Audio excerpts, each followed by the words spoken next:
Menjadi kota yang identik dengan sejarah perjuangan, Surabaya terus berkembang menjadi tumpuan industri kreatif, sekaligus tempat yang kondusif untuk menggali dan mengembangkan berbagai bidang keilmuan. Universitas Negeri Surabaya, instansi pendidikan tinggi terkemuka di Indonesia yang mengembangkan bidang keilmuan pendidikan dan non-kependidikan.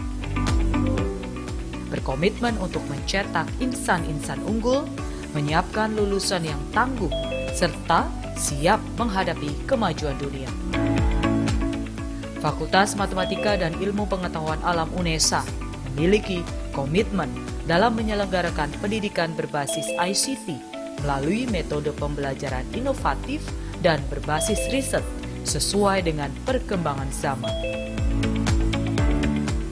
Bertepatan dengan berdirinya IKIP Surabaya tahun 1964, lahir pula Fakultas Keguruan Ilmu Eksakta yang menjadi cikal bakal dari Fakultas Matematika dan Ilmu Pengetahuan Alam. Kemudian setelah diresmikan menjadi Universitas Negeri Surabaya dengan tetap menjalankan visi utama sebagai lembaga penyelenggara program pendidikan dan non-pendidikan, maka kini MIPA UNESA memiliki 5 jurusan dengan 9 program studi. Tak hanya berfokus pada pendalaman materi kemipaan, namun setiap sivitas akademika juga dibekali dengan soft skill seperti MIPApreneurship, kejujuran, kedisiplinan, kreativitas, berpikir kritis, kolaborasi, komunikasi, manajemen, inovasi yang solutif untuk memecahkan problem dalam kehidupan bermasyarakat dan berbangsa, juga kemampuan mengintegrasikan pendidikan dan ilmu MIPA dengan kapabilitas entrepreneurship atau yang kami sebut dengan kompetensi ekopreneurship. Pelaksanaan Tridharma, penentuan target, dan pengembangan di berbagai bidang menjadi capaian wajib bagi MIPA UNESA. Komitmen ini diwujudkan dengan didirikannya dan difasilitasinya gugus penjaminan mutu MIPA UNESA dalam menjalankan tugas dan fungsinya. Penyelenggaraan administrasi dan tata kelola MIPA UNESA dirancang untuk selalu akuntabel, transparan, adil, dan otonom. Sistem administratif yang baik juga bertujuan untuk menjamin mutu sekaligus berkomitmen dalam peningkatan kualitas setiap sivitas MIPA UNESA.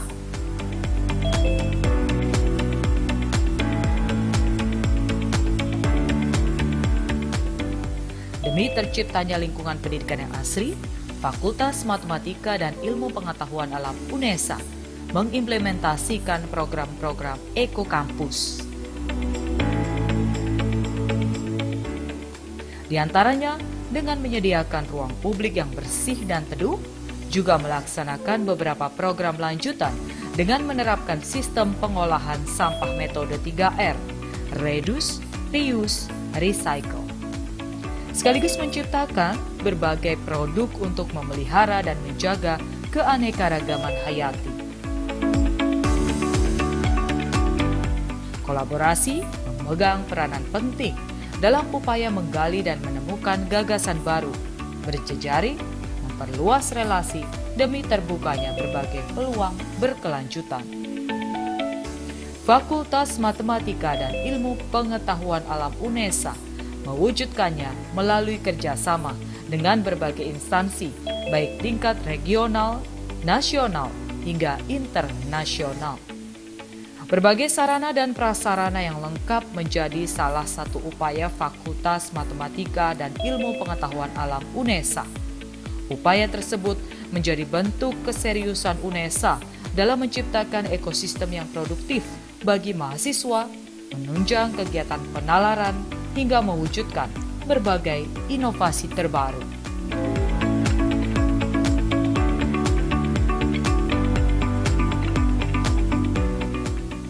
Kreatif, inovatif, serta berprestasi dalam bidang akademik maupun non-akademik, baik di tingkat nasional hingga internasional.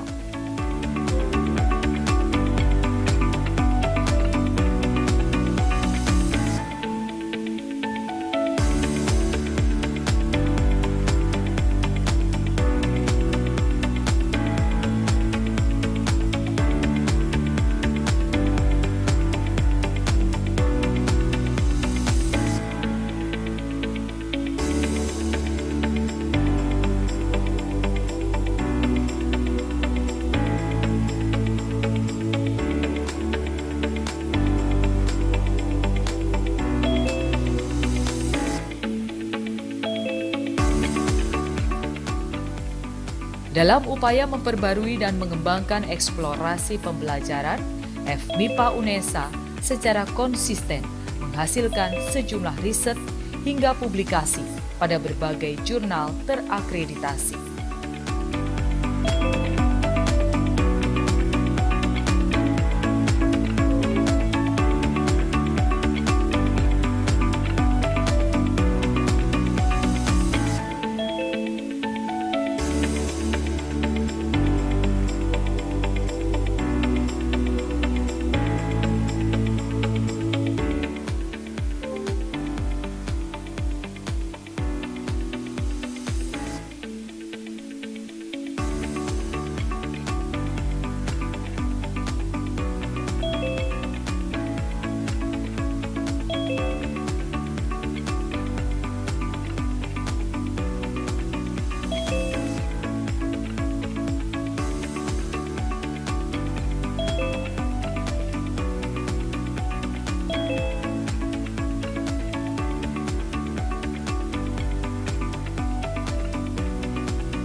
Melalui program pembelajaran terapan yang diaplikasikan berupa pengabdian masyarakat, dihasilkan sejumlah inovasi yang menjadi solusi atas berbagai problematika lingkungan. Terus berinovasi, mewujudkan inspirasi menjadi sebuah prestasi. Membentuk lulusan cerdas, berwawasan lingkungan dan berjiwa ecopreneurship bersama Fakultas Matematika dan Ilmu Pengetahuan Alam Universitas Negeri Surabaya.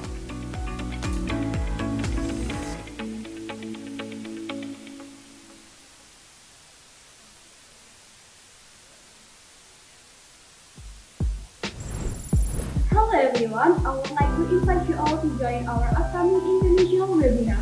We'll talk about very interesting topic related to the role of science student in realizing Society 5.0 as a contribution to the SDGs 2030. And with joining this event, you will get creation in certificate, useful knowledge, and we have so many door prizes waiting for you.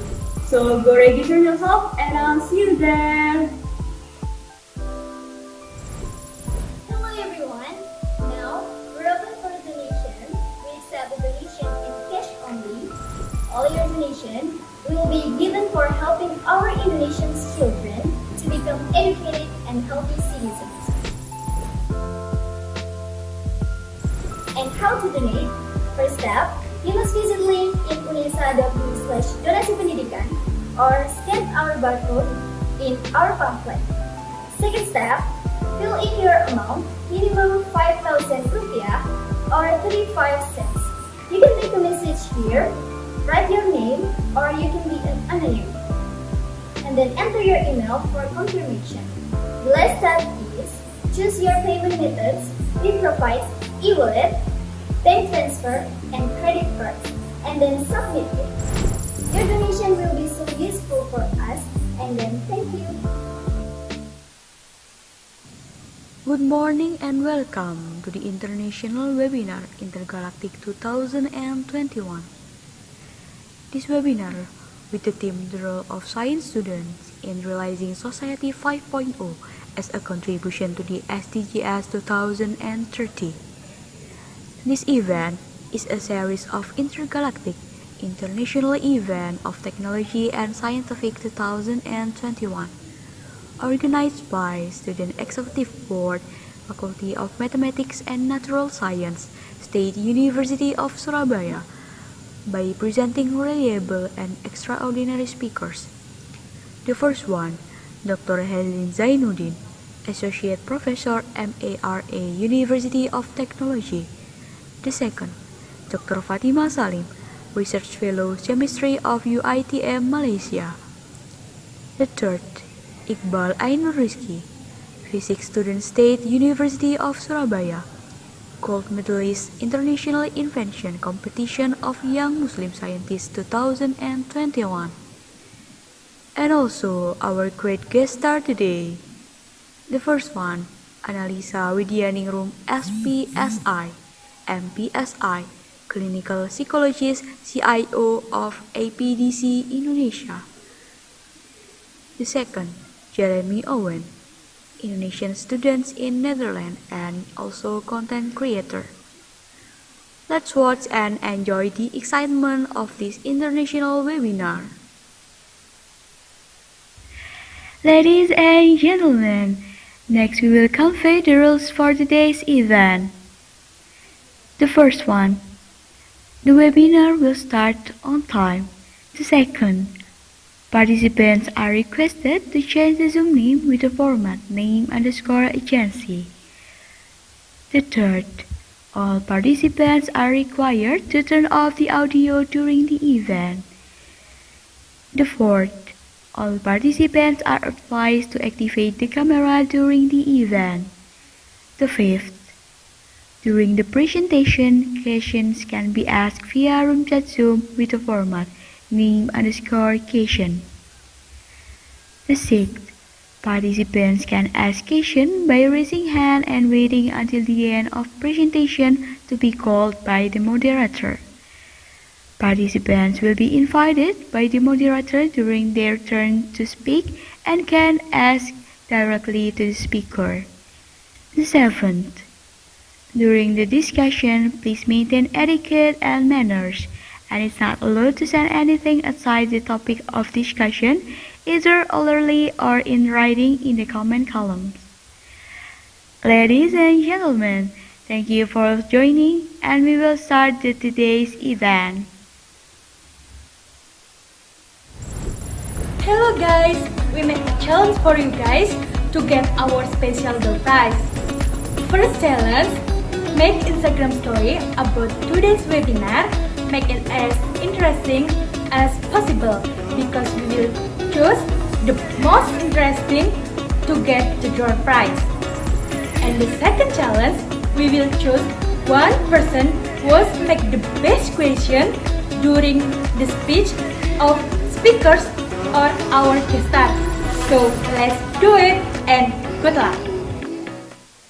Selamat datang di PT Terminal Peti Kemas Surabaya.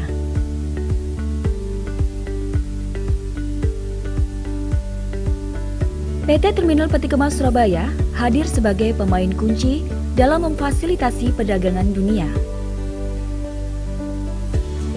Kami memberikan layanan dengan penuh dedikasi dan komitmen. Kami memastikan kualitas terbaik untuk Anda. Kami hadir memberikan layanan terbaik.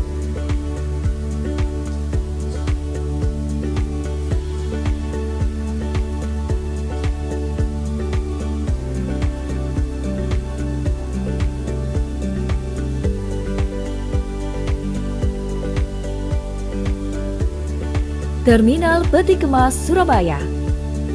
Reliable terminal with service excellence.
everyone, I would like to invite you all to join our upcoming international webinar. We'll talk about very interesting topic related to the role of science student in realizing Society 5.0 as a contribution to the SDGs 2030. And with joining this event, you will get creation, e-certificate, useful knowledge, and we have so many door prizes waiting for you. So go register yourself and I'll see you there.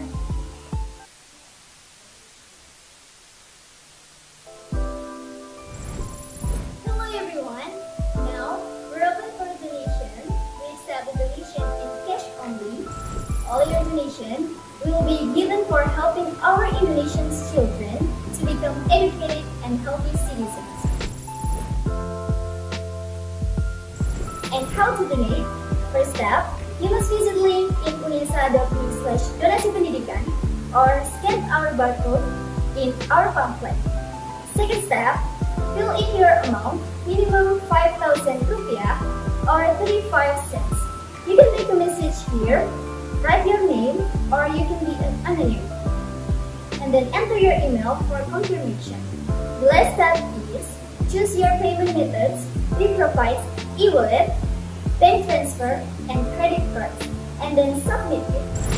Your donation will be so useful for us, and then thank you. Good morning and welcome to the international webinar Intergalactic 2021. Ladies and gentlemen, next we will convey the rules for today's event. The first one, the webinar will start on time. The second, Hello guys, we make a challenge for you guys to get our special door prize. First challenge, make Instagram story about today's webinar. Make it as interesting as possible because we will choose the most interesting to get the door prize. And the second challenge, we will choose one person who will make the best question during the speech of speakers or our guest. So let's do it and good luck. Selamat datang di PT Terminal Peti Kemas Surabaya.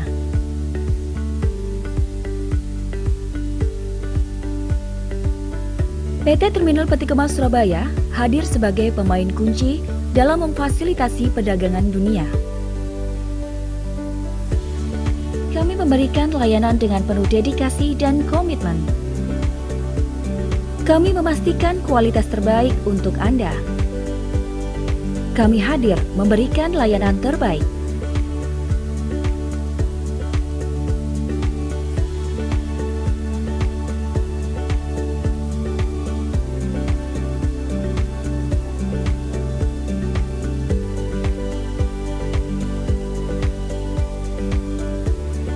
Terminal Peti Kemas Surabaya. Reliable terminal with service excellence.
upcoming international webinar. We'll talk about very interesting topic related to the role of science student in realizing Society 5.0 as a contribution to the SDGs 2030. And with joining this event, you will get creation, e-certificate, useful knowledge, and we have so many door prizes waiting for you. So go register yourself and I'll see you there.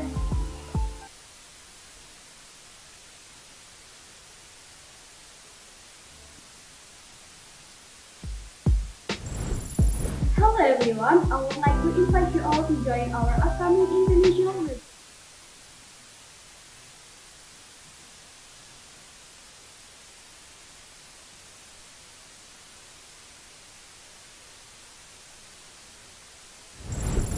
Hello guys, we make a challenge for you guys to get our special door prize. First challenge, make Instagram story about today's webinar. Make it as interesting as possible because we will choose the most interesting to get the door prize.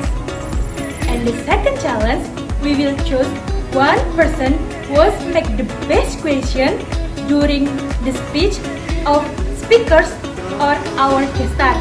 So let's do it and good luck!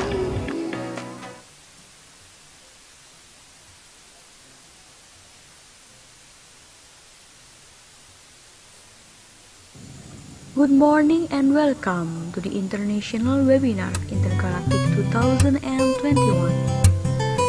This webinar with the theme the role of science students in realizing Society 5.0 as a contribution to the SDGs 2030. This event is a series of intergalactic international event of technology and scientific 2021. Organized by Student Executive Board, Faculty of Mathematics and Natural Science, State University of Surabaya, by presenting reliable and extraordinary speakers. The first one, Dr. Helin Zainuddin, Associate Professor MARA, University of Technology. The second, Dr. Fatima Salim, Research Fellow Chemistry of UITM Malaysia. The third, Iqbal Ainur Rizki, Physics Student State University of Surabaya, Gold Medalist International Invention Competition of Young Muslim Scientists 2021. And also our great guest star today. The first one, Analisa Widyaningrum SPSI, MPSI, Clinical Psychologist CIO of APDC Indonesia. The second, Jeremy Owen, Indonesian students in Netherlands and also content creator. Let's watch and enjoy the excitement of this international webinar. Ladies and gentlemen, next we will convey the rules for today's event. The first one, the webinar will start on time. The second, participants are requested to change the Zoom name with the format name_agency. The third, all participants are required to turn off the audio during the event. The fourth, all participants are advised to activate the camera during the event. The fifth, during the presentation, questions can be asked via room chat Zoom with the format name_question. The sixth, participants can ask questions by raising hand and waiting until the end of presentation to be called by the moderator. Participants will be invited by the moderator during their turn to speak and can ask directly to the speaker. The seventh, during the discussion, please maintain etiquette and manners, and it's not allowed to send anything outside the topic of discussion, either orally or in writing in the comment columns. Ladies and gentlemen, thank you for joining, and we will start today's event. Hello guys, we make a challenge for you guys to get our special door prize.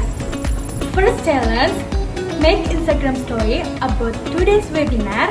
Make it as interesting as possible because we will choose the most interesting to get the door prize. And the second challenge, we will choose one person who will make the best question during the speech of speakers or our guest. So let's do it and good luck. Selamat datang di PT Terminal Peti Kemas Surabaya.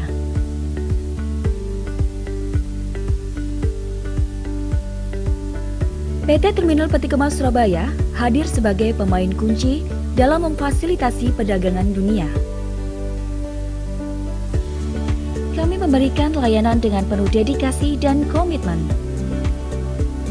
Kami memastikan kualitas terbaik untuk Anda. Kami hadir memberikan layanan terbaik.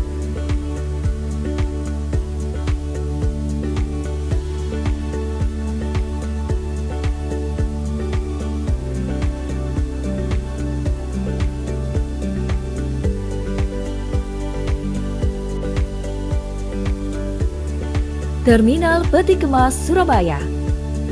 Reliable terminal with service excellence.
Assalamualaikum warahmatullahi wabarakatuh. Good morning everyone. Your Excellency, the Director of Directorate General of Instruction and Student Affairs, Your Excellency, Director of Universitas Negeri Surabaya, Your Excellency, the Dean Faculty of Mathematics and Science Universitas Negeri Surabaya, Your Excellency, the Third Vice Dean Faculty of Mathematics and Science Universitas Negeri Surabaya, the Honorable, our outstanding speakers today, all the committee, and all the audiences who has been attending our Intergalactic 2021. First of all, let's pray and thank unto our God who has been giving His graces and guidance to us so we can join in this webinar in good condition and happy situation. Well, ladies and gentlemen, I am Alan Feranga as the Master of Ceremony. I would like to say welcome to the webinar International Event of Science and Technology or Intergalactic 2021 with the theme The Role of Science Student in Realizing Society 5.0 as a Contribution to the Sustainable Development Goals 2030. Well, here I would like to inform you about the whole of our agenda today. The first agenda is opening. The third agenda is singing Indonesia Raya and UNESA STEM song. The third agenda is speech by several figures. The fourth agenda, we have presentation and talk show by our outstanding speakers. Our fifth agenda, paper competition announcement. And the sixth agenda is closing. Well, while we have been starting our agenda, we are going to the second agenda, namely singing Indonesia Raya and UNESA STEM song. So for the committee, please set up the screen.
Dear ladies and gentlemen, now we are entering the third agenda, namely speech by several figures.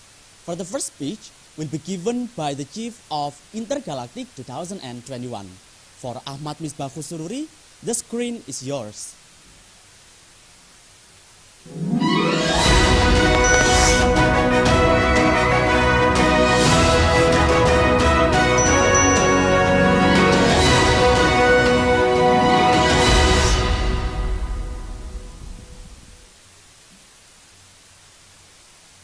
Assalamualaikum warahmatullahi wabarakatuh. Good morning everybody. Dear Honorable Directorate General of Belmawa, Dear Honorable Vice Rector of Student Affairs and Alumni UNESA, Dear Honorable Dean of Faculty of Mathematics and Science, Prof. Dr. Matlazim, Dear Honorable Third Vice Dean of FMIPA UNESA, Dr. Siva Indana, Dear Honorable all speakers at this webinar and the committee who have worked hard and participants that I'm proud of. Science is an important key in changing the world. The development of science makes the world also develop. For example, in gadget, with this the development of science, the progress of gadget becomes more advanced and useful. Innovation needs to be developed especially in the younger generation. The younger generation must be able to compete primarily in the era of Society 5.0. One of the vision and mission that must be achieved by countries is the SDGs. Hopefully, this international webinar can develop innovation that can be benefit human life. Maybe that's all I can say. Thank you. I will return to MC. Wassalamualaikum warahmatullahi wabarakatuh.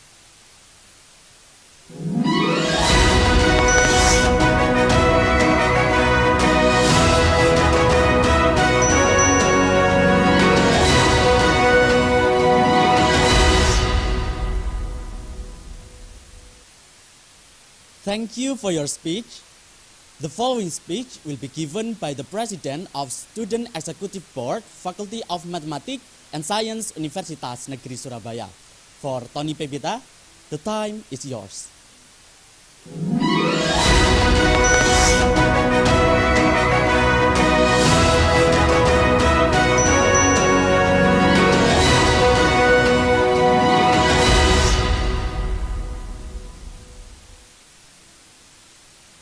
Assalamualaikum warahmatullahi wabarakatuh. Good morning, Shalom.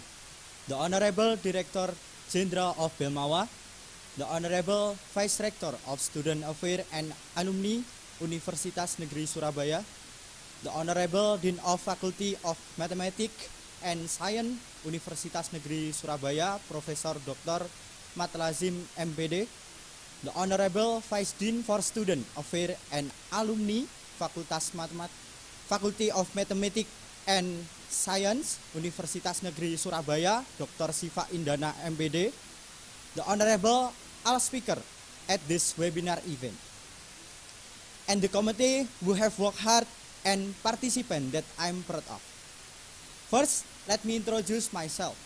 My name is Tony Bibeta, as a Chairman Student Executive Board, Faculty of Mathematics and Science. Then I would like to thank the Director of Belmawa, Vice Rector 3, Dean, Vice Dean 3, and all speakers who have taken the time to attend. And I want to give you some information. That is the first time that Student Executive Board, Faculty of Mathematics and Science has held a webinar with an international level.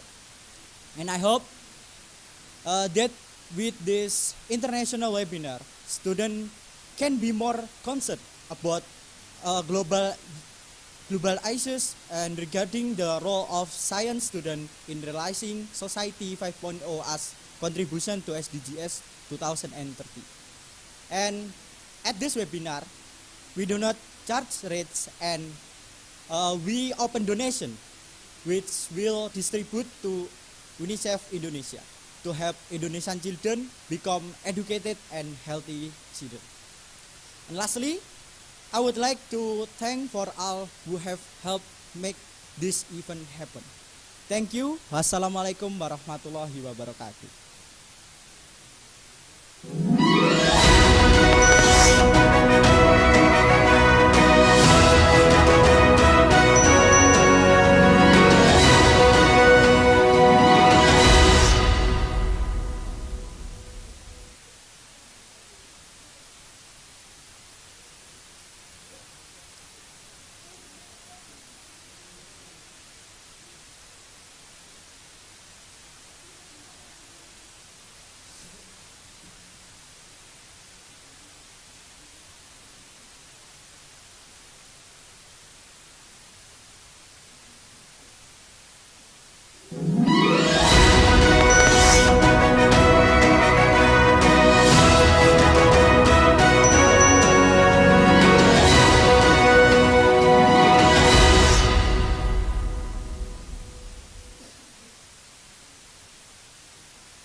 are sorry for all the audiences. We have a little bit obstacle here, but now we can go to the next speech.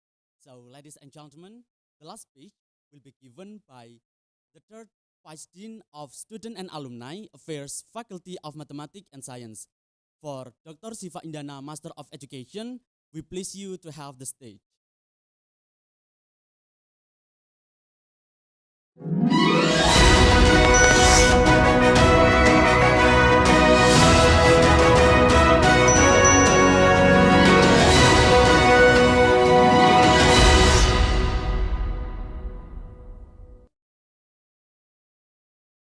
Assalamualaikum warahmatullahi wabarakatuh.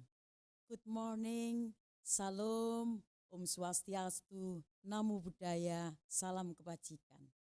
Welcome all participants and presenters who have attended Intergalactic Webinar 2021. In this webinar, we take the theme, the role of science students in realizing Society 5.0 as a contribution to the 2030 SDGs. The SDGs are sustainable development plans that focus on life.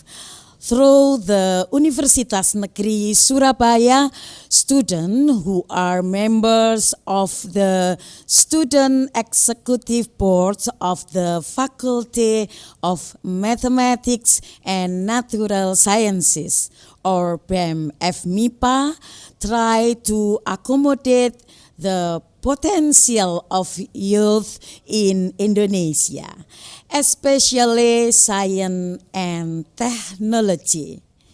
In preparing Indonesia for the era of Society 5.0 to achieve the oldest common goal in international webinars. So that's why we hold the Intergalactic Webinar 2021. The next program will be handled by MC as our presenter today. I with this open the Intergalactic Webinar. Thank you, stay healthy and happy. Wassalamualaikum warahmatullahi wabarakatuh.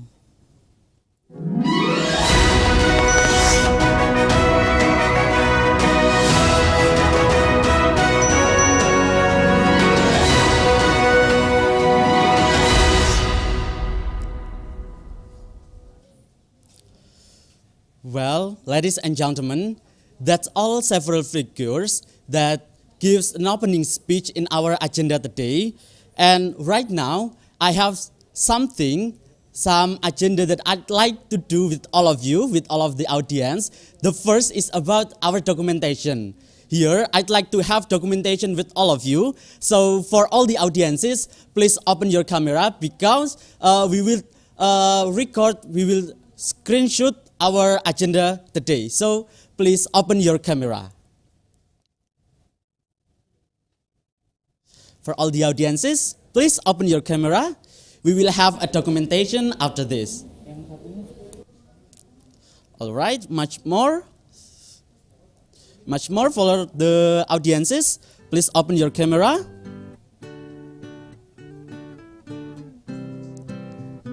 All right. While waiting all of the audiences to open your camera, I would like to inform you that actually our Intergalactic 2021, it also has a competition, namely International Paper Competition. And for the finalists has been announced for several weeks ago, and we have 10 finalists after this. After our documentation, we will have a conversation with one of them. So for all the finalists who have joined this webinar, please be ready, right? Okay, I see that it has been much for all the audiences who has opened their camera. So be ready for the committee. I will count until 3 to get documentation. 1, 2, 3. Alright, for the next slide. I will count until 3. I see that in the slide 2, just a little audiences who has opened their camera. Please open your camera for all the audiences. We will get documentation for us, and perhaps it can be sent to the group so you can upload it in your social media like Instagram or WhatsApp that can show your agenda today.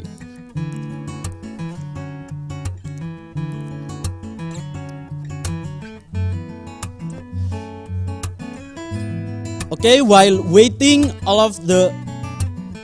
the second slide to open their camera, I'd like to inform you again that our agenda today is sponsored by PT TPS, Terminal Peti Kemas Surabaya, and also with sponsored and also supported by KC Media Unesa TV, and also we have PT Reja Aton Energi as our sponsor. Okay, for the next slide, I will count 1, 2, 3.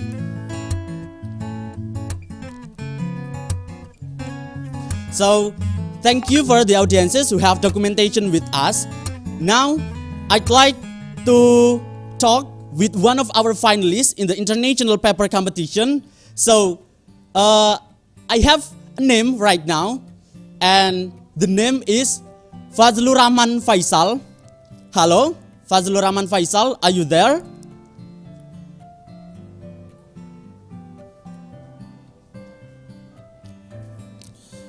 So Fazlur Rahman Faisal, are you there? Hello, yeah, I am here. Fazlur Rahman is one of the finalists of our international paper competition. So we have 10 finalists right now, and Fazlur Rahman Faisal is one of the participants from Universitas Negeri Surabaya.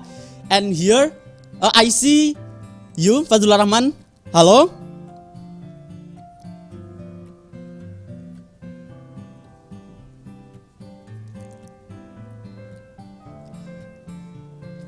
Okay, Fazlur Rahman is still preparing for giving some speech, not speech, some expressions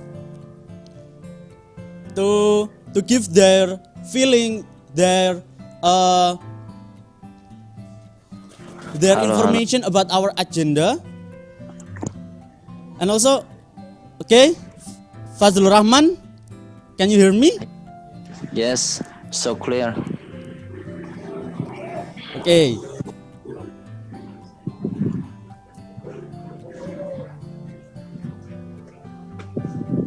Do you have a little bit obstacle, Fazlur Rahman?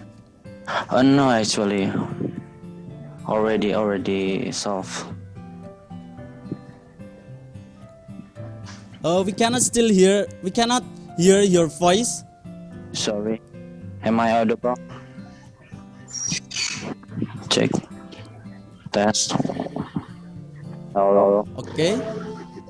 Am I audible? We hear your voice right now, Fazlur Rahman. So, right now, you have been a finalist of International Paper Competition of our Intergalactic 2021. And here, I would like to ask you something. The first is about how you're feeling as the finalist in our International Paper of Intergalactic 2021. Could you tell us about your feeling?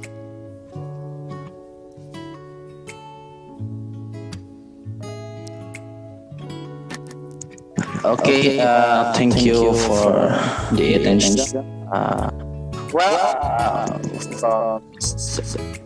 It's honorable opportunity for chance to be one of the finalists on board. But this is international competition, right? And my feeling is I'm so grateful with my God that I can pass the obstacles before we know that before we have several several separation that we can pass until this final of the 10 teams around us. And then I'm so thank you all of the committee that already held this wonderful competition that I hope next year or someday that can be more good and more chance to gather all of the people or team around the world that can give all of their ideas and can share each other about their opinion, their idea. Each country each other. That's why I'm so proud of the committee that already have this event. So thank you Fadul Rahman for sharing your feeling with us, and thank you for your participation in our international paper competition. I hope you will get the best result in our announcement and the last of our agenda. So, ladies and gentlemen, I would like to inform you something. This event today is sponsored by PT TPS or Terminal Peti Kemas Surabaya and PT Reja Aton Energi, and also supported by KC Media UNESA. Selamat datang di PT Terminal Peti Kemas Surabaya.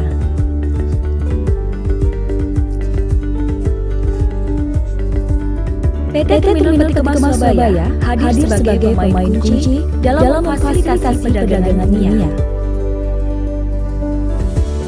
Kami memberikan layanan dengan dedikasi dan komitmen. Kami memastikan kualitas terbaik untuk Anda. Kami hadir memberikan layanan terbaik.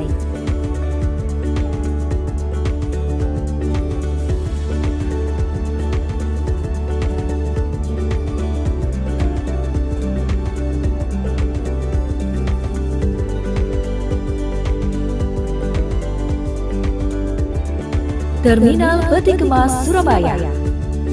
Reliable terminal with service excellence.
Thank you very much to all the parties and institutions that have supported our event today. And also for all the audiences, we also open donation to enhance the quality of education and health for Indonesian children that will be distributed through UNICEF Indonesia. So for all the people who want to contribute, click on the link below or scan the barcode on the screen. So thank you. Okay, dear ladies and gentlemen, now we are moving to the most awaited agenda, namely presentation by our outstanding speakers. I would like to inform you that we will have 5 speakers today, and after the third speaker, we will have break for continuing to the next speaker. Now, let's welcome our moderator, Axel Radityo Aji. We have to know that Axel is electrical engineering student Universitas Negeri Surabaya. He is the third winner of UDON, UNESA Debate Open for Newbie in 2020, and the second winner of VFES Debating Competition in 2020. So, hello Axel. Hi, am I audible? Are you ready to lead the presentation? Yep, absolutely. Okay, the time is yours. Alright, hi guys, I'm Axel. So today I will be the moderator for the first session, right? So let's directly proceed without further ado. So today's speakers, the first speaker is a great person. She is the Associate Professor in Mara University, Malaysia, and today she will be presenting about the renewable technology alternative. And here's the CV list of her.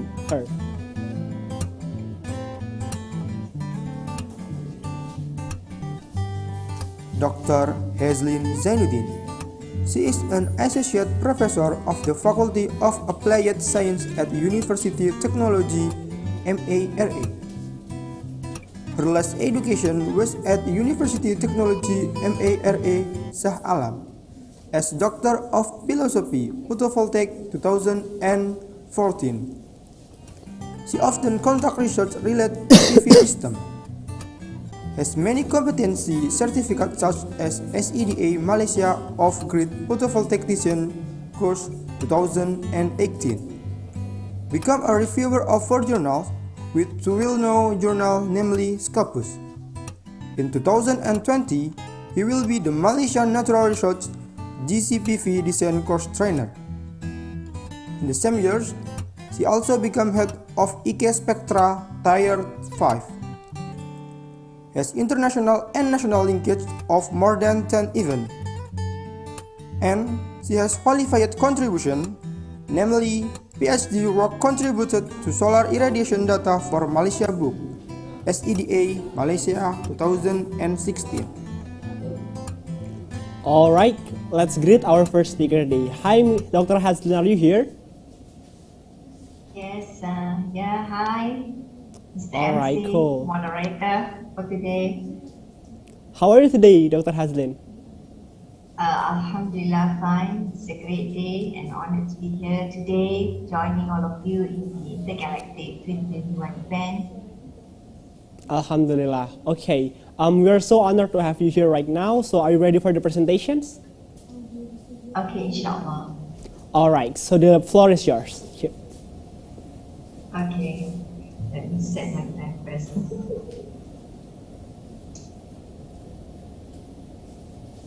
Okay, thank you, Mr. Moderator.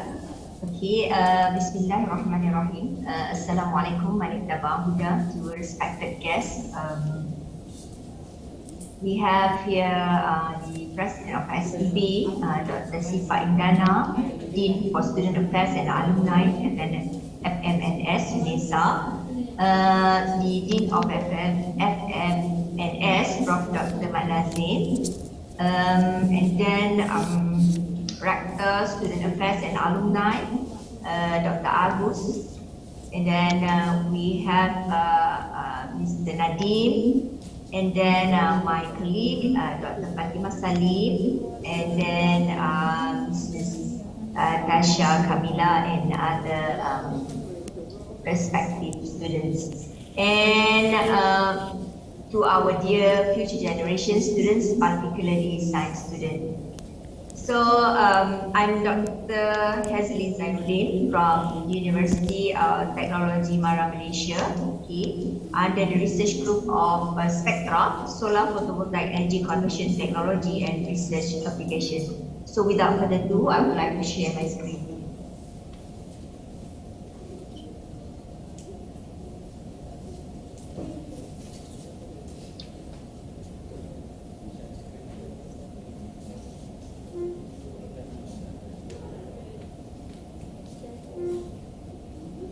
Okay, I hope you can see my screen.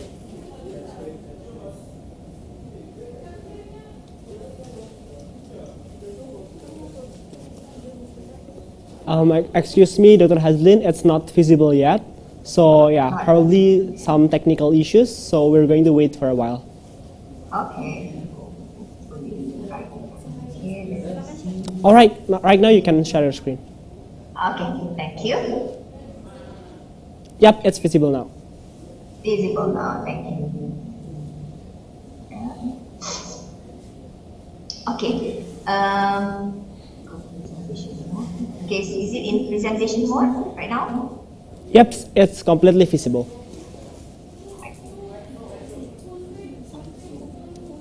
Can you please have the full screen of your presentations? All right, thank you very much. Just checking. All right. Okay. So without further ado, I will just get started. Okay. So I'm Associate Professor Dr. S. Zainuddin. So today I was informed and being there to actually be part of the agenda for today to emphasize on the role of science students in realizing Society 5.0 as a contribution to SDG 2030. So on the second part of my presentation, I would emphasize on the renewable energy under the subtopic of solar photovoltaic system in tropical region. So I'm actually under the Solar Photovoltaic Energy Conversion Technology Research and Application, SPECTRA, and from Faculty of Applied Sciences, University Technology Mara, Shah Alam, Malaysia. Okay, these are my group members of SPECTRA. Okay. So my research fields is solar photovoltaic, PV testing, followed by design of grid-connected photovoltaic system, design of off-grid photovoltaic system, mathematical and computational modeling, including AI, PV system fault detection, and my major is physics. I have 4 competency certificates, professional competency certificates on grid-connected photovoltaic system design course, ISPQ, trainer course for ISP accredited design and installation grid-connected PV system, RENEC, Germany, SEDA Malaysia grid-connected photovoltaic system design course, and SEDA Malaysia off-grid photovoltaic design course. I have been with the industry for a few consultation projects. The first one is compilation of solar irradiation data for Malaysia from 2014 to 2015, followed by EOT train of trainers for installation and maintenance of grid-connected photovoltaic system for college community from 2015 to 2017. And I was involved with being the expert witness for audit, testing and commissioning for all solar PV system in Malaysia under feed-in tariff scheme, involving 169 sites all over Malaysia, which is from 2014 until 2018, followed by a project on solar PV monitoring and performance database involving 161 sites all over Malaysia from 2017 to 2020, and being the trainer for the SEDA Malaysia Grid Connected Photovoltaic Design course from 2020 until present. Okay, so the outline of my presentation today will be divided into 2. Part A, what is SDG 2030? 17 Sustainable Development Goals, SDGs. How solar photovoltaic contributes to SDG 2030? What is Society 5.0? Limitation of Society 4.0? Transformation from Society 4.0 to Society 5.0? Examples of transformation from Society 4.0 to Society 5.0, Science Education and Society 5.0 towards SDGs, and role of science students towards SDG. For part B, I'll be focusing on my research scope, which is tropical region, classification of PV system, solar cell technologies, activities conducted in solar PV, end-of-life issues, benefits versus challenges of solar PV in tropical region, and conclusion.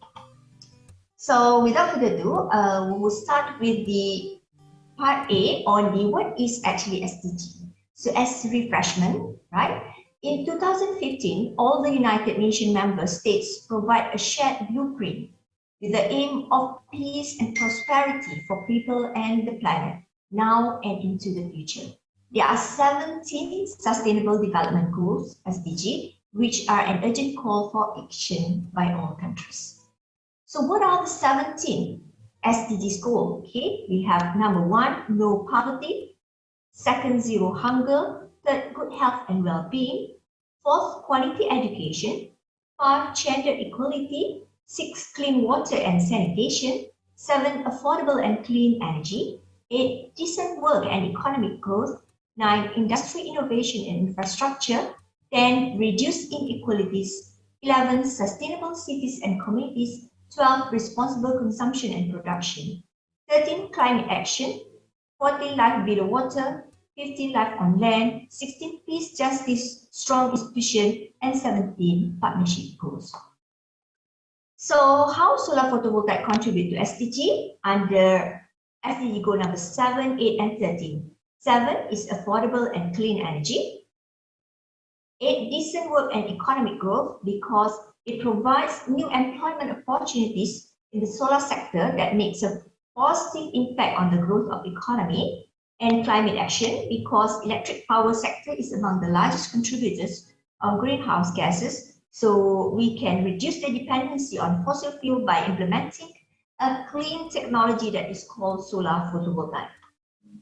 So what is Society 5.0, which is the theme for today? It's actually a human-centered society that balances economic advancement with the resolution of social problems by a system that highly integrates two, virtual space and real space. So it was proposed by the 5th Science and Technology Basic Plan as a future society. It was actually first mentioned in CBIT 2017, but already shared the vision by Japan in 2016. For your information, CBIT 2017 is a well-renowned conference which actually emphasizes on IoT, Internet of Things. All right, I move to the next slide. Why is Society 5.0 proposed? Because there is a limitation to Society 4.0.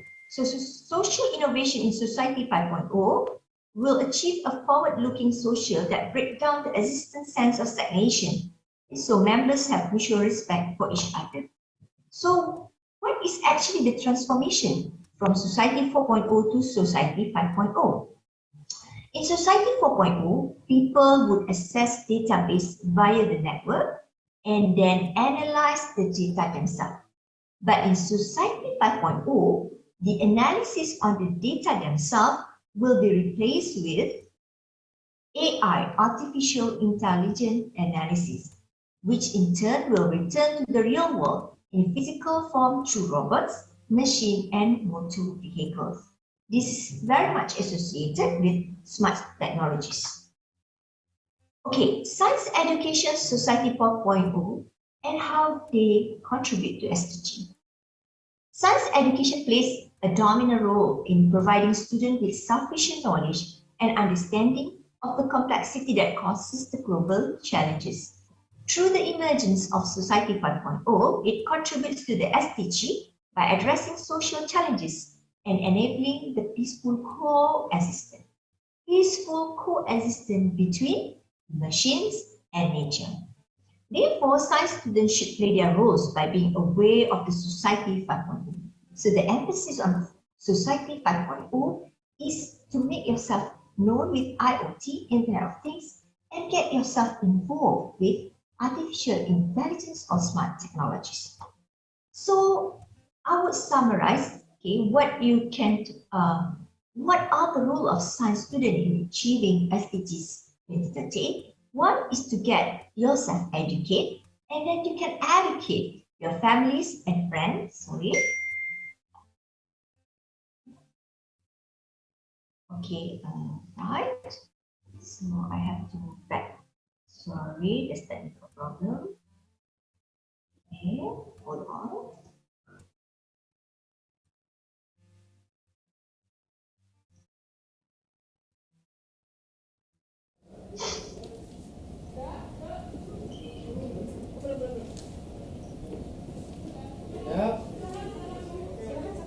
All right, thank you very much, Dr. Hasdan, for that remarkable explanations. I think. Not yet. Oh, not Sorry, yet. organizer, I'm not yet done because there's a technical problem. So I have to go back to the slide. Hold on. Okay, wait. Sorry, slide presentation. Okay. Hold on.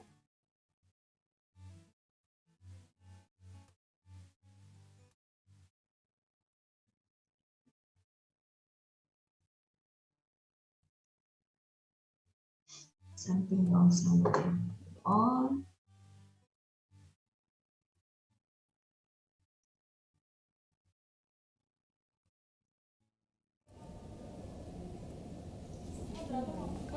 Oke. Ngomong gini aja kayak apa? Sudah bisa? Oh, I think. Hey, can you see my screen? It's not visible yet. Okay, hold on. Still not visible, sorry.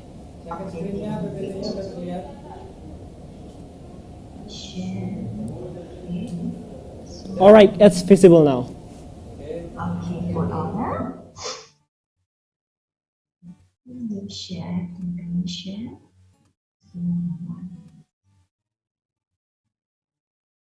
Okay. Can you see my slide now? Sorry for the technical error. Mr. Moderator, can you see my slide now on the role of science students?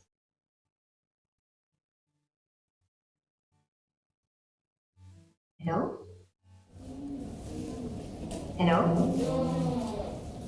Yeah, it's visible, Dr. Hasdan. Okay, all right. All right, so we continue with the role of science student in achieving SDG 2.0. So to educate your families and friends about SDGs, explore the reality of SDG and what they mean, what they meant for you and your community and country. You have to apply the knowledge when you have educate yourself, and then simplify and live within your means, and then build an organization or community at your place of education to contribute to SDGs. So as a role of maybe student society, you can come out with an association or organization, a committee that actually address SDG goals. Okay, next. All right, one of the example of student role, okay, the golden rule of waste management: reduce, reuse, and recycle. So if you look at this one, this is a very simple step for students to apply at home and maybe within the vicinity of your campus, right? So we move to another slide. Okay, recycle implementation. So have you applied? That's the question. We have to ask ourselves, dear students, have you applied the 3R? Okay, have you sent all your waste, okay, which cannot be managed by the organization or the garbage collector or waste collector to recycle center? Okay, do you have the courage? Do you have the courage, or do you have the stimulation to execute the steps to recycle your waste? All right. So that things that can be recycled at home, very simple one as a startup, maybe your old jeans, and then gardening pots, and then they can become pots for gardens, and then you can do composing, and then all this recycled item can become other things that is useful. So society SDG, okay, 5.0, society 5.0 offers new growth model with a view of solving social issues. Yeah, right. So I'm not gonna talk much on that one. So we go to a few examples. Society 5.0 contribution towards SDG. So where is the Internet of Things? Where is the AI? So if we look at the zero hunger SDG goals number 2, so in order to boosting food production, we can have smart agriculture, utilizing IoT, Internet of Things, artificial intelligence, AI, and big data. So what can be done here? So if you see here, you can have drones, smart technology. So to actually look at the scenario on the farms, and then you can have farming data analyzed using AI, for example. So we go to SDG, goal number 3, good health and well-being. We can develop early warning, alert system or advancements toward biotechnology, including infectious disease by monitoring the data. So through the emergence of Society 5.0, it contributes to the SDG by addressing social challenges and enabling the peaceful coexistence of machine and nature. So machine is the machinery plus the smart system, and nature is what we have here. All right, so if we talk about example on quality education and gender equality, so we have to emphasize and take into account empowering women with access to education and information through the internet. Just sharing the best and worst countries for gender equality. So the best is Iceland number 1, followed by Norway and Finland number 3. USA is actually at the 53 ranked, and at the bottom is Pakistan, Iraq, and Yemen.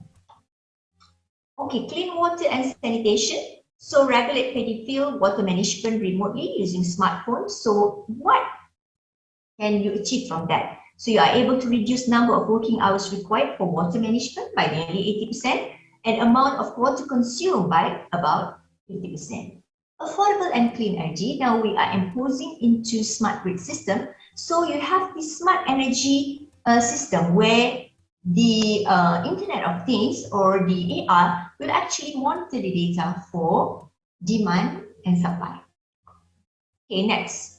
This is one of the example of climate change. Wildfire in Russia 2021. Russia is the world's 4th largest carbon emitter, and most of the years, this area, Bearskjol, is covered with snows, but slowly changing. Recording stopped. All right, so we go to the next one. Okay, this is part B of my presentation where I will focus on my area of specialization, which is renewable energy solar photovoltaic system in tropical region. So to address SDG goal number 7, 8, and 13. 7, affordable and clean energy. 8, decent work and economic growth. And 13, climate action. So when we talk about tropical region, we know that it's actually the countries located between the Tropic of Cancer up here and the Tropic of Capricorn down here.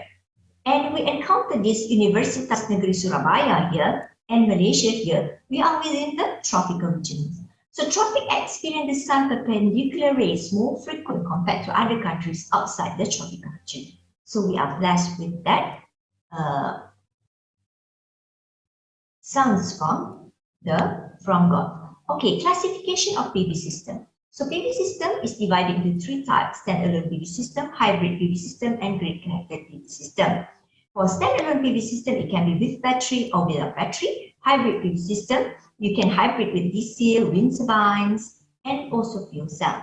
For grid-connected PV system, it means that the system is linked to the utility grid. Okay? So it can be with battery also nowadays, or without battery. So I move to the next slide. So these are a few examples of grid-connected photovoltaic system installation. This is for residential 3 kilowatt peak, and this one is a solar farm, actually solar park 1 in my university, the capacity of 50 megawatt AC in Gampang, Pahang, Malaysia. Okay, this is a floating solar PV system in Danau Mahoni Tropical Renewable Energy Center, Fakultas Teknik Kampus Depok UI, Republic Indonesia. So you have floating PV here. Okay, we also have a project with the Track Research Center with my collaborators, Dr. Engineer Iko and Alfian Radinsyah. And then this one also is a floating solar PV, utility scale capacity about 13 megawatt, 13 megawatt DC, okay, in Dengki, Malaysia. Okay, we move to example of off-grid photovoltaic system can be standalone or hybrid. This is very important for rural areas where the grid cannot reach their house and village. So you need this OGPV system. Okay, so this is an example in Tatau, Sarawak, Malaysia. And this one for street lighting, we also use off-grid PV system, which is standalone PV system using battery. Okay, next, all right. If we talk about cell technology classification, because when you talk about grid-connected photovoltaic system, the main component is the PV array. The PV array is comprises of PV module. The PV module is actually a series of PV cells. So, if you talk about solid state area for science student, okay, for those doing FYP, final year project or research in solar PV, so cell technology is now actually moving forward, okay, moving forward with new recent technology. So you have the silicon, very typical one, semiconductor compounds, and you have emerging or novel material like dye synthesis, colloidal, quantum dot, perovskite, and organic. Right? So I move to the next one. Okay, this is sample of PV module based on cell technology and efficiency. So based on the advertisement shown by one company just now on solar PV installation using half-cut cell for Masjid Al-Ikhlas during the opening of the session. So they are actually using this one, half-cut cell. So half-cut cell, half-cut. All right, this is actually bifacial PV, stands for agrivoltaic application. So you can see it's bifacial. You can use one side, both sides, both sides. And this is one of the bifacial monopole PV module. So, okay, just sharing. Okay, I was blessed to have my internship in Austrian Institute of Technology, Vienna, in the energy department. Okay, this is actually a body for PV module certification. So, why you need PV module certification? Because people or customer need to have the confidence on the PV module they bought. So, and to ensure the reliability, we need the certification. So this center is actually conducting the testing for PV module certification. So this is PV module testing facility, PV module certification for IEC 61215 and IEC 61646. This one is for crystalline and this one is for thin film. Right. I also get the second opportunity being there in another testing facility with a similar scope, which is in JET Tokyo for PV workshop for managers in 2010. So this one is a joint program with UITM, Sustainable Energy Development Authority of Malaysia, and SIRIM, the certification body of Malaysia. So we went there to see the same testing, similar testing under the certification for photovoltaic module under JET. All right, this is the site visit, residential area in Japan. You can see that this is early 2010 where they have all their residential rooftops in this area being installed with solar PV. Okay, this is postgraduate research, what I'm conducting here in UITM, determination of nominal operating cell temperature for photovoltaic module. Okay, so if we talk about global, all around the world, mostly addressing temperate or moderate climates, but we tropical region, we have different climate profiles, so different measures during testing, different standard reference environment has to be applied. I have another project here, which is just nearby here. Okay, it's also a determination of the recent nominal module operating temperature certification. So NEMOD 2016. Actually, this standard is being implemented very recent, 2016, and in Malaysia, we just started to use this standard, I think, for the last 2 years. Okay, this is some of the pictures to share my experience on the expert witness as consultant for GCPV system. So we deal with companies, installers, key customers, right? And then this is the conduct of training for competency certification. So we conduct at our center. This is in UITM Shah Alam. Okay. right? And then we move to participation in educating the community. We are involved with City Council, Majlis Kuala Selangor. So demo kit to complete standalone PV system. This is the demo kit. Okay. We are also involved in educating students via subject thought, practical for photovoltaic energy systems. Excuse me, Dr. Hazlin, you have 3 minutes left. Okay, so this is also educating students via subject thought in my faculty of Applied Sciences, practical for photovoltaic energy system. Alright, so we talked about PV modules, we talked about PV system. What about end of life issues? End of life issues of PV system, we have to raise awareness of the need. We see the global PV module waste projection from 2016 to 2050 by RNA 2016. You see that the growth is going exponential. So we want to address SDG 7, 6, and 3, affordable clean energy, clean water and sanitation, good health and well-being. So you see that solar PV waste, can they contaminate the soil? Yes. So this is two events. Yeah? One happened in Puerto Rico 2017, so damage ripped by Hurricane Maria, and then another one caught in fire, Typhoon Faxai, floating solar PV disrupted in Japan.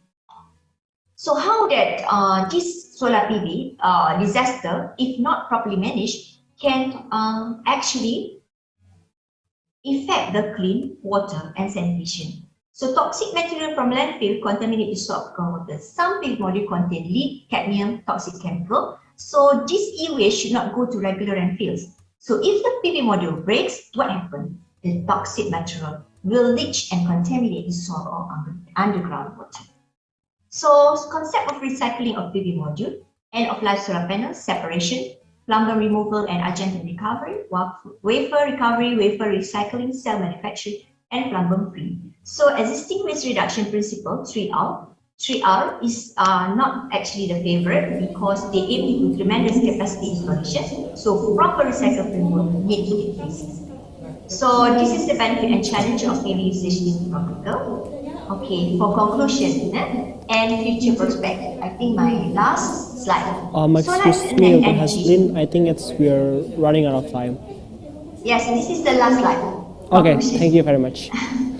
Alright. Solar energy undoubtedly is a major contribution to achieve the SDGs. Yeah? The aim of peace, prosperity for people and planet now and into the future.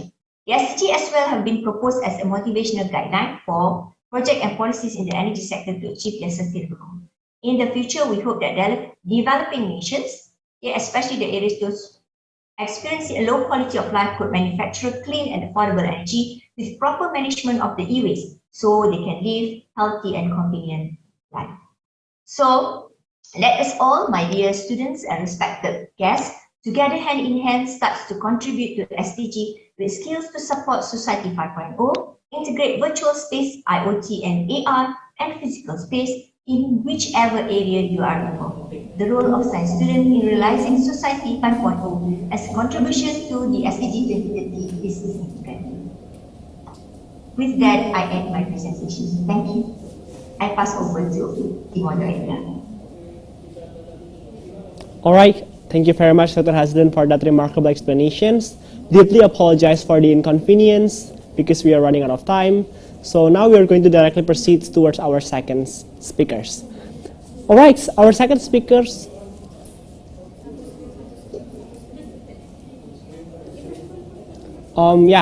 Before that, I think that we would like to remind again that we also have challenges inside of this webinar.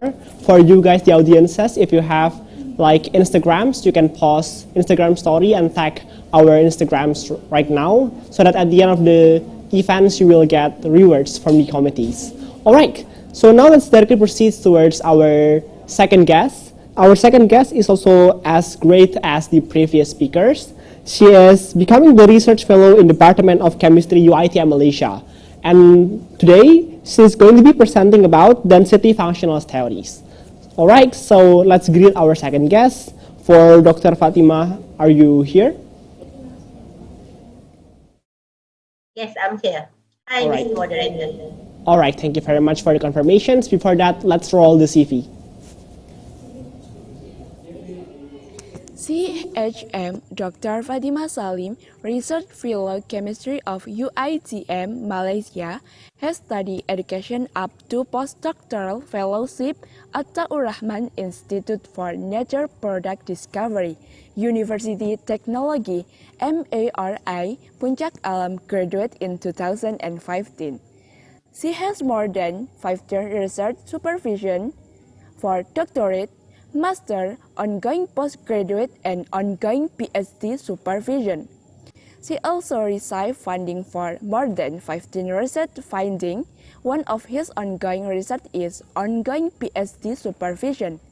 She has also been involved in peer review publication for the last 3 consecutive years. She has also experienced more than 20 times as an invited speaker and more than 10 times participating in oral presentation, conference, or seminar attendance. She was also named in the 2019 UITM Brilliant Worker Award, managed to get money medal, both silver and bronze medal for 4 years in a row from 2017 to 2019. All right. Hi, Dr. Fatima. How are you today? Hi, Mr. Moderator. Fine. Hopefully you are as well. Yeah, I'm also fine. Thank you very much. So we're so pleasure to have you here right now. So, are you ready for the presentation, Dr. Fatima? Yes, sure. All right. Okay, the floor is yours. All right. Thank you very much, Mr. Moderator, and for the MC. For the nice introduction. So today I'm going to share. Let me try to share my screen first. All right. So I hope you can see this. Can you see this? Putting on the. All right. That's good. I just want to seek help from the organizer. Can someone enable me for, entering these people, because I'm one of the, it seems like I'm one of the technical person that going to do, maybe accidentally been assigned. Right. Right, so yeah, I'm CHM means that registered chemist, a PhD holder. So Fatima Salim, I'm a research fellow from Taur Rahman Institute for Natural Product Discovery, AURID, at UITM. So I'm also representing Institute Kimia Malaysia, okay, I'm going to click that, and Malaysian Natural Product Society. And today I'm going to share with you part of my research, which is actually density function theory, DFT, the short term of it, a reliable assistant for chiral molecule structure determination. So this is actually going to be science and mathematics, a combination between them, right? Right, so I think I need to highlight this one where actually the project is fall within the SDG, so as been highlighted by Dr. Hadliza just now. So mine is actually fall in good health and well-being, because we are studying the medicinal plant. Okay, and then quality education, because generally we are doing academic work and we also share the outcome of our research in the field. Okay, and finally it is actually related to life on land, because I am a natural product chemist and we are dealing with plant. Okay, for that, right, I'm going to bring you to some fundamental understanding, or bring you to blend with what I'm trying to do, because this is going to be a very technical presentation, but I will try my best to make it as layman as I can. Okay, so many naturally important molecules, so molecules or chirals, chemicals are actually chiral. So if you have learned what is actually chiral from your study in chemistry, so it is actually related to, you have a molecule, so that particular molecule contain a chiral center. Okay, so the chiral center can have different substitution molecular weight of atoms or groups, so that will cause a rotation to occur, and some rigid formation will form. So it is actually a spatial arrangement or 3D arrangement of a molecule. So of course there are many naturally important molecules are chiral. So for instance, sugar here, so sugar actually chiral. It is the essence of our life, which is actually converted into energy through the metabolism of our body. So basically we need sugar, right? So it is chiral molecule because we have chiral centers. Right? And amino acids, of course, 19 out of 21 amino acids that naturally occur is actually chiral molecule. So our DNA and our, the protein, the peptide, they're going to form of our major body here is came from amino acid and it is chiral. Of course, the DNA, as I mentioned just now, and the enzyme, all of the peptides and the amino acid that have a property of enzyme going to form enzyme, and most of the drug that available now is actually chiral. Okay. So, for instance, here we have doxorubicin. This is an anti-cancer drug. So, if you see that particular region, you have that, fishy line cutting there, and then you have the dashed line that is indicating it is the chiral molecule. So, in a 3D configuration or formation in the form of 3D, you will see that they are different. They have different hand. You have into your face, so that one, and then out of the face. So, in the terms of 3D. So, because of this characteristic, so we will have different affinity towards the enzyme in our body. So we have this one, amoxicillin. So it is a penicillin, actually antibacterial drug, still a chiral molecules. Okay, and then we have cyclosporin. So it is an immunosuppressant, so being used as a drug. We have Prograf. This is also an immunosuppressant. We have azithromycin, so this is an antibacterial agent that been taken for sedative. And last but not least, we have Lipitor, so this is a cholesterol lowering drug that been consumed. Okay, so molecules from plant. You know that actually a plant contain chemicals, because when people heard about a plant, they thought that it is free of chemicals. No, actually, plants are a factory of chemical producing system. So they are actually a function of all of these chemicals, including our body as well. So first is actually for build-up structure. So we call it primary metabolites. So metabolite, molecule, they are the same things, but they are being, it is actually the terms that been used. So it is, you can call it chemicals, you can call it metabolites, you also can call it molecules. All right, so yeah, this particular primary metabolites, they are, the function is actually for physical, chemical, and biological functioning of the plant. So we call it physiological. So for instance, we have the carbohydrate here. So it is actually a glucose which is produced through the photosynthesis, and it is used as the energy and the build-up of the molecule, the plant itself. We, the molecule as well, play a role as a physical defense, so means that if we have spines, thorns, okay, we have that spines, and then we have the hair, so it can cause the irritant when it touch your skin, so you can get that, irritant and the itchy sensation. So that is because of that thing is penetrating into the skin. Then we have waxes, keratin, suberin, gums, resin. So for instance here, this is suberin. So this particular molecules is actually containing in this, the lattice of jackfruit. So the function is actually for physical defense, but since we are human beings, we like to, explore of this food. So we just took it and we know how to remove it by using oil. Okay, and finally, the function of the chemicals in plants is actually for chemical defense. So we call it secondary metabolites. That one is primary because it is primarily used. You need that. And then chemical defense, which is the secondary metabolites, is actually part of the flow of part of the body of the plant itself. So it is that actually have both tests. Then they have a set of one, and then they are used as a communication between plants. Okay, so for instance here, we have citric acid. This is the molecule of citric acid, so it came from lemon. So it has the, the bold test, sour test, that actually preventing the animals to get close into this particular lemon.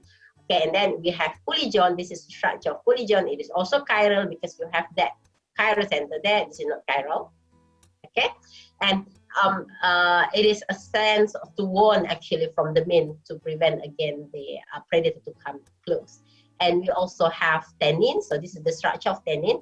If you come across a banana which is overripe, so you have that black spots, that is actually tannin. So the function is to maintain so the banana wouldn't be invaded by fungus or bacteria. So actually the taste will be sweeter because more glucose are produced and it is more healthier. But just be careful if you have a maggot or other things to be there.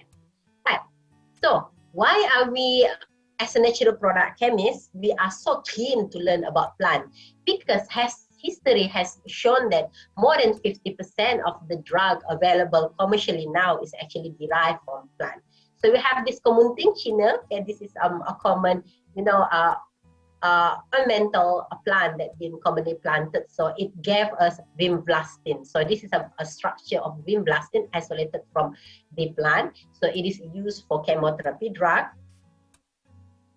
We have this weeping willow. Okay, this is a weeping willow bark. So this commonly been planted in, parks. So the bark is actually give us aspirin, which is a painkiller, right?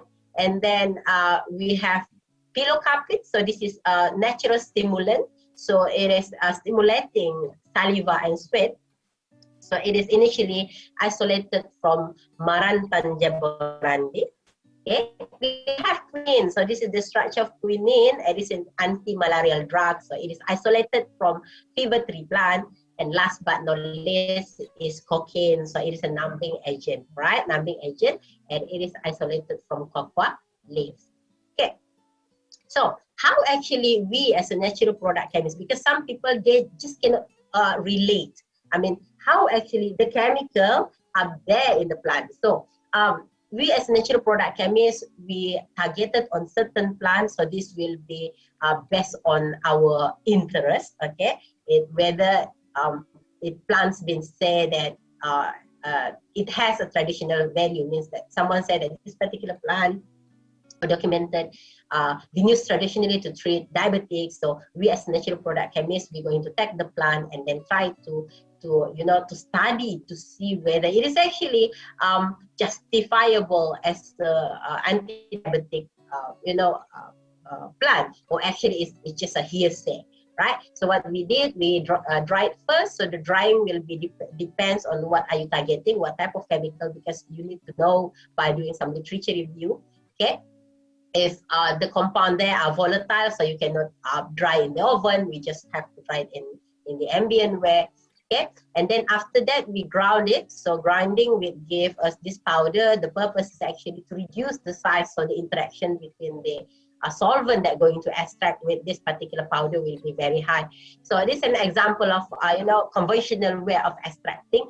So the analogy is actually you have your tea section. So the tea inside the section is actually the extract. So we put in water. So put in the water, you're going to have that black color. So all the black color is actually the extract that came out from the tea, right? So that is what we're doing, but we didn't use water. It depends actually. We are using organic solvent. So after that, we need to concentrate because we need to remove all of the solvents. So it means that now you have the tea, and then we remove everything, all the water inside. You're going to be left with all the the black things that covering the glass. Then this is going to be the extract. After that, we need to profile what is actually inside this particular extract. So all of this peak, this is called chromatogram from the HPLC. So each of these peak is representing a single peak, right? But it didn't done there because we need to purify. You need to isolate each of these particular peaks. So we went to another technology, which is recycling HPLC. So we recycle back a few constituent, and then we separate them, and we're going to get this powder. So this particular powder is actually represented by one single peak. But it didn't end there. We have to know what is actually the chemical or the structure of molecules that forming this particular mess here. So we have to use all our spectroscopic techniques, and we have to use our skill of the natural product to derive towards this particular structure. Okay, so people are saying that the work is not easy, especially in natural product, because it is actually trying to find a golden needle in the haystack. Right? It's not easy because how are you going to find that if you have a mistakenly step on the needle, it's going to be very hard. But it shouldn't be like that because this is our field, we know better. So as I said before, we are guided by the traditional use of the plant, okay? And then we are targeting a specific type of compounds or molecule or chemicals based on the literature review that we did on the plant. So we know that, for instance, it is containing alkaloids group. So we extracted it using suitable solvents. So only alkaloid will be extracted, right? And then we are using all the spectroscopic data relatively. We know the chemotaxonomy means that from which genus, which family. So actually, all of the plant is actually clusters into genus and species based on the appearance, and the chemical is actually reflecting that one as well. And we use this particular puzzle, and finally we got that structure. Okay, so what I'm going to share with you here is from our previous work, we managed to isolate these particular chemicals. There are three actually. So these particular chemicals or molecules are actually has high potential to be developed into drug. Why we are saying that? Because they are biogenetically, means that from the structure, they are related to monoterpene-derived drug, which is available now. It is an hypotensive drug, antihypertensive, such as aspirin and agibalacin. But there must be a problem that need to be solved. That is what we call a research gap. Okay, so we are considering the number of chiral centers. Okay, if you still remember, you learn, you manage to learn on the chirality of molecule. So this particular structure actually exhibit 1, 2, 3, 4, 5, 6, 7 chiral centers. And basically, and from the theoretically, in order for you to know how many possible structure or molecules or diastromers that this particular arrangement of atom can form is 2 to the power of the chiral center. So if you have 7, means that there are 128 different molecules that can be formed from only this single arrangement, right? And for this particular structure, since we have 1, 2, 3 chiral centers, means that there are 8 different molecules. So we don't know from 128 which is actually the molecule that we have in hand. All right. So what actually determining the exact molecule or the chiral center are very important. If you know the tragedy of thalidomide, okay? So thalidomide is actually this particular drug, all right? So it has a chiral center here, that one. So you have that bold and you have this dash. So based on this one, we name it R-thalidomide and S-thalidomide. Okay, so yeah, thalidomide is a drug actually was sold in 1950s and 1960s as an anti-nausea for pregnant women. So, some pregnant women, they have this morning sickness, so they need to take some medicines to relieve that, right? So the drug been prescribed actually for a pregnant woman. Excuse me, Dr. Fatima, you have 10 minutes left. 10 minutes left, right? So unfortunately, because of the drug is, it was sold in the combination. Okay, they are sold in the combination. So this particular molecule is sedative, means that reducing the nausea effect of the pregnant woman. But unfortunately, this side, which is sold in combination, is tetrogenic, which is toxic. So it already caused more than 10,000 deformed babies that have this particular phocomelia problem. So the drug company actually forced the withdrawal of this particular drug from the soul. So there are a few techniques actually being used to determine the exact molecular structures. So have X-ray, spectroscopy, chemical correlation, Raman, and electronic circular dichroism. So the one I'm going to share with you is the electronic circular dichroism because they are more sensitive techniques. So basically there are 2 types. Okay, I'm not going to share that with you because it's too sophisticated. Okay, what I'm going to share with you, this is an IR, infrared spectrum of two different isomers. Okay, if you can see here, they have similar IR profile for these two compounds, but their circular dichroism are different. Here you see that both are negative. Here you have positive and negative. So this positive and negative sign is actually telling us that the chiral molecule just now is interacting with the UV light. Okay, so this is the IR, okay, the IR light. And for the UV, okay, you will see that both of the molecule have the similar UV profile, but their CD are different. This is telling us that there are different molecules with different configuration.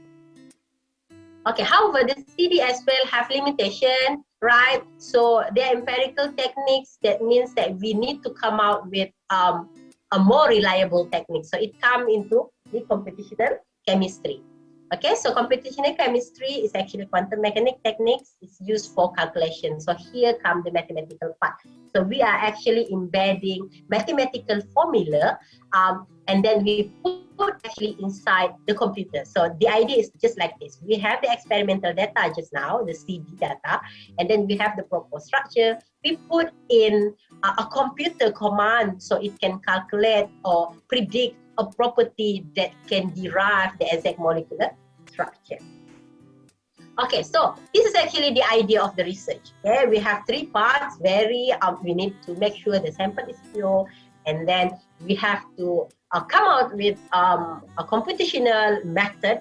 Okay, so the method is very important because if we use a wrong method, it's going to give us a wrong prediction. And finally, we have to verify the method in order to make sure that what we are calculating is correctly mimicking the experimental part. So we have two molecules, which is well known, and then we are actually benchmarking the computational method. So we run the experimental data, and then we also predict their spectrum through the Gaussian output calculation, right? So whenever we have the experimental line nicely with the predicted, means that we are having the excellent method. However, getting the excellent method requires us to have a best basis set, solvation model, exchange correlation function. So all of this needs to be balanced, which is give us the best accuracy, and they are called the level of theory, right? So this is the mathematical part, the formula that you need to key in the computer in order for us to get the exact spectrum predicted similar as the experimental part. So we need to check the reliability, and that will finish the work. Okay. So I'm not going to explain this thing because this is more technical, right? Okay, so this is actually how we derive the method, which is the quantum, right? The level of theory, right? So we are actually building the molecules in the computer, right? Okay, and then we use the molecule to predict their conformers, because all of the molecule, if you put in solvent, is going to, like swimming. So we want to see which is the right structure need to be calculated, right? And then you need to optimize to make sure that the molecules that we are calculating into the computer just now have the lowest energy, right? And then, okay, so we use a single molecule. Okay, the conformers actually to benchmark between basis set, solvation effect, and functional, and that is going to give us the best level of theory. And from all of that, we found out that this particular level of theory is the best. Okay, and then this is the solvation mode, the exchange correlation functional based on the correlation, right? And then this is actually the functional. And we actually found out there are two different calculation method, the theory just now, that can give a good data. But however, between the two molecules, we found out that this particular molecules, okay, it gave us a nice matching with the experiment. But however, this one failed to represent the crucial part here. Okay, so we want to know why further. We found out that in a 3D conformation, this particular moiety is very close to each other. That's why it cannot this particular, this method cannot actually mimic or reproduce the spectrum that we want. Okay, but this method can give us the data. So finally, we want to check how actually the electrons are being, pointed or give in the molecule. So they give different molecular orbital that rationalizing why actually one basis set cannot predict the other one. Okay, so we check the reliability of the theory just now on the mathematical side. Okay, and then we managed to establish the molecular structure of these three new compounds by matching the experimental and theoretical experiment. Okay, so there are huge importance of the FT in chemistry. Just want to give you, a motivation. So we have 5 Nobel Prizes winners for computational chemistry that was given, okay, in 1998 and 2013. So the field is actually has a very good future prospect if you want to do research dealing with quantum mechanics in computational chemistry. And a little bit, sharing with you where actually I'm doing research. So this is UiTM Puncak Alam. Okay, so we are at level 9. Right? If you come to UiTM Puncak Alam, because UiTM has, many branches. We have 33. So Puncak Alam is one of it, and also at UiTM Dengkil. Okay, they are in different, location actually. Okay, so UiTM Dengkil, that is a QR code if you want to do some collaboration with me. And this is all my students, right? So master and PhD students. That's all. Thank you very much.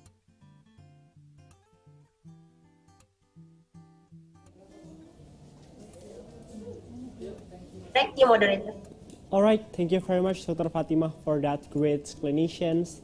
I think we all have heard our both speakers today, and I think that's the end of the speakers. So now, I think we would like to give the chance for all the audiences, all of the participants to give some questions for both of our great speakers today. So if you want to give any questions, you can drop it down below in comment sections with specific format with your name, underscore your speaker's preference, and underscore your question. So for example, if you want to give questions, then it should be Axel underscore, if it is for Dr. Haslin, then Axel underscore Dr. Haslin underscore the questions.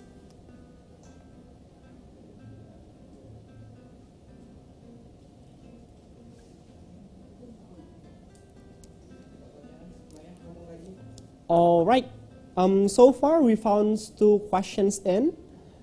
The first question is for both Dr. Haslin and also Dr. Fatima, and it's coming from Feli Alfida Hanza. So the question is, what is your strategy as an academic to face Society 5.0 era, and can Indonesia apply that concept? You want to ask that first, Dr. Haslin?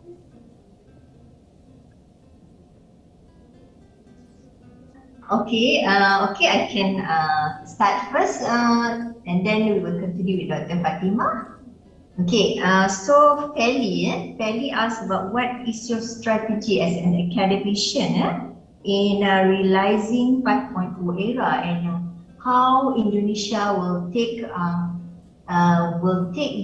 I think the spirits of education 5.0 or strategy 5.0 in line with this spirit.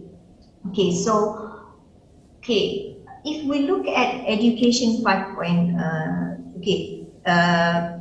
the society 5.0 itself, society 5.0 is actually try to integrate between virtual, IoT and AI with the physical space or area or niche. Integration between mankind and technology. So we need to look into what is the difference between society 4.0 to society 5.0. We already talked about using machine, using machine, robots and everything that is under society 4.0. But what is new in society 5.0 is the smart technology using artificial intelligence or Internet of Things. So, as an academician, we have to adapt We have to follow the trend. We have to move forward to follow the global trend of Society 5.0, because if not, we will be left behind. So, as an academician, one thing I surely can do is that when I'm teaching my course, for example, I must start to introduce the Internet of Things or AI technology in example data analysis. That is one thing. Another bigger role as an academician, when we see the changes of Society 4.0 to Society 5.0, we will be talking about the curriculum review in our program. So when you talk about curriculum review, you have to take into account introducing students with new courses on Internet of Things or AI in their program. So meaning that they have maybe 4 years program, you must have certain weightage of courses to actually be part of Society 5.0. So I think if we talk about my scope in solar photovoltaic, okay, we in Faculty of Applied Sciences, we have taken the spirits of 4.0 industrial revolution last time, okay, machines and everything, by actually introducing solar photovoltaic, okay, or photovoltaic energy system course, and then we continue with practicals for photovoltaic energy system. But now we are actually embedding our course with Internet of Things or AI using simulations, software and programming, and also AI programs such as multi-layer feed forward neural network, and then you have swarm optimization, and then you have like dolphin or something like that. Okay, I think I wraps up to highlight that is the role of me as academician, as a lecturer, okay, and then how I actually as one of the lecturer in the program where we actually embed or propose program which is in line with Society 5.0, and then how we actually integrate in our course. And I think Indonesia is not left behind. I know that you in Universitas Negeri Surabaya, okay, will have this kind of courses and add up with new courses that in line with Society 5.0. That's all from me, so I pass to Dr. Fatima. Okay, thank you, Dr. Hazelin. Right, so from my side, I think we already experienced this 5.0 in the pandemic, because we as an academician, you know, we don't know how actually we want to use, you know, online distance learning, how you want to deliver to students in order they to understand the teaching being conducted. So this is the thing that we learn by using, you know, Google Classroom. You have to deliver the material, you have to deliver the content in a form of live, and we are doing it now in the form of webinar. It is possible, though we are very far, but I mean in the location wise, but because of this technology, we are in front now. And of course, Indonesia is in line. So of course, we have the drawback for the pandemic, but we also have, you know, we need to admit that it actually already expand our technology, our AI in the form of delivering information beyond, and this is actually the reason why the vaccine as well can be produced, because all of, you know, the researchers, they are interchanging information, they are interchanging the technology, so the vaccine can be produced. So I think there is no doubt about implementing 5.0 in this our life, including Indonesia. So that's all from me.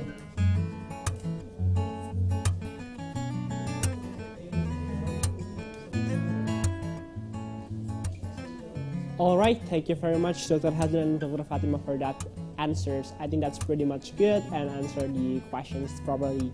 So there's a lot of questions dropped down below already, but the committee will only choose several questions. So we're so sorry if your question did not, being chosen, right? So the second question that being chosen by the committee is for Dr. Haslin. It's coming from Muhammad Herswang. So it's a long questions. I want to ask about SGD, which has an impact on the world. In the nearest futures, what is the pattern of the country in managing in the world of technology so that it can be properly clarified in accordance with a good SDG flow? And what is the impact, if not for the country, when they don't manage it well? Are they still considered behind by technology, or in that development they still maintain their country ecosystem?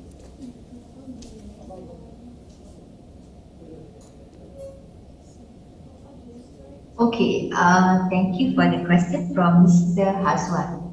I think it's quite a tough questions on the, I think, helicopter view, which the policymaker or the one in the government would be very much appropriate to answer this question. However, if we look at the 17 SDG goals, so if we look at the 17 SDG goals, we see that the first one is no poverty, zero hunger, good health, everything under the partnership for the goals. So if we talk about managing it,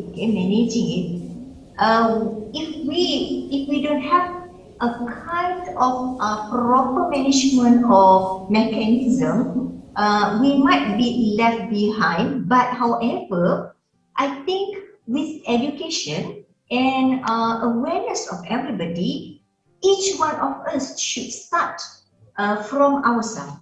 We start at home from ourselves in the vicinity of our campus, and then we actually expand to the society. Sometimes we know that we are quite not happy with what our government or policymakers is doing in going in line with the SDG goals. But if you don't take the action accordingly with the right momentum, we will be left behind. So I don't see that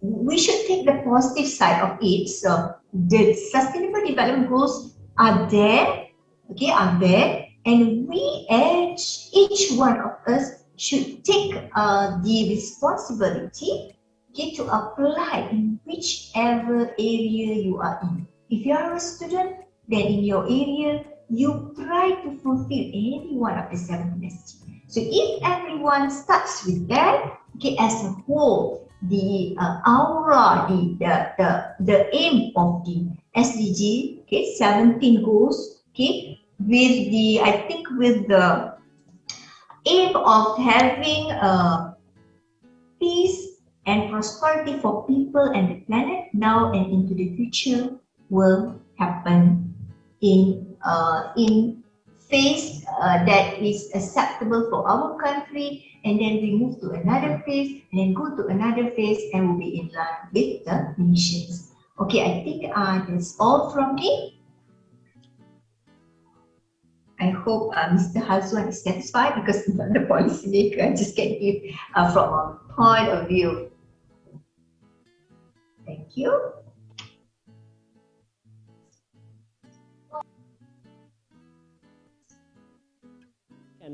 And it is right now directed to Dr. Fatima. It's coming from Dimas Fahmi. So the question is, there are still many people who are not familiar with DFT. So what do you think is the functions of learning DFT? Yeah, of course. If you see just now, it is a recent development, because it is actually a technology that applying AI in solving our problem, especially dealing with molecular. But actually, many things can be done as well. Right. So, of course, DFT is not familiar to the others because it is more technical and it is related to quantum mechanical. But I believe there are some courses that have been taught in university. I'm not sure. Because this is under science mathematics, right? Have the student actually been, been exposed to quantum mechanics? Is it? I'm asking the moderator. Because in order to give an analogy, I have to know that at which phase is actually everyone now.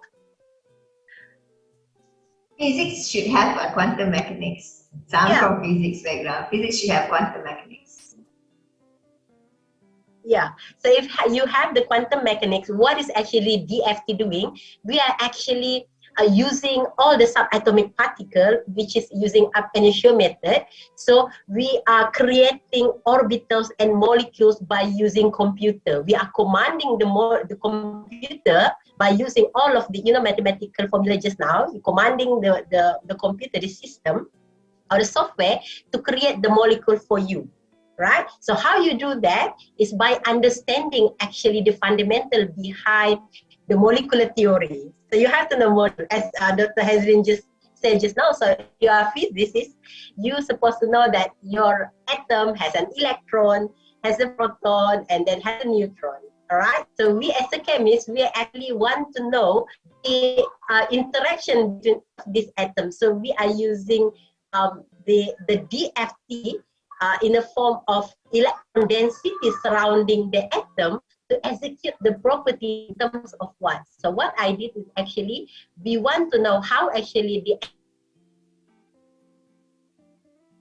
how they interact will be formed in the form of spectrum. That is the outcome, right? So I hope I give a little bit, surface information that can kick out some info in your fundamental learning of chemistry and physics.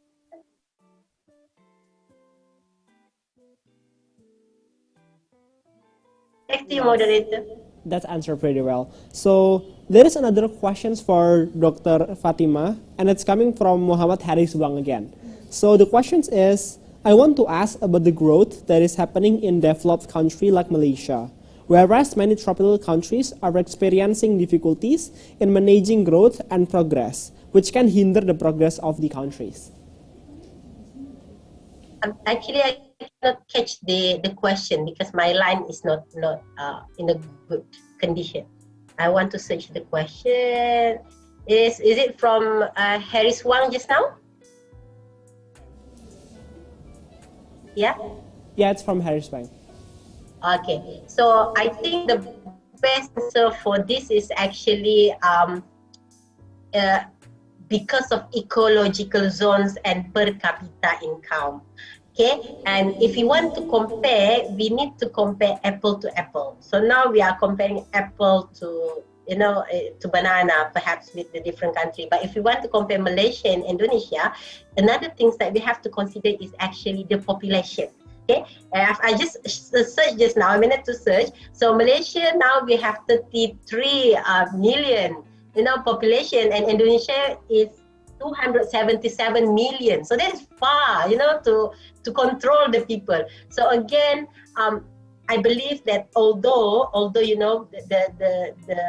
the system now that control us, they might have limitation, or they might have hindrance of executing whatever the younger generation want, but we as a younger generation, you outside there, you can make a difference.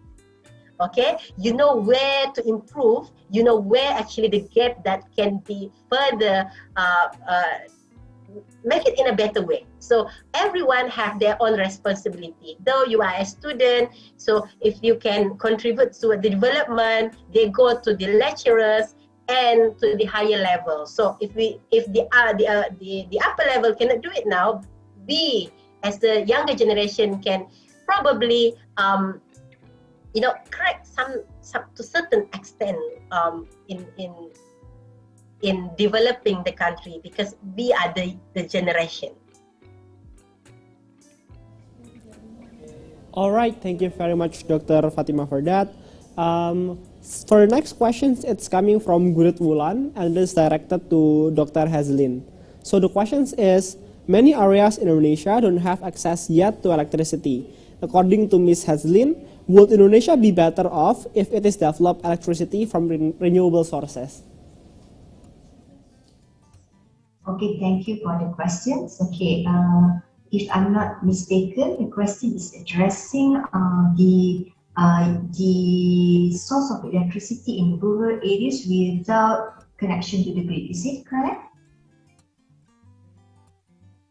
Okay. So in that case, it's a very great opportunity if you are located, your area, hometown, residential is located in a rural area where the grid cannot reach your area. The solution is to use renewable energy. So this is actually we call as off-grid PV system, where off-grid PV system can be of hybrid type. So you can hybrid the solar PV with wind turbine, or you can hybrid solar PV with diesel. You can also hybrid solar PV. I think diesel is meaning that I address as a genset generator set using diesel. So off-grid PV system using hybrid system, solar PV with battery and genset generator, and wind turbine as an optional is a solution for rural electrification. So that's my answer for rural electricity. Thank you. So the next questions is for Dr. Fatimah again, and it's coming from Lailatul Maulidia. And the questions is, what are the benefits of DFT in everyday's life, and how can young people apply it? Okay, so the benefit of DFT are actually many. We have to go to the fundamental of it. So the DFT actually can help us to view or to rationalize something that we cannot see in our bare eyes or cannot happen. For instance, if you want to see how the behavior of the molecules, okay, the behavior of the molecule itself, so you can use DFT. And I just want to bring you towards the recent discovery, which is won a Nobel Prizes in medicinal chemistry, if I'm not mistaken. So actually, if you know, everyone know about capsaicin. So capsaicin is a molecule that cause the hot sensation in chili. Okay, we know for years, I believe that capsaicin is activating the hot sensation on our skin, rasa pija tu kan. So until now, actually, until last year, no one now know actually what type of protein, because in order a molecule to interact with our body, it needs to interact with the receptor. So the receptor is actually made of protein. So until last year, okay, no one know actually which particular protein that this particular capsaicin is interacting with. Means that if you take something, so it got into your tongue or your skin, and you will feel that, hot sensation. But we don't know which particular protein that caused that hot sensation. So a researcher actually, they discovered the new protein by experimenting a big data of sequence of protein, and they find out that two new receptor been discovered based on the computational work. So that is how huge, apart from what I shared just now, we have 5 quantum chemists, okay, that managed to, got a Nobel laureate. So I believe everyone know what is a Nobel laureate. It is a tremendous contribution to the scientific knowledge, right? So I believe capsaicin can give you an understanding towards that, right? All right. Thank you very much, Dr. Fatimah, for that. And I think it is the last questions that is delivered by the operator towards me, and it's coming from Dia Fernanda, and it's for Dr. Hazlin. And the questions is, the topic of renewable solar photovoltaic alternative is rarely known by public in general, especially young people. So, in your opinion, how important do you think this topic should be, and why?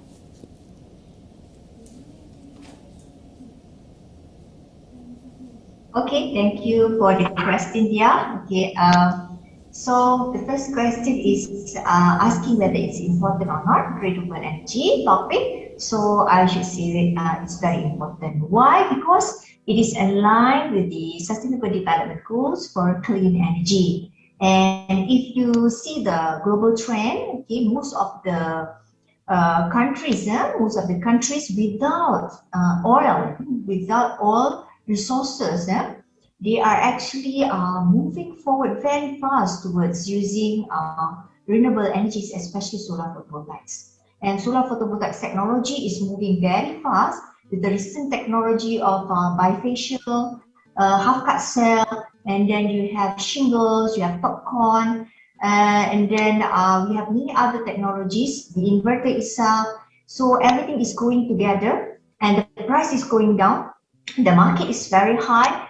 And if you go for online shopping also, you can buy solar PV panels where you can actually have a small solar compound lighting for your house, for your farm. Okay, so it's very important. So what I can say that maybe you as a student and for the awareness of the lecturers in science, especially in physics, we should start introducing renewable energy topic.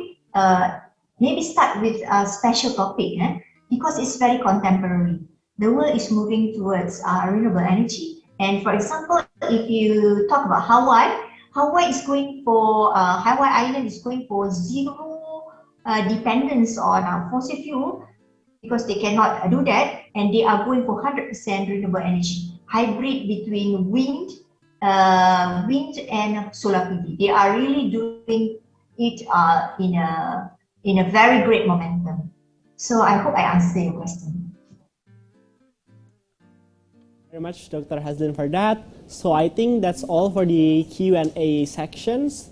We are so sorry if there is some questions down below that's not read yet. Probably you may if both of our speakers want to, you might ask them later in the other sections. So anyways, I think that's all for the first sections today. So we have learned so much regarding SDG, especially how it is implemented in general society, how it will create development in status quo and also society in general, how it creates benefit towards climate change actions, even things like social movement, like feminisms, also get helps from that. And also we also learned so much about density functional theory, and we also have learned a lot of things from our both amazing speaker today. So I think thank you very much for both of our speaker, and also we are so sorry if there is any inconvenience that you might get. We are so sorry for everything. I think that's it. I rest my times. I will give it back to MC. Thank you. Thank you.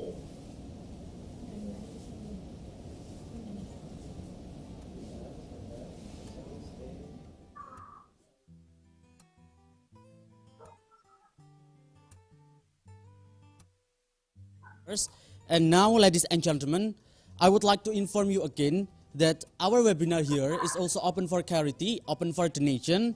And for now, our donation is up to 1,130,000 rupiahs. I repeat, 1,130,000 rupiahs. So for all the audiences who want to contribute on our charity and donation, you can click on the link below on the running text, or you can scan the barcode on the corner of your screen. So, ladies and gentlemen, we know that those are really inspiring presentation by our two speakers. Now we still have 3 speakers left, and now we would like to have talk show with our third speaker that will be led again by Axel Radiota Aji. So, hello Axel. Are you still there? Yep, I'm still here. Are you ready? Absolutely. Okay, the time is yours. All right, so I'll back again, and I think before we proceed to our talk show, we're going to see the CV of Iqbal first.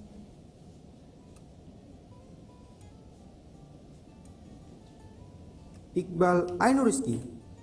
Iqbal is an undergraduate student in the Department of Physics, State University of Surabaya. Iqbal is also an outstanding student who has received up to 25 awards in the field of science and has been a speaker at various seminars. Iqbal has also been active as an organization administrator from 2019 to 2020.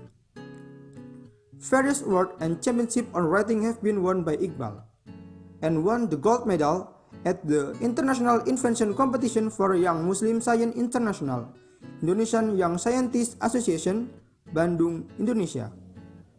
Various scientific publications have also been published by Iqbal to Sinta Index 3. Iqbal is also a recipient of the Talent Achievement Scholarship of the Ministry of Education, Culture, Research and Technology of the Republic of Indonesia, ex-Ministry of Finance, 2021 until present. Alright, so now I think let's greet our third speaker today, Iqbal. Hi Iqbal, how are you today? Hello Excel, I'm very good today, and how about you? Of course, I'm absolutely good. I'm all on fires. So, alright Iqbal, so in these sections we will have small talk show. I will be giving like several questions towards you, and later the audiences also might want to ask something towards you, so please like you give answer and probably tell about your own experience, right? Okay.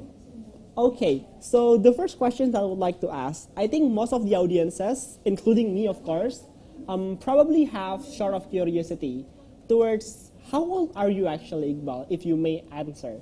Okay, Excel. Currently, I am 20 years old. Oh wow, 20 years old. I think that's such like, you know, really young age, especially for an excellent student like you. Then the next question should be about the background, especially when you are already like becoming excellent student, when your paper, your works have been, go through international level. So I would like to ask about how could you achieve that, about your background. Okay, thank you for the wonderful questions, Excel. So, in my opinion, all of this was backgrounded because of when I was in high school, I still no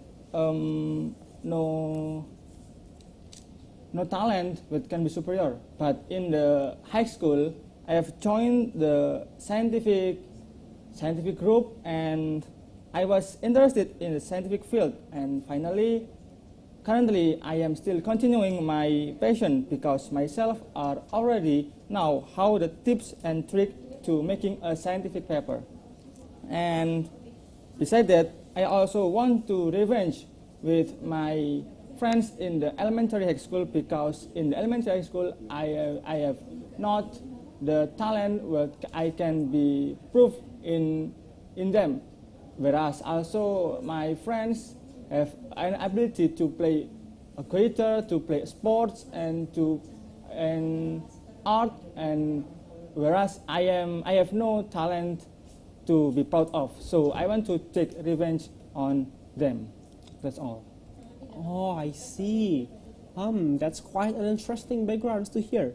And that's also quite inspiring as well. Then I think that after we know about your backgrounds, probably we're also asking about the motivations.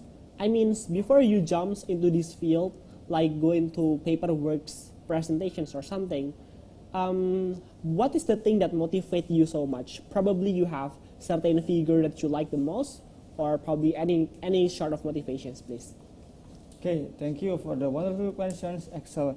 So actually, there are some things that really inspire me to become a outstanding student. And then the first one is my inspirational figure is Reza Aulia Akbar. He is an Institute Technology 10 November student that have received so many awards, and also he can go abroad through this world, through his achievement, through this project, and through these achievements. And he even succeed the #1 young business leadership, because he make a scientific learning platform, namely the Science Hunter. And the second, my inspirational thing is my motivation is to become the most outstanding students. According to Reza, if I get the most outstanding student, that means I become the number one student. And if I get that, I am very so proud to myself, to my university, and to my parents. That's all. I see. All right. So I think that's like things that motivate you so much. But then there's still a questions, right? When you join competitions, there is a lot of works that have innovative idea. So how did you get such inspirations to create the title of that works? Okay, thank you for that question, Axel. So there is many source of the inspirational ideas, and the number one is if we join or register in some scientific competition, we can learn from our enemies or our rivals their ideas, and in their ideas we can learn how is their ideas to solving the problem. Then we can imitate and modification their ideas. And then the second of my inspirational source is we make to sensitive to our environment, because the ideas is based on the problem. Then if we have to find the problems in our environment, we can find how we can solve that problem using the creative and innovative idea. It can be learned through many literature review or reading some literature. So if we combine that problem, the ideas, and our reading some literature, it can be a fantastic and wonderful ideas to solve that problem. And that is the idea to make creative and innovative. I see. I think that's new for me, especially if if I want to have certain title for my paper also. I think I would like to use the same method as you, right? So I think after we know about how did you make the title, then what about the competitions? I mean, if you join a lot of competitions, there might be a lot of experience that you might get. So can you share with us towards your specific experience? Maybe something sad or maybe something great. It's up to you. Okay, thank you for that fantastic question, Axel. So my experience that it is very feel to me is when I was meet my first failure in grade 10 senior high school, and if at that moment I can see that my enemies in that competition is very incredible, whereas me and my team was I very rushed with my project, and I was insecure with my project if I compared to them. And yes, it is clear that I am get the failure from that, and at that moment I can't learn what make me fail. And from that experience, I keep trying and evaluating my failure, and alhamdulillah, in a few moments later, I get the first winner of national scientific paper competitions. So in my opinion, I can conclude that the most important thing that if we want to make a scientific writing competition, and if we want to succeed in the scientific competition, is the experience. If you get a failure, you must be don't give up, and keep trying until you get your success. That's all, Axel. All right. So yeah, I think that's quite an interesting answer for the questions, right? So what about feel of slothful, like laziness? Because oftentimes, like regular student like me, for example, if I want to join certain competitions, then most likely I will have this some sort of lazy feeling that I do not want to work so hard to get something, for example. How did you cope up with that? What makes you not lazy or not slothful? Yes, thank you. And that question is frequent question to me. And in my opinion, and first thank you for the question, Excel. So if we want to fight with our lazy, is we must have the motivation if you want to join a competition. And in my opinion, I joined 2 competition because I want to get a scholarship to help my economical parents, and I want to be a most outstanding student. And because if I get the most outstanding student, I can proud to me and myself, and I can take revenge with my friends who that underestimate me and in my elementary school. And if we want to affect the laziness in to have an achievement, is we should make a goal. And if we have a goal to make an achievement, we can realize that and make to-do list every day, every time, and every hours what we can to do. So if you have a schedule, to-do list, you can your life will be scheduled, and you can easily to get your achieve. And don't be get insecure with the other achievement of your friends, and keep to be yourself with your capability. That's all. All right. Okay. That's an interesting way to cope up with laziness. Anyway, I think I have some other questions, not for the in your opinions, how important is the field of your competitions? There's a lot of competitions all around the world, right? And why do you think your competition is so important? Yes, thank you for Excel. Why I joined the competition more and more is to become first the most outstanding student, and second, it can be proud of my department, my university. And if that realized, I feel very proud of myself, and I am with my lecturer. I am understand with my lecturer that I am the outstanding student, and if that is realized, that I feel that my grade in every course is good, because I know what can I do, and every course in the in this department is review journal based. And if I have the experience to make a scientific paper, it can be easily to me to review a journal and to make a paper competition and to make a paper want to publish.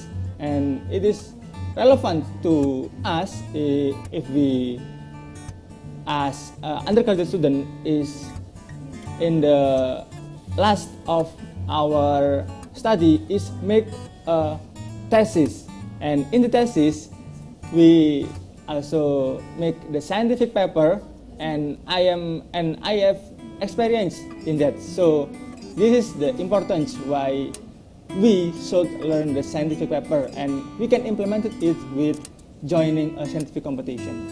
That's all, Excel. All right. Yeah, now we know about how important scientific paper is. But then I would like to ask about common questions that probably everyone in the rooms want to ask. Because if you join a lot of competitions, it must take a lot of time. So how did you balance up both your competitions and your educations in the same time? How can you make it work hand in hand? Yes, thank you for your good question.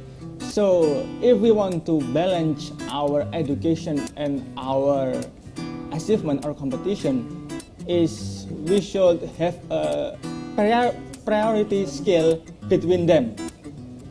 We know that the main purpose of we graduate from the high school is learn in higher education.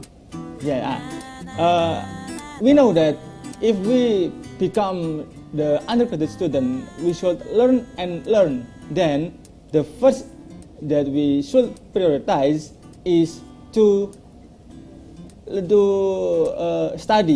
study according to our course and our lecture. Then number one is we can join the scientific competition paper and publish a journal. So if in my opinion I have a priority scale is number one is education and number two is achievement, and between them I have two to list every day what should I complete every day, and it is very helpful for me to balance between education and that achievement. That's all, Excel. All right, now we know, guys, that prioritizations is pretty much important. So for the next questions is probably something more like the process of your competitions, because me myself have personal curiosity towards how did you prepare your competitions, like probably the process of the competition. Yes, thank you for your wonderful question, Excel. So if we want to join the scientific competitions, this is make a long process, and it can be compared if we make an assignment from our lecturer. Yeah, you know lah, we usually work our lecture is day -1, and I think that is I not advise to do like that, because in the making good scientific paper it need long process, and that is the preparation, and that is the evaluation, and that is advising in our lecturer, our advisor, and this need a long process, and I think it needs about 1 month before the deadline. We can work one by one, step by step, and it is also finalizing that paper, and then it can make the fantastic and the wonderful of project. That's all right. So okay, I think that's like, you know, something long process, and it takes really long times. That is why the prioritizations does important, guys. So I think this is the last questions from me and also from the committee, is talking about, like, you know, it's something more personal towards you. After you becoming like one of the most outstanding student in State University of Surabaya, yes. Do you want, or do you have any plan to release a book, for example, for your own self to share your experience with everyone all around Indonesia? Yes, thank you for your question, Excel. So, if I want, currently I'm still not yet to make that book, and that is my dream, to make a book that inspiring the people to get the many achievements. But I think I will realize that if I have graduate from the State University of Surabaya, and you know lah, I'm still currently I still busy with the organization, the achievement, and my lecture. So I will realize that after I graduate from physics department, and I need your pray. I need your pray to me, so I can complete them smoothly. All right, thank you very much, Iqbal, for that. I think that's overall the questions from me, guys. So right now we will give like the same Q&A sections, we will give, we will give time for the audiences and the participants to ask some questions to Iqbal with the same specific format down below. It's your name underscore the speaker, which is only Iqbal here right now, and underscore your specific questions.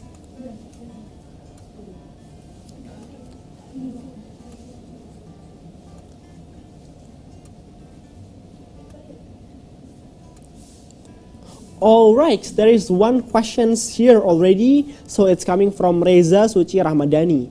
And the questions is, talking about, it's something way more personal. Probably this Reza Suci, really want to know about you. So the questions is, what is your future plan? Like, after you are graduated, do you have any specific plan after you graduate? Yes, thank you, Reza, for the wonderful question.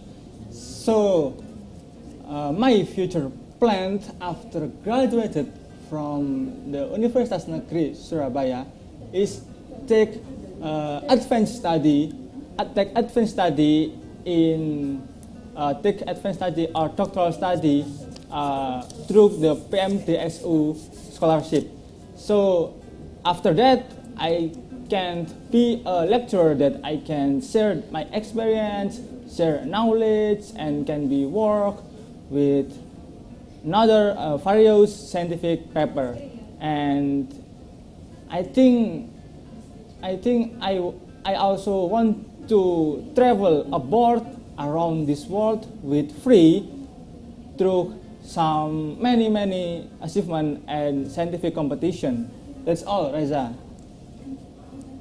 Okay, thank you very much, Iqbal, for that. There is two more questions that is pretty much personal. I think the audiences that ask these questions pretty much want to know about you more because you are the outstanding student that we are invited here. So it's coming from Aufa Arika. And the question is, in your opinion, how to deal with people that always look down on your dreams? Probably some people try to underestimate your dreams. So how do you deal with them? Yes, thank you for the questions, Aufa. And in my opinion, if there is a people underestimate your dream, just ignore them. And you have a dream, your own goal, your own purpose is yourself. And don't ignore, just ignore them, and you need to be focused with your plan and make the to-do list according to your plan, and stay away from that people, or if you have friends that underestimate or this make you down. And according to me, you need to find the good friends, the good people, and to support you and to support you based on your achievement. That's excellent. Thank you, Alpha. All right, thank you very much, Iqbal, for that. So guys, if you have any haters around you that underestimate you, just ignore them, just like what Iqbal did, all right? Okay, so the next questions that comes in is coming from Mika, and the questions is talking about your dreams. Do you have any dreams that is not yet manifested? Yeah. That probably you think about wanting to do something that it's not, you cannot do it yet right now? Yes. Thank you for the questions. Mika. Okay, thank you for the questions, Mika. And my dreams that has not been manifested is, number one is become the most outstanding student, and second is to travel abroad around this world, and the third, I think that is the two dreams, and my another dreams has been realized is to get a scholarship. So to reach to reach the two dreams before is I should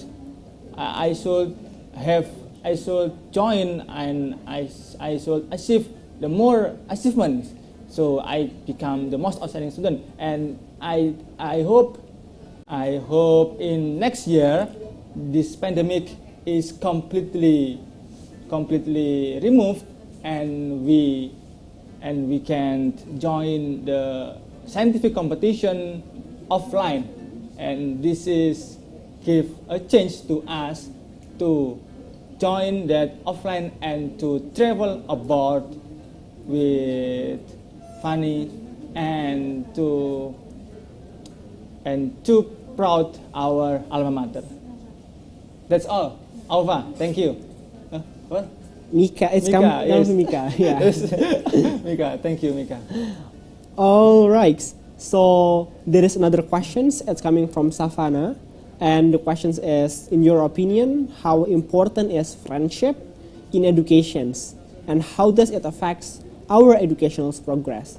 So it's talking about your friend circle, how important they are, and how supportive they are. Yes. Yes, thank you. Who is that? It's coming from Savannah. Savannah. Okay, thank you, Savannah, for the incredible questions. So the friends circle is very, very important because they are know our achievement, they know our experience, they know what we do, and it is clearly understand that the friend circle is very important. We should find the good friend circle, because if we have a good friend circle, it can support us, it can understand us what we need, and we can easily to join to reach our dreams, to reach our goals easily, and it is very important. And stay away from your haters, from your friends that toxic, and just ignore them. Like that. Who is that? It's Savannah. Savannah.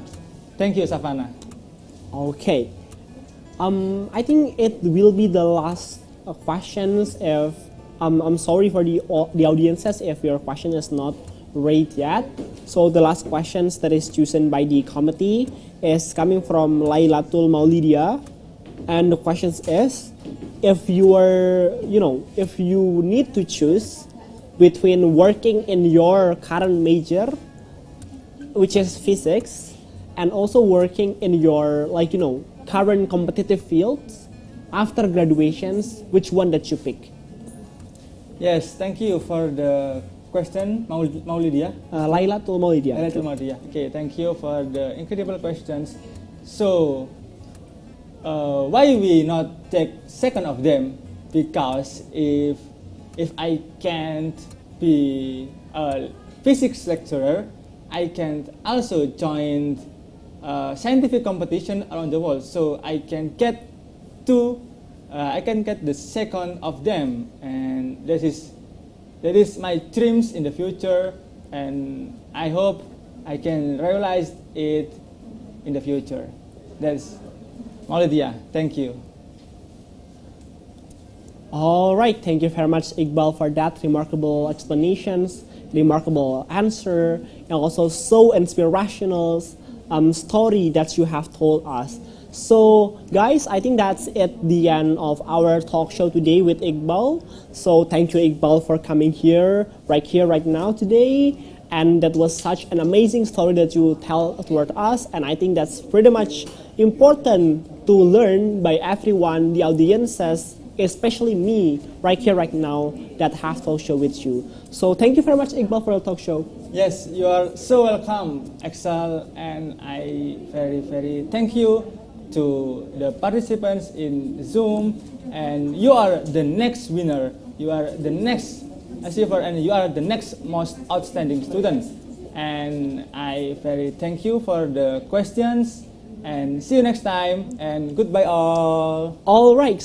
right now for the closing statement from me. So yeah, I think that's all that we can get in these first sections within that 3 speakers that is so amazing. So I rest my case. I give it back to MC.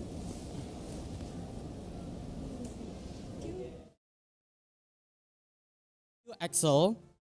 Now, for all the audiences, we have a challenge for all of you. Here, the one who is chosen in this challenge will get the door prize for the committee. So the challenge is the one who is able to answer this question will get the door prize. And I'll read the question is. The first question is mention 5 speakers on the Intergalactic 2021. The second question is mention the theme of Intergalactic today. And the third is mention 5 points of Sustainable Development Goals 2030. Alright, I'll repeat it in bahasa. Saat ini kita memiliki tantangan, challenge untuk para audiens seluruhnya. Dan siapa audiens yang berhasil menjawab 3 pertanyaan yang diberikan oleh panitia akan mendapatkan door prize. Adapun pertanyaan tersebut adalah yang pertama, sebutkan 5 nama pemateri pada hari ini. Yang kedua, sebutkan tema intergalaktik pada hari ini. Yang ketiga, sebutkan 5 poin pada Sustainable Development Goal 2030. Untuk teman-teman yang bisa menjawab, silakan raise hand. And one of you will be chosen by the committee to answer the questions. So, raise hand please for all the audiences who want to answer the questions. So, while waiting all of the audiences to raise your hands to answer the question, I would like to inform you that our Intergalactic today is sponsored by PT TPS Terminal Peti Kemas Surabaya and PT Reja Aton Energi, and also supported by KJ Media UNESA. So, thank you very much to all the parties and institutions that have supported our event today. And also, we have open charity event via charity and donation. So for all the audiences who want to contribute to our charity or donation, just click on the link below and scan the barcode on the screen. So, do we have the audiences who has raised their hand? The question is about our event today, and also one of the topic that is brought by our speakers that has presented their presentation. Okay, I'll repeat the questions in bahasa. The first question, pertanyaan pertama, sebutkan 5 nama pemateri pada hari ini. Yang kedua, sebutkan tema intergalaktik pada hari ini. Yang ketiga, sebutkan 5 poin pada Sustainable Development Goal 2030.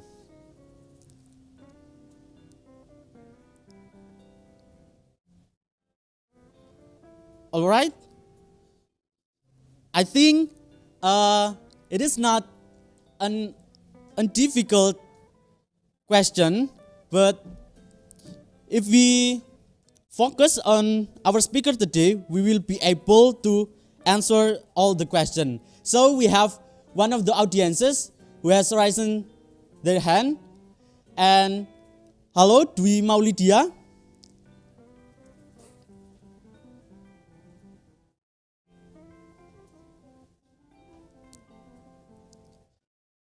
Hello. Hello, how are you? I'm good, thank you. Okay, could you answer the questions? Saya mau jawab yang 5 pemateri hari ini. Okay. Yaitu pematerinya yang pertama, Dr. Hazelin Zainuddin, yang kedua Dr. Fatimah Salim, yang ketiga Iqbal Ainur Rizki, yang keempat Analisa Widyaningrum, dan yang kelima Jeremy Owen.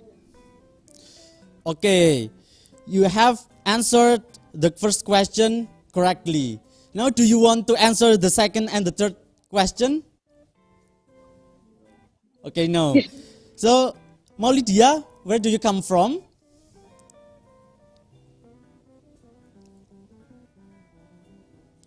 Maulidia dari mana asalnya? I'm from Batam. Oh, from Batam. Hi, from East Java, from Jawa Timur. And now, congratulations to Maulidia, who has been answered the question. But now we have another audience who want to answer the questions. So, for Kalimatul Maghfirah, halo, Kalimatul Maghfirah.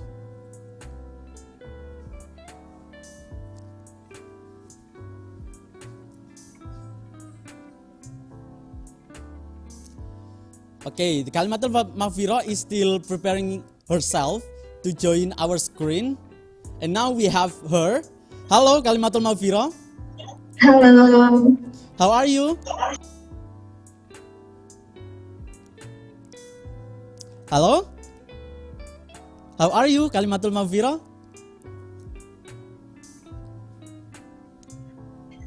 I'm fine.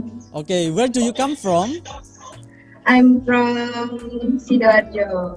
Oh, Sidoarjo. It's a little bit near with my place right now. So, would you answer the questions? Saya mau jawab pertanyaan yang kedua. Okay. Tema Intergalactic. Untuk temanya, the role of science students in realizing Society 5.0 as a contribution to the SDGs 2020 and 30. Okay, you have mentioned the theme of Intergalactic 2021 correctly. So congratulations. I want to ask you, do you want also to answer the third questions? No. Okay, no. I think you are kind enough to give a chance for another audiences to answer the third question. So thank you Kalimatul Maghfirah and congratulations. Now we are going to the third audience who want to answer the questions, and he is Dimas Ferry Hermansyah. Hello, Dimas.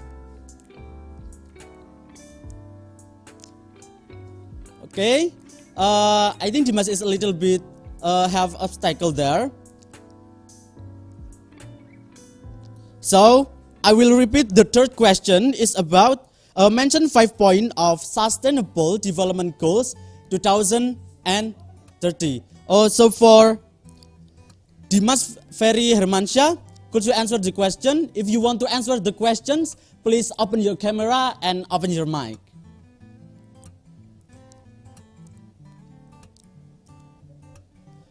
Hello? Dimas Ferry Hermansyah? So if you cannot open your camera, could you open your mic to answer my greetings? Hello, Dimas Ferry Hermansyah? Okay. Hello, could you open your mic? Yes, We can hello. hear you. Okay. Yes. How are you, Dimas? Where do you come from? I'm fine. I'm from Jember. Okay. Now, would you answer the third questions? I think I will one. Aku akan menyebutkan satu. Pertama, first questions. No. I will answer that question, but I will one question. Satu. Yes. Okay. Yes, satu jawaban. Okay. One of the answer of the third question, right? Pertanyaan nomor 3. Saya ulangi, sebutkan 5 poin Sustainable Development Goal 2030. Dapatkah saya menjawab hanya 2? You have to answer in 5 point. Jadi Dimas harus menjawabnya 5. I cannot. I can. Just try it. Coba, ayo kita coba bareng-bareng. Karena waktu di presentasi Dr. Hazelin dan Dr. Fatimah, I will have a signal itu, masalah sinyal. Mental signal? Yes. So I will what I have from Iqbal presentation. Number 1, never give up from everything situation, and number 2, tetap semangat meskipun di luar sana banyak tantangan ataupun yang menyepelekan mimpimu. Nomor 3, mimpi itu adalah sebuah kunci kesuksesan. Jangan sampai kamu hanya menyerah ketika orang lain berkata bahwa mimpimu itu buruk. Kadang orang mengira bahwa mimpimu itu gila, sebab justru kegilaan dari mimpimu itu kunci dari sebuah kesuksesan yang sesungguhnya. So, that's all the answer, Dimas? Yes, I think. Okay, thank you for your answer, but unfortunately, Dimas, your answer is not correct. It's not the correct answer of the third question. That is, sebutkan 5 poin SDGs 2030. But thank you so much for your participation. I really appreciate that. And now we are, for all the participants who has answered correctly the questions, the committee will contact you soon, and just wait the contact from the committee. And for all the audiences who don't get the door prize yet, just be patient, because we have more challenge for all of you, so you can get the door prize. So if you want to know about the next challenge, the challenge that still exists in our Intergalactic 2021, you can watch this video.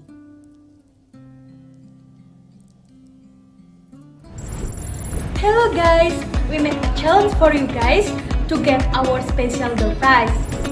First challenge, make Instagram story about today's webinar. Make it as interesting as possible, because we will choose the most interesting to get the door prize. And the second challenge, we will choose one person who will make the best question during the speech of speakers or our guest star. So let's do it, and good luck! Hello guys, we made a challenge for you guys to get our special door prize. First challenge, make Instagram story about today's webinar. Make it as interesting as possible, because we will choose the most interesting to get the door prize. And the second challenge, we will choose one person who will make the best question during the speech of speakers or our guest star. So let's do it, and good luck! So for ladies and gentlemen, that's all our challenge today. So don't forget to upload your story in Instagram.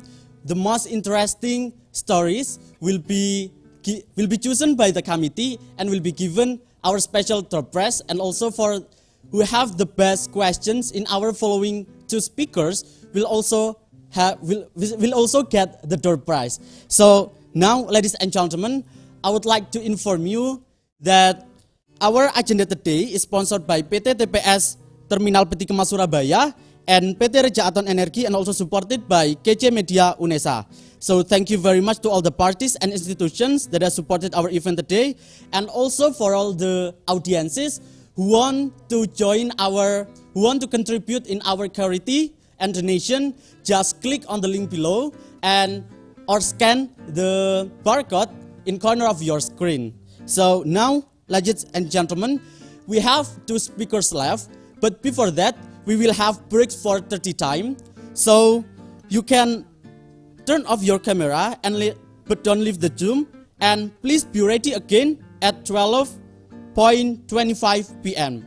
I repeat it. After this, we will have breaks for 30 minutes. You may turn off your camera, but don't leave the Zoom.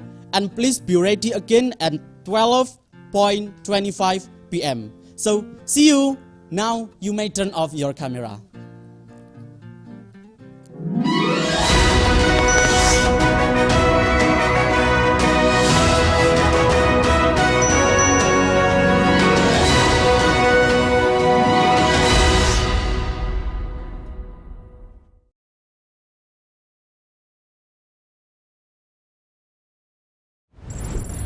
Hello guys, we made a challenge for you guys to get our special door prize.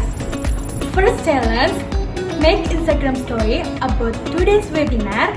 Make it as interesting as possible because we will choose the most interesting to get the door prize.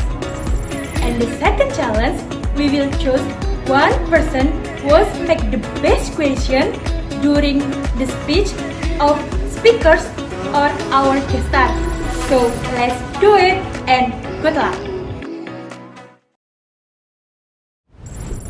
Hello guys, we made a challenge for you guys to get our special door prize. First challenge, make Instagram story about today's webinar. Make it as interesting as possible because we will choose the most interesting to get the door prize. And the second challenge, we will choose one person who will make the best question during the speech of speakers or our guest star. So let's do it and good luck. Selamat datang di PT Terminal Peti Kemas Surabaya.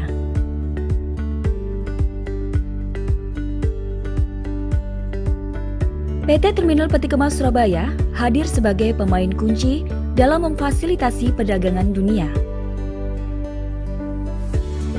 Kami memberikan layanan dengan penuh dedikasi dan komitmen. Kami memastikan kualitas terbaik untuk Anda.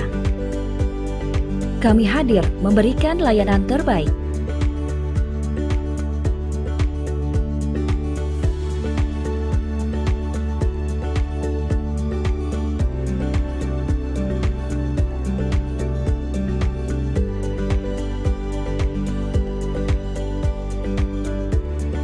Terminal Peti Kemas Surabaya, reliable terminal with service excellence.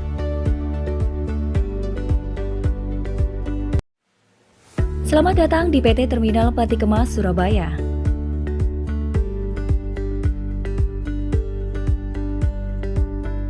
PT Terminal Peti Kemas Surabaya hadir sebagai pemain kunci dalam memfasilitasi perdagangan dunia. Kami memberikan layanan dengan penuh dedikasi dan komitmen. Kami memastikan kualitas terbaik untuk Anda. Kami hadir memberikan layanan terbaik.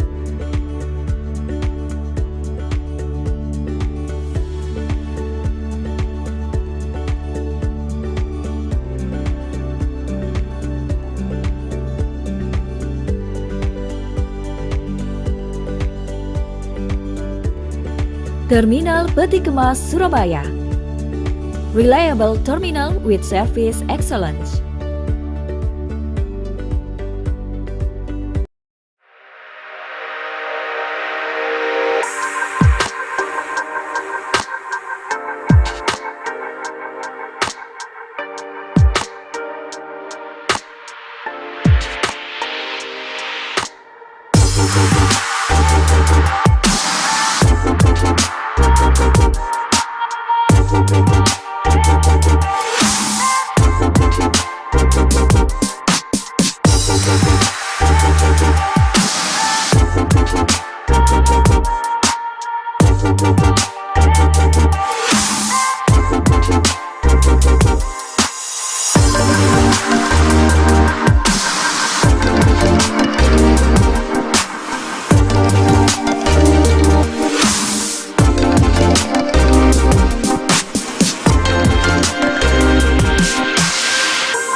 menjadi kota yang identik dengan sejarah perjuangan, Surabaya terus berkembang menjadi tumpuan industri kreatif, sekaligus tempat yang kondusif untuk menggali dan mengembangkan berbagai bidang keilmuan. Universitas Negeri Surabaya, instansi pendidikan tinggi terkemuka di Indonesia yang mengembangkan bidang keilmuan pendidikan dan non-kependidikan. Berkomitmen untuk mencetak insan-insan unggul, menyiapkan lulusan yang tangguh, serta siap menghadapi kemajuan dunia. Fakultas Matematika dan Ilmu Pengetahuan Alam UNESA memiliki komitmen dalam menyelenggarakan pendidikan berbasis ICT melalui metode pembelajaran inovatif dan berbasis riset sesuai dengan perkembangan zaman. Bertepatan dengan berdirinya IKIP Surabaya tahun 1964, lahir pula Fakultas Keguruan Ilmu Eksakta yang menjadi cikal bakal dari Fakultas Matematika dan Ilmu Pengetahuan Alam. Kemudian setelah diresmikan menjadi Universitas Negeri Surabaya dengan tetap menjalankan visi utama sebagai lembaga penyelenggara program pendidikan dan non-pendidikan, maka kini FMIPA UNESA memiliki 5 jurusan dengan 9 program studi. Tak hanya berfokus pada pendalaman materi kemipaan, namun setiap sivitas akademika juga dibekali dengan soft skill seperti MIPApreneurship, kejujuran, kedisiplinan, kreativitas, berpikir kritis, kolaborasi, komunikasi, manajemen, inovasi yang solutif untuk memecahkan problem dalam kehidupan bermasyarakat dan berbangsa, juga kemampuan mengintegrasikan pendidikan dan ilmu MIPA dengan kapabilitas entrepreneurship atau yang kami sebut dengan kompetensi ecopreneurship. Pelaksanaan tridharma, penentuan target, dan pengembangan di berbagai bidang menjadi capaian wajib bagi FMIPA UNESA. Komitmen ini diwujudkan dengan didirikannya dan difasilitasinya gugus penjaminan mutu FMIPA UNESA dalam menjalankan tugas dan fungsinya. Penyelenggaraan administrasi dan tata kelola FMIPA UNESA dirancang untuk selalu akuntabel, transparan, adil, dan otonom. Sistem administratif yang baik juga bertujuan untuk menjamin mutu sekaligus berkomitmen dalam peningkatan kualitas setiap sivitas FMIPA UNESA.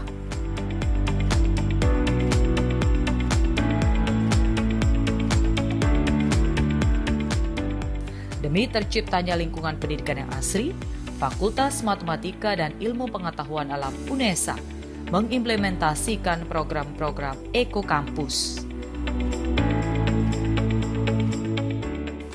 Di antaranya dengan menyediakan ruang publik yang bersih dan teduh, juga melaksanakan beberapa program lanjutan dengan menerapkan sistem pengolahan sampah metode 3R, reduce, reuse, recycle.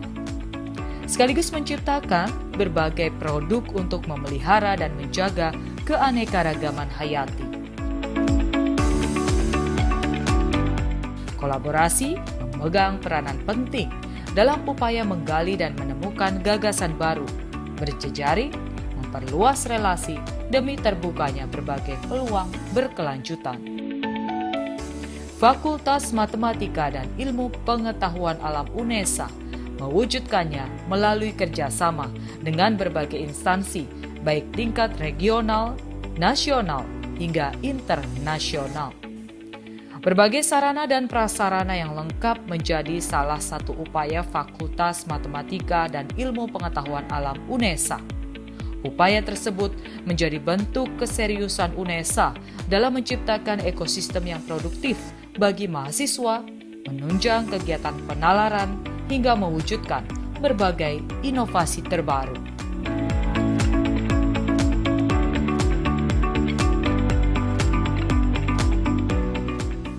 Kreatif, inovatif, serta berprestasi dalam bidang akademik maupun non-akademik, baik di tingkat nasional hingga internasional.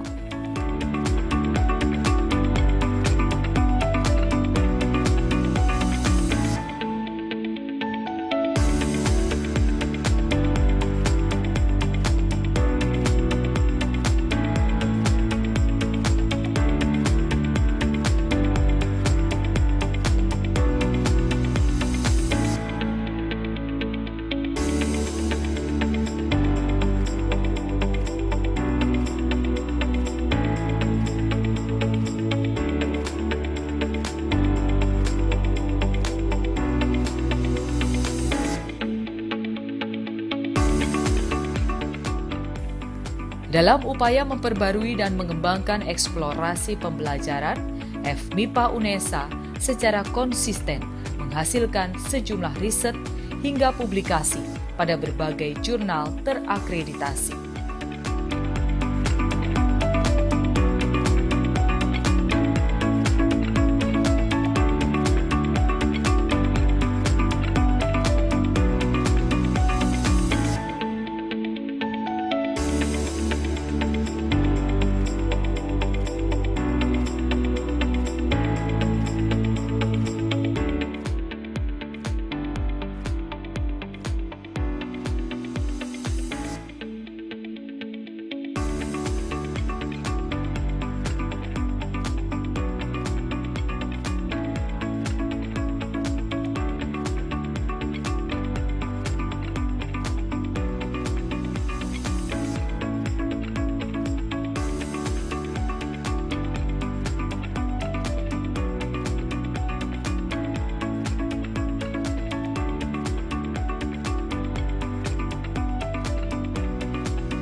Melalui program pembelajaran terapan yang diaplikasikan berupa pengabdian masyarakat, dihasilkan sejumlah inovasi yang menjadi solusi atas berbagai problematika lingkungan. Terus berinovasi, mewujudkan inspirasi menjadi sebuah prestasi, membentuk lulusan cerdas, berwawasan lingkungan dan berjiwa ecopreneurship bersama Fakultas Matematika dan Ilmu Pengetahuan Alam Universitas Negeri Surabaya.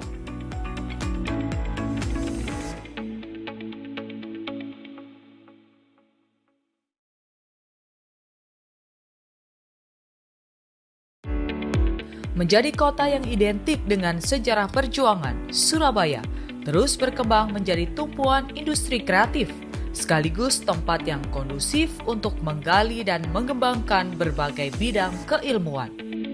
Universitas Negeri Surabaya, instansi pendidikan tinggi terkemuka di Indonesia yang mengembangkan bidang keilmuan pendidikan dan non-kependidikan. Berkomitmen untuk mencetak insan-insan unggul, menyiapkan lulusan yang tangguh, serta siap menghadapi kemajuan dunia. Fakultas Matematika dan Ilmu Pengetahuan Alam UNESA memiliki komitmen dalam menyelenggarakan pendidikan berbasis ICT melalui metode pembelajaran inovatif dan berbasis riset sesuai dengan perkembangan zaman. Bertepatan dengan berdirinya IKIP Surabaya tahun 1964, lahir pula Fakultas Keguruan Ilmu Eksakta yang menjadi cikal bakal dari Fakultas Matematika dan Ilmu Pengetahuan Alam. Kemudian setelah diresmikan menjadi Universitas Negeri Surabaya dengan tetap menjalankan visi utama sebagai lembaga penyelenggara program pendidikan dan non-pendidikan, maka kini FMIPA UNESA memiliki 5 jurusan dengan 9 program studi.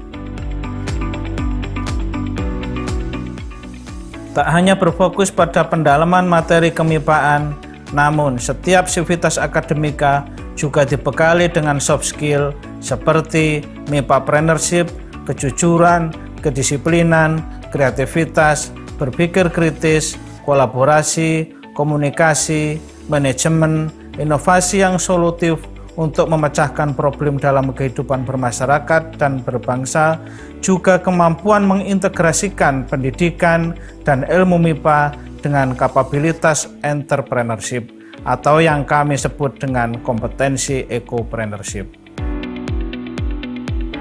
Pelaksanaan Tridharma, penentuan target, dan pengembangan di berbagai bidang menjadi capaian wajib bagi FMIPA UNESA. Komitmen ini diwujudkan dengan didirikannya dan difasilitasinya gugus penjaminan mutu FMIPA UNESA dalam menjalankan tugas dan fungsinya. Penyelenggaraan administrasi dan tata kelola FMIPA UNESA dirancang untuk selalu akuntabel, transparan, adil, dan otonom. Sistem administratif yang baik juga bertujuan untuk menjamin mutu sekaligus berkomitmen dalam peningkatan kualitas setiap sivitas FMIPA UNESA.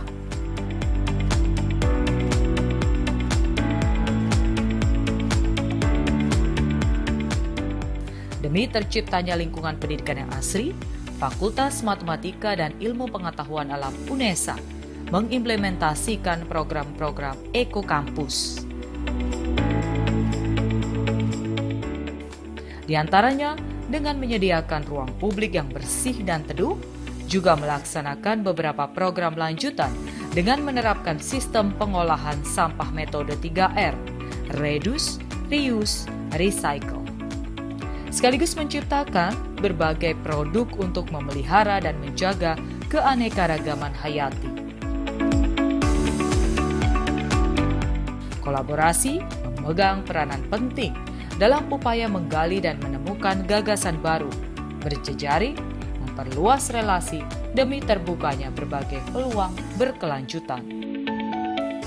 Fakultas Matematika dan Ilmu Pengetahuan Alam UNESA mewujudkannya melalui kerjasama dengan berbagai instansi, baik tingkat regional, nasional, hingga internasional. Berbagai sarana dan prasarana yang lengkap menjadi salah satu upaya Fakultas Matematika dan Ilmu Pengetahuan Alam UNESA. Upaya tersebut menjadi bentuk keseriusan UNESA dalam menciptakan ekosistem yang produktif bagi mahasiswa, menunjang kegiatan penalaran, hingga mewujudkan berbagai inovasi terbaru.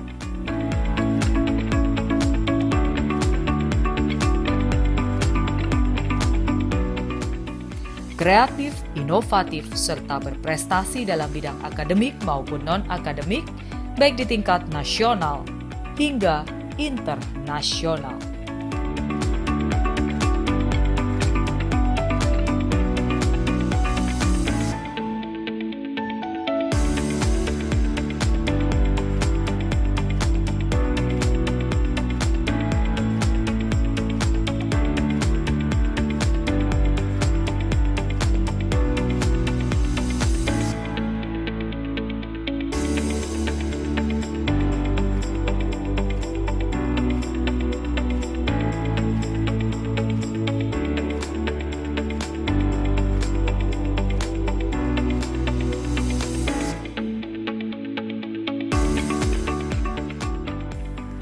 Dalam upaya memperbarui dan mengembangkan eksplorasi pembelajaran, FMIPA UNESA secara konsisten menghasilkan sejumlah riset hingga publikasi pada berbagai jurnal terakreditasi.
Melalui program pembelajaran terapan yang diaplikasikan berupa pengabdian masyarakat, dihasilkan sejumlah inovasi yang menjadi solusi atas berbagai problematika lingkungan. Terus berinovasi, mewujudkan inspirasi menjadi sebuah prestasi, membentuk lulusan cerdas, berwawasan lingkungan, dan berjiwa ekopreneurship. Bersama Fakultas Matematika dan Ilmu Pengetahuan Alam Universitas Negeri Surabaya.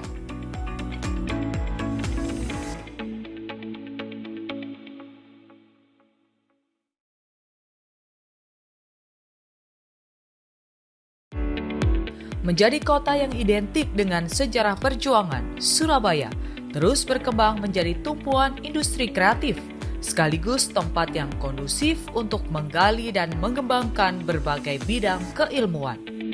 Universitas Negeri Surabaya, instansi pendidikan tinggi terkemuka di Indonesia yang mengembangkan bidang keilmuan pendidikan dan non-kependidikan.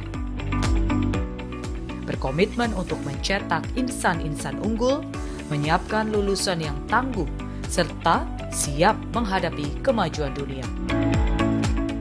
Fakultas Matematika dan Ilmu Pengetahuan Alam UNESA memiliki komitmen dalam menyelenggarakan pendidikan berbasis ICT melalui metode pembelajaran inovatif dan berbasis riset sesuai dengan perkembangan zaman. Bertepatan dengan berdirinya IKIP Surabaya tahun 1964, lahir pula Fakultas Keguruan Ilmu Eksakta yang menjadi cikal bakal dari Fakultas Matematika dan Ilmu Pengetahuan Alam. Kemudian setelah diresmikan menjadi Universitas Negeri Surabaya dengan tetap menjalankan visi utama sebagai lembaga penyelenggara program pendidikan dan non-pendidikan, maka kini MIPA UNESA memiliki 5 jurusan dengan 9 program studi. Tak hanya berfokus pada pendalaman materi kemipaan, namun setiap sivitas akademika juga dibekali dengan soft skill seperti MIPApreneurship, kejujuran, kedisiplinan, kreativitas, berpikir kritis, kolaborasi, komunikasi, manajemen, inovasi yang solutif untuk memecahkan problem dalam kehidupan bermasyarakat dan berbangsa, juga kemampuan mengintegrasikan pendidikan dan ilmu MIPA dengan kapabilitas entrepreneurship atau yang kami sebut dengan kompetensi ekopreneurship. Pelaksanaan Tridharma, penentuan target, dan pengembangan di berbagai bidang menjadi capaian wajib bagi MIPA UNESA. Komitmen ini diwujudkan dengan didirikannya dan difasilitasinya gugus penjaminan mutu MIPA UNESA dalam menjalankan tugas dan fungsinya. Penyelenggaraan administrasi dan tata kelola FMIPA UNESA dirancang untuk selalu akuntabel, transparan, adil, dan otonom. Sistem administratif yang baik juga bertujuan untuk menjamin mutu sekaligus berkomitmen dalam peningkatan kualitas setiap sivitas FMIPA UNESA.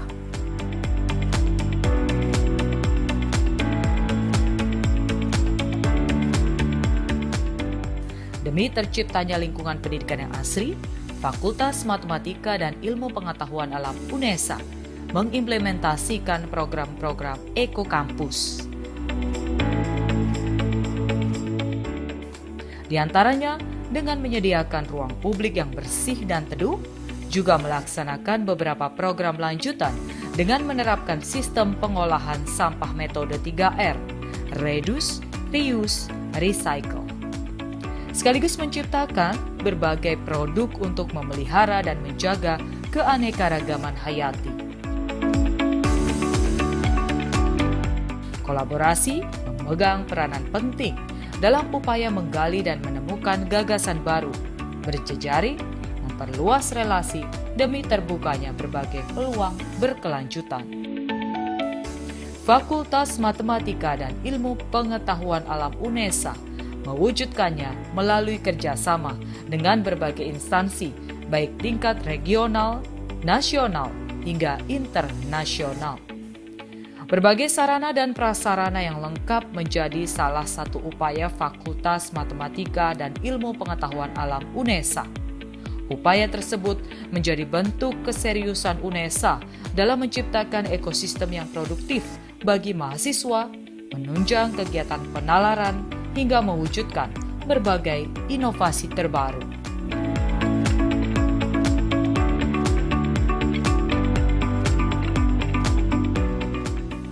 Kreatif, inovatif, serta berprestasi dalam bidang akademik maupun non-akademik, baik di tingkat nasional hingga internasional.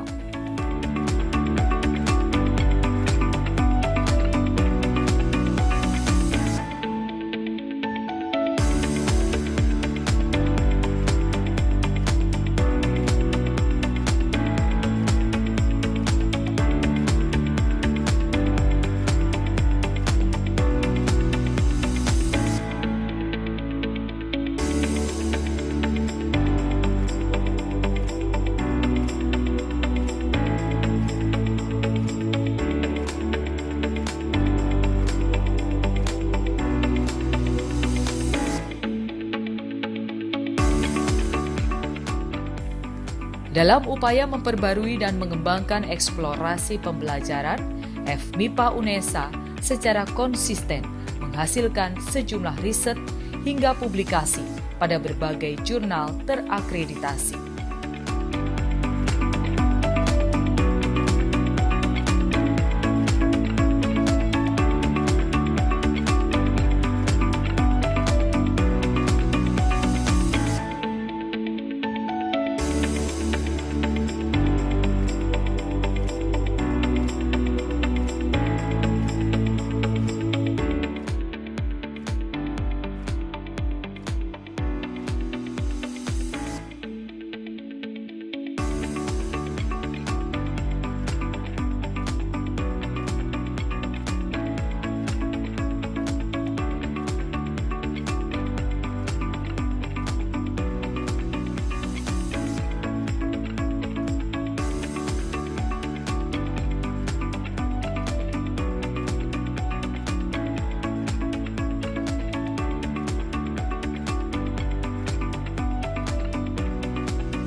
Melalui program pembelajaran terapan yang diaplikasikan berupa pengabdian masyarakat, dihasilkan sejumlah inovasi yang menjadi solusi atas berbagai problematika lingkungan.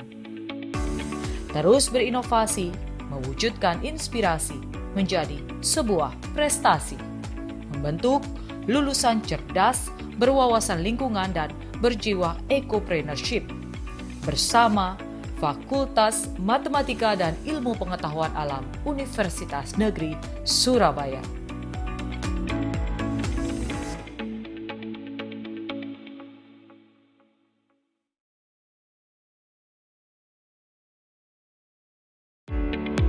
Menjadi kota yang identik dengan sejarah perjuangan, Surabaya terus berkembang menjadi tumpuan industri kreatif, sekaligus tempat yang kondusif untuk menggali dan mengembangkan berbagai bidang keilmuan. Universitas Negeri Surabaya, instansi pendidikan tinggi terkemuka di Indonesia yang mengembangkan bidang keilmuan pendidikan dan non-kependidikan. Berkomitmen untuk mencetak insan-insan unggul, menyiapkan lulusan yang tangguh, serta siap menghadapi kemajuan dunia. Fakultas Matematika dan Ilmu Pengetahuan Alam UNESA memiliki komitmen dalam menyelenggarakan pendidikan berbasis ICT melalui metode pembelajaran inovatif dan berbasis riset sesuai dengan perkembangan zaman. Bertepatan dengan berdirinya IKIP Surabaya tahun 1964, lahir pula Fakultas Keguruan Ilmu Eksakta yang menjadi cikal bakal dari Fakultas Matematika dan Ilmu Pengetahuan Alam. Kemudian setelah diresmikan menjadi Universitas Negeri Surabaya dengan tetap menjalankan visi utama sebagai lembaga penyelenggara program pendidikan dan non-pendidikan, maka kini FMIPA UNESA memiliki 5 jurusan dengan 9 program studi. tak hanya berfokus pada pendalaman materi kemipaan, namun setiap sivitas akademika juga dibekali dengan soft skill seperti mipapreneurship, kejujuran, kedisiplinan, kreativitas, berpikir kritis, kolaborasi, komunikasi, manajemen, inovasi yang solutif untuk memecahkan problem dalam kehidupan bermasyarakat dan berbangsa, juga kemampuan mengintegrasikan pendidikan dan ilmu MIPA dengan kapabilitas entrepreneurship atau yang kami sebut dengan kompetensi ecopreneurship. Pelaksanaan Tridharma, penentuan target, dan pengembangan di berbagai bidang menjadi capaian wajib bagi FMIPA UNESA. Komitmen ini diwujudkan dengan didirikannya dan difasilitasinya gugus penjaminan mutu FMIPA UNESA dalam menjalankan tugas dan fungsinya. Penyelenggaraan administrasi dan tata kelola FMIPA UNESA dirancang untuk selalu akuntabel, transparan, adil, dan otonom. Sistem administratif yang baik juga bertujuan untuk menjamin mutu sekaligus berkomitmen dalam peningkatan kualitas setiap sivitas FMIPA UNESA.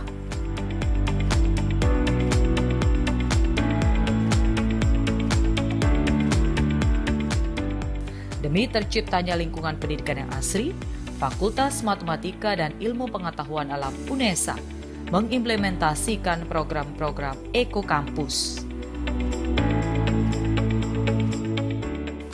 Di antaranya dengan menyediakan ruang publik yang bersih dan teduh, juga melaksanakan beberapa program lanjutan dengan menerapkan sistem pengolahan sampah metode 3R, reduce, reuse, recycle. Sekaligus menciptakan berbagai produk untuk memelihara dan menjaga keanekaragaman hayati. Kolaborasi memegang peranan penting dalam upaya menggali dan menemukan gagasan baru, berjejaring, memperluas relasi demi terbukanya berbagai peluang berkelanjutan. Fakultas Matematika dan Ilmu Pengetahuan Alam UNESA mewujudkannya melalui kerjasama dengan berbagai instansi, baik tingkat regional, nasional, hingga internasional. Berbagai sarana dan prasarana yang lengkap menjadi salah satu upaya Fakultas Matematika dan Ilmu Pengetahuan Alam UNESA. Upaya tersebut menjadi bentuk keseriusan UNESA dalam menciptakan ekosistem yang produktif bagi mahasiswa, menunjang kegiatan penalaran, hingga mewujudkan berbagai inovasi terbaru.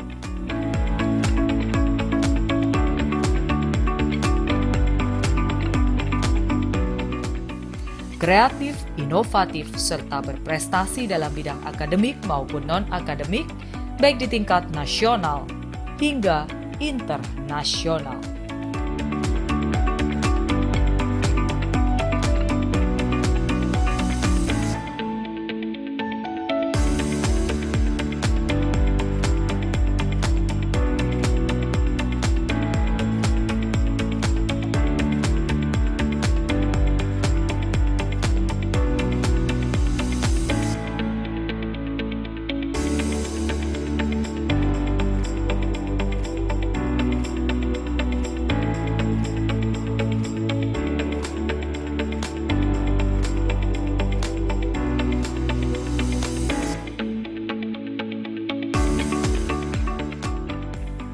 Dalam upaya memperbarui dan mengembangkan eksplorasi pembelajaran, FMIPA UNESA secara konsisten menghasilkan sejumlah riset hingga publikasi pada berbagai jurnal terakreditasi.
Melalui program pembelajaran terapan yang diaplikasikan berupa pengabdian masyarakat, dihasilkan sejumlah inovasi yang menjadi solusi atas berbagai problematika lingkungan.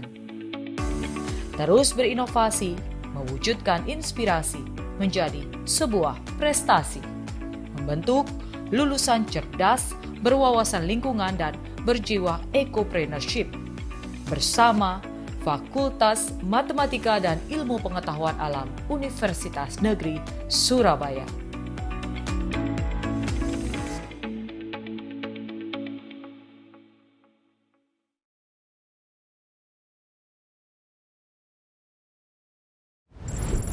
Hello guys, we make a challenge for you guys to get our special door prize. First challenge, make Instagram story about today's webinar.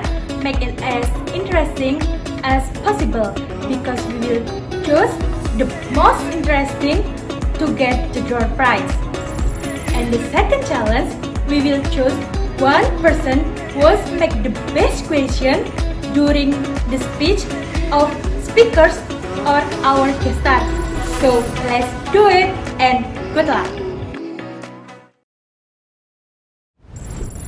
Hello guys, we make a challenge for you guys to get our special door prize. First challenge, make Instagram story about today's webinar. Make it as interesting as possible because we will choose the most interesting to get the door prize. And the second challenge, we will choose one person who will make the best question during the speech of speakers or our guest star. So let's do it and good luck! Selamat datang di PT Terminal Peti Kemas Surabaya.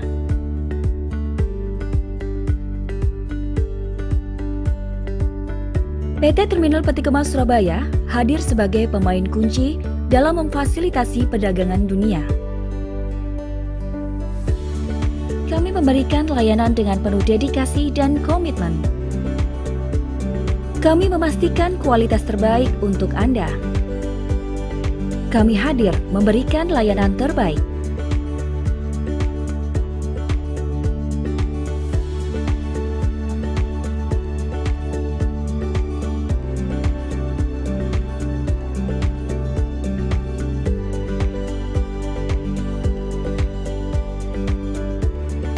Terminal Peti Kemas Surabaya. Reliable terminal with service excellence.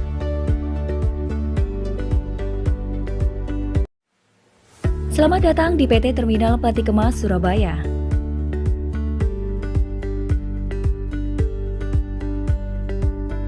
PT Terminal Peti Kemas Surabaya hadir sebagai pemain kunci dalam memfasilitasi perdagangan dunia.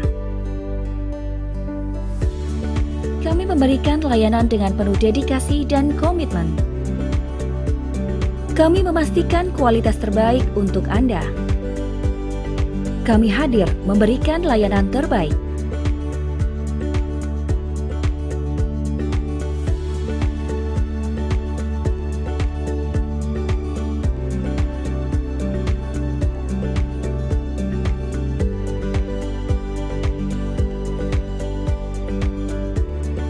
Terminal Peti Kemas Surabaya. Reliable terminal with service excellence.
All your donation will be given for helping our Indonesian children to become educated and healthy citizens.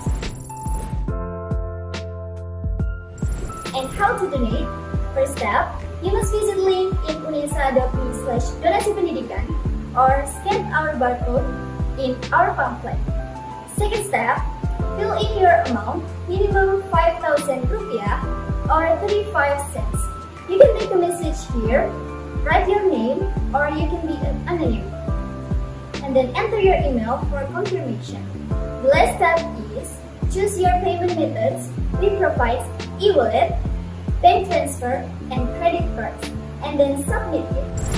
Your donation will be so useful for us, and then thank you.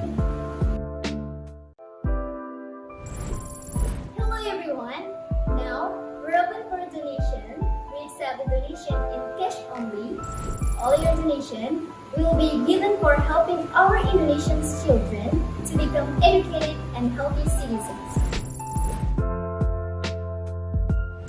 And how to donate? First step, you must visit link in unesa.me/donasi pendidikan or scan our barcode in our pamphlet. Second step, fill in your amount, minimum 5,000 rupiah or 35 cents. You can make a message here, write your name, or you can be anonym. And then enter your email for confirmation. The last step is choose your payment methods. We provide e-wallet, bank transfer, and credit cards, and then submit it. Your donation will be so useful for us, and then thank you. Menjadi kota yang identik dengan sejarah perjuangan, Surabaya terus berkembang menjadi tumpuan industri kreatif, sekaligus tempat yang kondusif untuk menggali dan mengembangkan berbagai bidang keilmuan.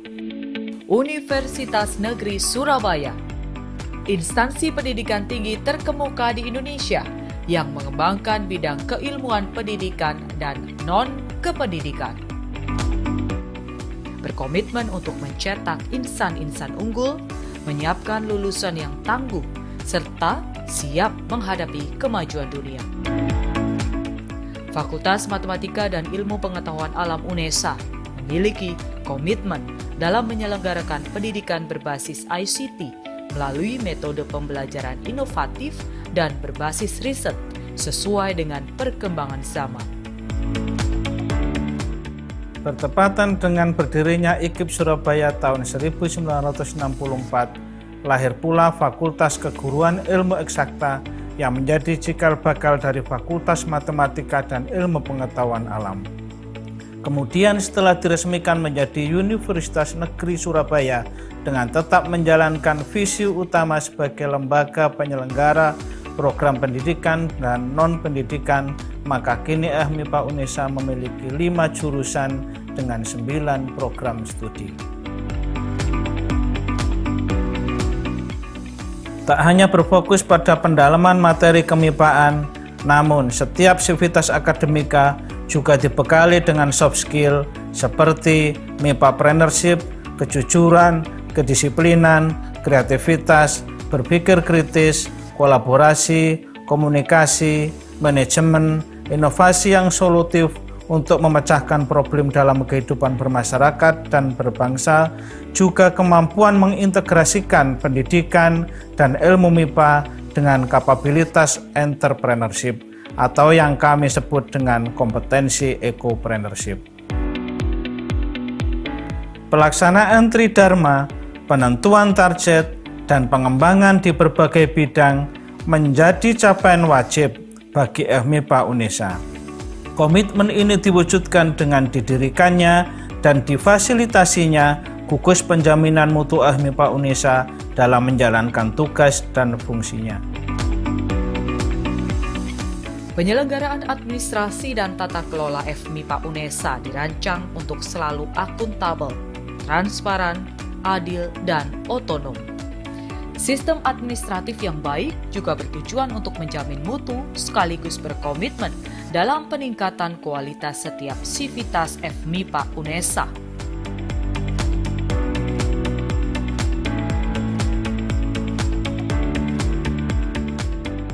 Demi terciptanya lingkungan pendidikan yang asri, Fakultas Matematika dan Ilmu Pengetahuan Alam UNESA mengimplementasikan program-program ekokampus. Di antaranya dengan menyediakan ruang publik yang bersih dan teduh, juga melaksanakan beberapa program lanjutan dengan menerapkan sistem pengolahan sampah metode 3R, reduce, reuse, recycle. Sekaligus menciptakan berbagai produk untuk memelihara dan menjaga keanekaragaman hayati. Kolaborasi memegang peranan penting dalam upaya menggali dan menemukan gagasan baru, berjejaring, memperluas relasi demi terbukanya berbagai peluang berkelanjutan. Fakultas Matematika dan Ilmu Pengetahuan Alam UNESA mewujudkannya melalui kerjasama dengan berbagai instansi, baik tingkat regional, nasional, hingga internasional. Berbagai sarana dan prasarana yang lengkap menjadi salah satu upaya Fakultas Matematika dan Ilmu Pengetahuan Alam UNESA. Upaya tersebut menjadi bentuk keseriusan UNESA dalam menciptakan ekosistem yang produktif bagi mahasiswa, menunjang kegiatan penalaran, hingga mewujudkan berbagai inovasi terbaru.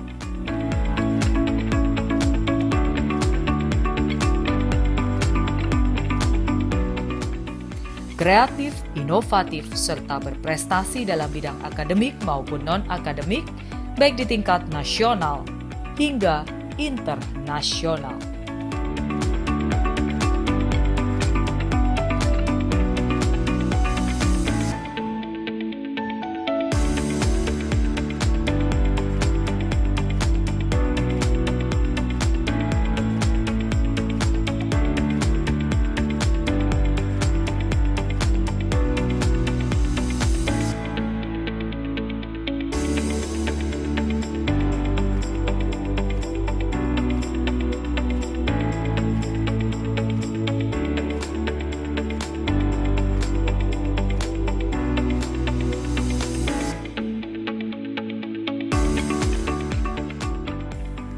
Dalam upaya memperbarui dan mengembangkan eksplorasi pembelajaran, FMIPA UNESA secara konsisten menghasilkan sejumlah riset hingga publikasi pada berbagai jurnal terakreditasi.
Melalui program pembelajaran terapan yang diaplikasikan berupa pengabdian masyarakat, dihasilkan sejumlah inovasi yang menjadi solusi atas berbagai problematika lingkungan. Terus berinovasi, mewujudkan inspirasi menjadi sebuah prestasi. Membentuk lulusan cerdas, berwawasan lingkungan dan berjiwa ecopreneurship. Bersama Fakultas Matematika dan Ilmu Pengetahuan Alam Universitas Negeri Surabaya.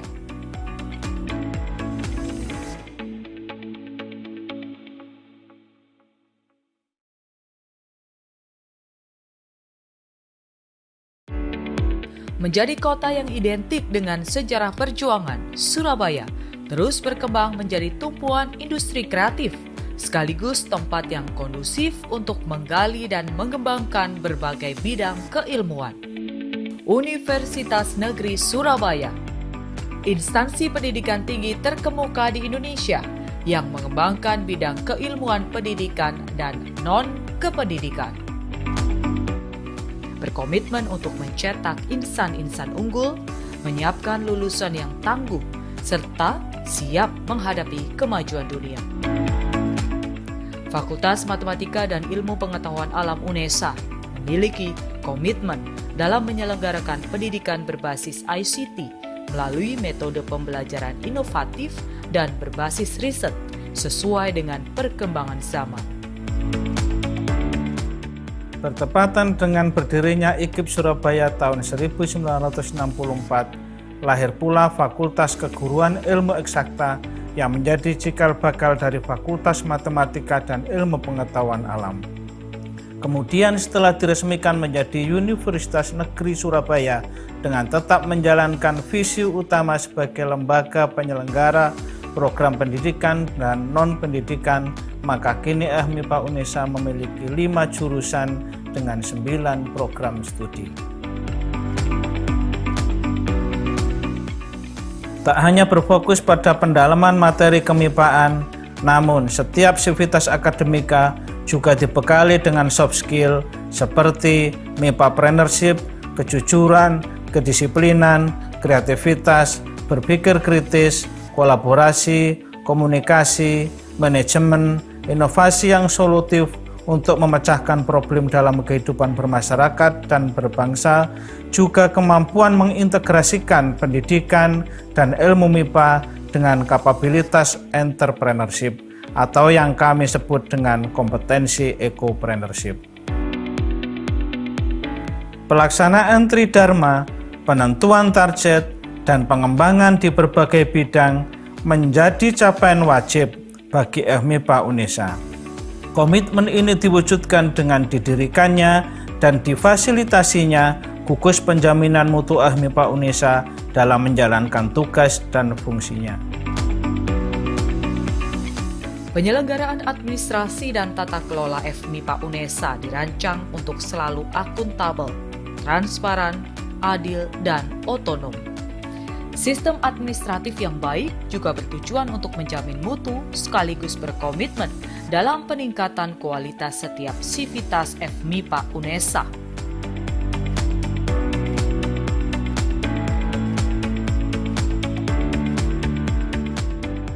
Demi terciptanya lingkungan pendidikan yang asri, Fakultas Matematika dan Ilmu Pengetahuan Alam UNESA mengimplementasikan program-program Eko Kampus.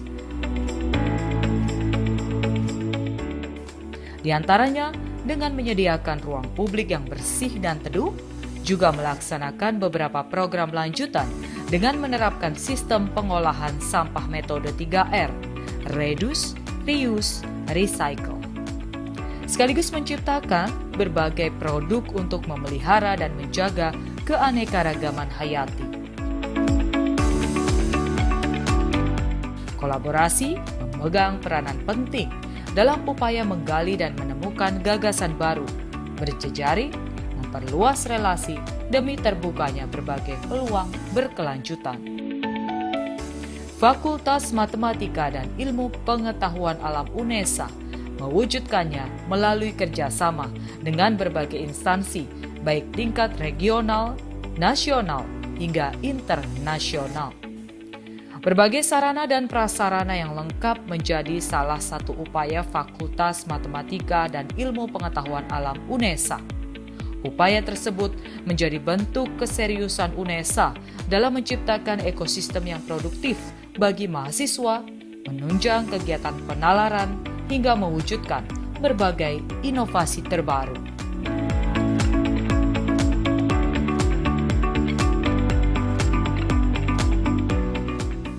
Kreatif, inovatif, serta berprestasi dalam bidang akademik maupun non-akademik, baik di tingkat nasional hingga internasional.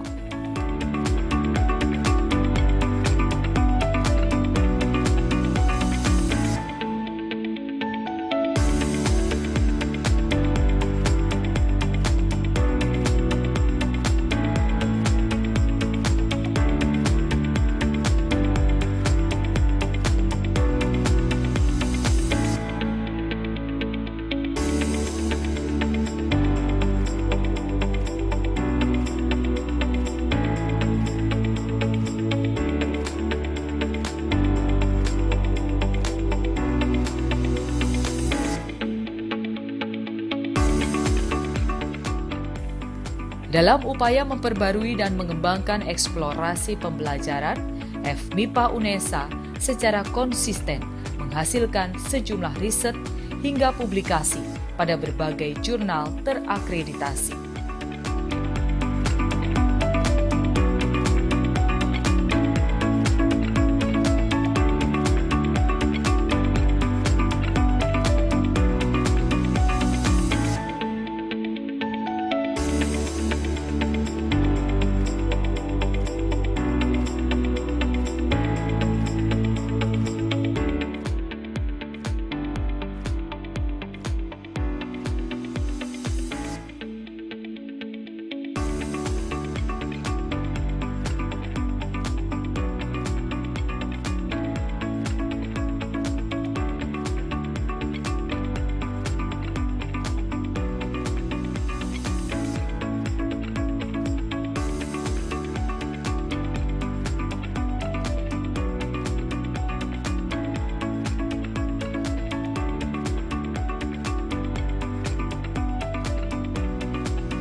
Melalui program pembelajaran terapan yang diaplikasikan berupa pengabdian masyarakat, dihasilkan sejumlah inovasi yang menjadi solusi atas berbagai problematika lingkungan.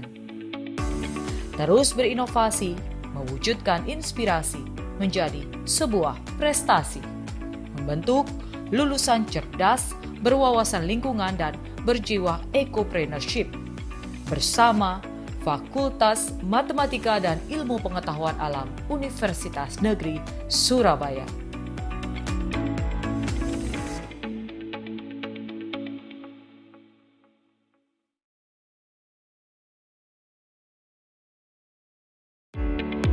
Menjadi kota yang identik dengan sejarah perjuangan, Surabaya terus berkembang menjadi tumpuan industri kreatif, sekaligus tempat yang kondusif untuk menggali dan mengembangkan berbagai bidang keilmuan. Universitas Negeri Surabaya, instansi pendidikan tinggi terkemuka di Indonesia yang mengembangkan bidang keilmuan pendidikan dan non-kependidikan. Berkomitmen untuk mencetak insan-insan unggul, menyiapkan lulusan yang tangguh, serta siap menghadapi kemajuan dunia. Fakultas Matematika dan Ilmu Pengetahuan Alam UNESA memiliki komitmen dalam menyelenggarakan pendidikan berbasis ICT melalui metode pembelajaran inovatif dan berbasis riset sesuai dengan perkembangan zaman. Bertepatan dengan berdirinya IKIP Surabaya tahun 1964, lahir pula Fakultas Keguruan Ilmu Eksakta yang menjadi cikal bakal dari Fakultas Matematika dan Ilmu Pengetahuan Alam. Kemudian setelah diresmikan menjadi Universitas Negeri Surabaya dengan tetap menjalankan visi utama sebagai lembaga penyelenggara program pendidikan dan non-pendidikan, maka kini FMIPA UNESA memiliki 5 jurusan dengan 9 program studi. Tak hanya berfokus pada pendalaman materi kemipaan, namun setiap sivitas akademika juga dibekali dengan soft skill seperti mipapreneurship, kejujuran, kedisiplinan, kreativitas, berpikir kritis, kolaborasi, komunikasi, manajemen, inovasi yang solutif untuk memecahkan problem dalam kehidupan bermasyarakat dan berbangsa, juga kemampuan mengintegrasikan pendidikan dan ilmu MIPA dengan kapabilitas entrepreneurship atau yang kami sebut dengan kompetensi ecopreneurship. Pelaksanaan tridharma, penentuan target, dan pengembangan di berbagai bidang menjadi capaian wajib bagi FMIPA UNESA. Komitmen ini diwujudkan dengan didirikannya dan difasilitasinya gugus penjaminan mutu FMIPA UNESA dalam menjalankan tugas dan fungsinya. Penyelenggaraan administrasi dan tata kelola FMIPA UNESA dirancang untuk selalu akuntabel, transparan, adil, dan otonom. Sistem administratif yang baik juga bertujuan untuk menjamin mutu sekaligus berkomitmen dalam peningkatan kualitas setiap sivitas FMIPA UNESA.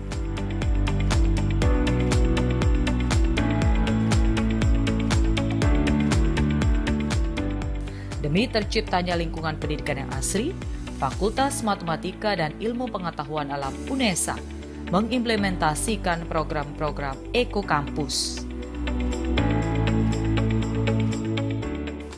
Di antaranya dengan menyediakan ruang publik yang bersih dan teduh, juga melaksanakan beberapa program lanjutan dengan menerapkan sistem pengolahan sampah metode 3R, reduce, reuse, recycle.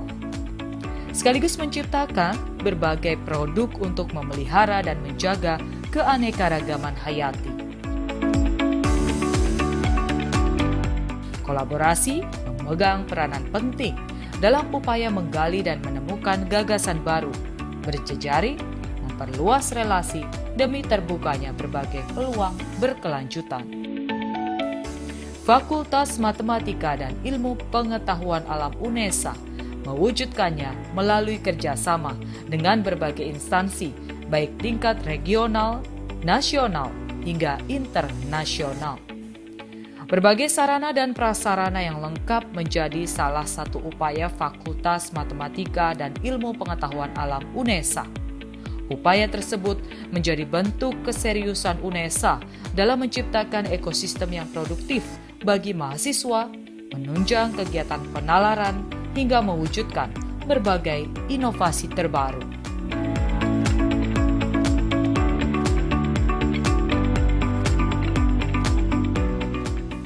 Kreatif, inovatif, serta berprestasi dalam bidang akademik maupun non-akademik, baik di tingkat nasional hingga internasional.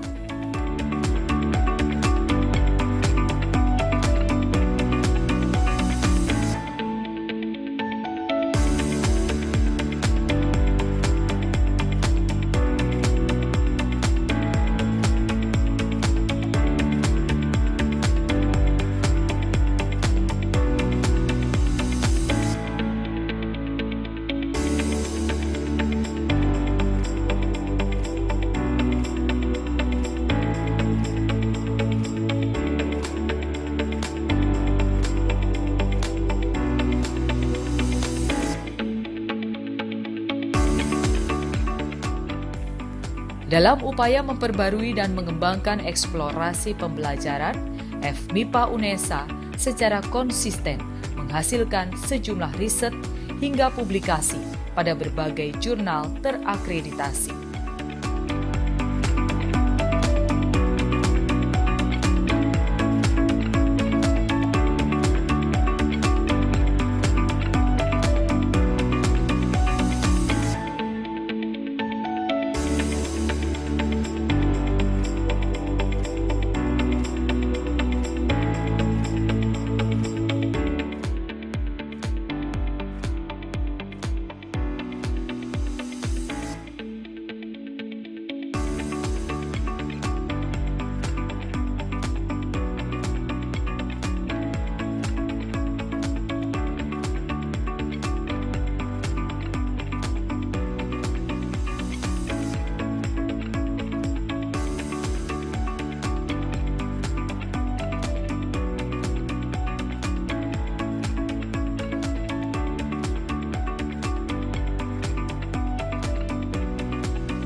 Melalui program pembelajaran terapan yang diaplikasikan berupa pengabdian masyarakat, dihasilkan sejumlah inovasi yang menjadi solusi atas berbagai problematika lingkungan.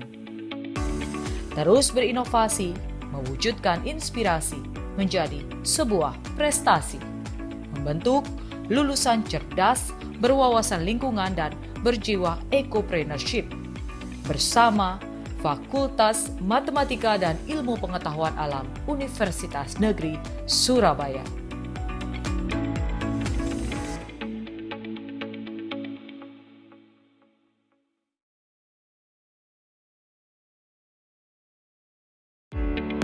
Menjadi kota yang identik dengan sejarah perjuangan, Surabaya terus berkembang menjadi tumpuan industri kreatif, sekaligus tempat yang kondusif untuk menggali dan mengembangkan berbagai bidang keilmuan.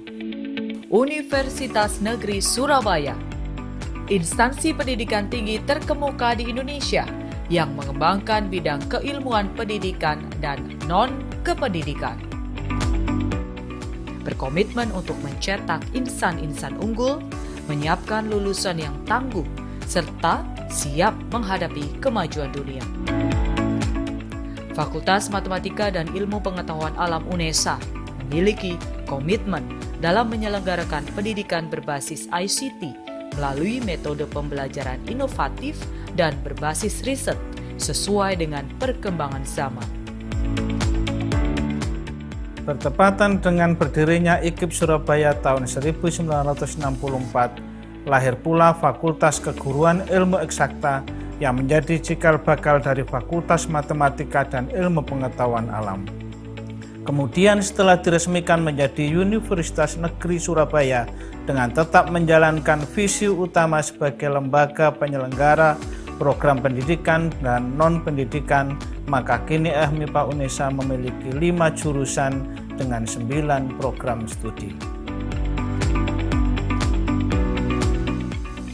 Tak hanya berfokus pada pendalaman materi kemipaan, namun setiap sivitas akademika juga dibekali dengan soft skill seperti mipapreneurship, kejujuran, kedisiplinan, kreativitas, berpikir kritis, kolaborasi, komunikasi, manajemen, inovasi yang solutif untuk memecahkan problem dalam kehidupan bermasyarakat dan berbangsa, juga kemampuan mengintegrasikan pendidikan dan ilmu MIPA dengan kapabilitas entrepreneurship atau yang kami sebut dengan kompetensi ekopreneurship.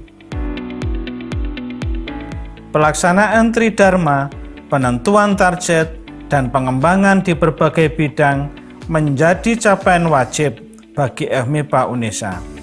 Komitmen ini diwujudkan dengan didirikannya dan difasilitasinya gugus penjaminan mutu FMIPA UNESA dalam menjalankan tugas dan fungsinya. Penyelenggaraan administrasi dan tata kelola FMIPA UNESA dirancang untuk selalu akuntabel, transparan, adil, dan otonom. Sistem administratif yang baik juga bertujuan untuk menjamin mutu sekaligus berkomitmen dalam peningkatan kualitas setiap sivitas FMIPA UNESA.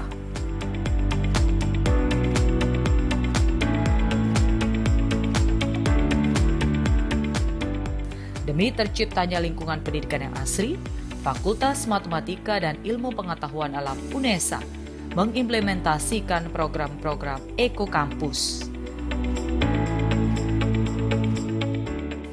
Di antaranya dengan menyediakan ruang publik yang bersih dan teduh, juga melaksanakan beberapa program lanjutan dengan menerapkan sistem pengolahan sampah metode 3R, reduce, reuse, recycle.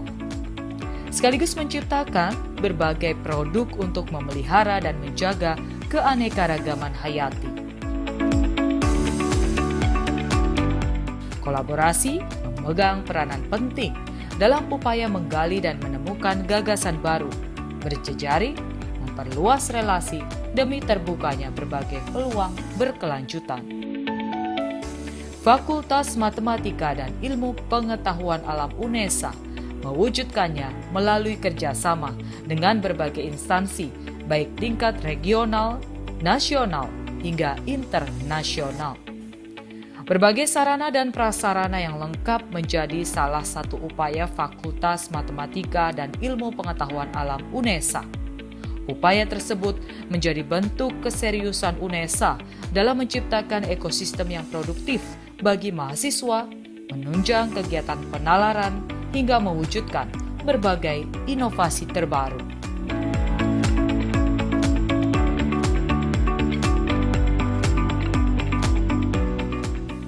Kreatif, inovatif, serta berprestasi dalam bidang akademik maupun non-akademik, baik di tingkat nasional hingga internasional.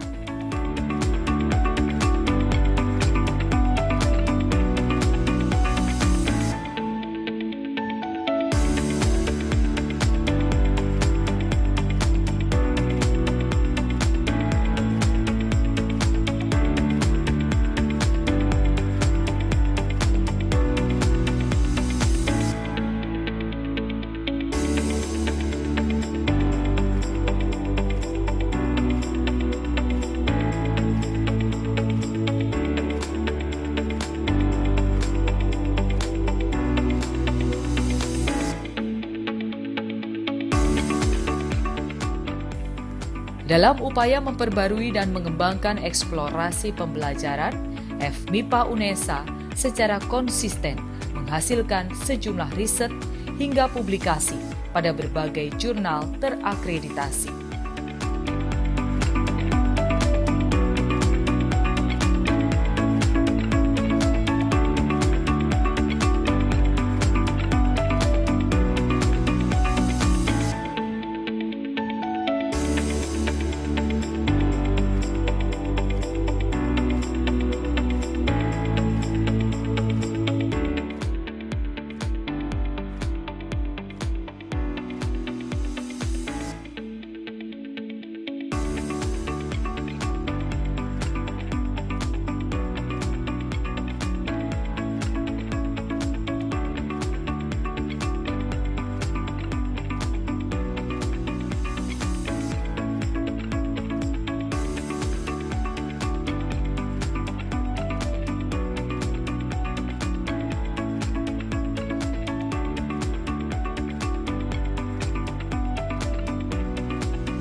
Melalui program pembelajaran terapan yang diaplikasikan berupa pengabdian masyarakat, dihasilkan sejumlah inovasi yang menjadi solusi atas berbagai problematika lingkungan.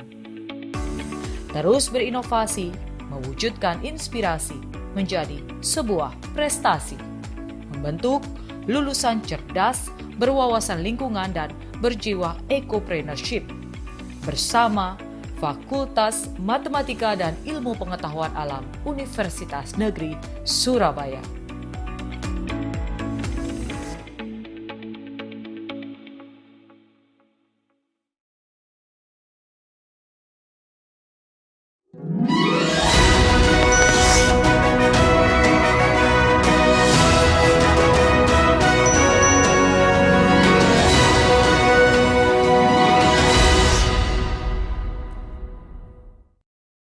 Assalamualaikum warahmatullahi wabarakatuh. Good day everyone. Welcome back to the Intergalactic 2021. Well, ladies and gentlemen, the previous agenda we have heard the presentation and the talk show by the 3 speakers. Now we still have 2 speakers left.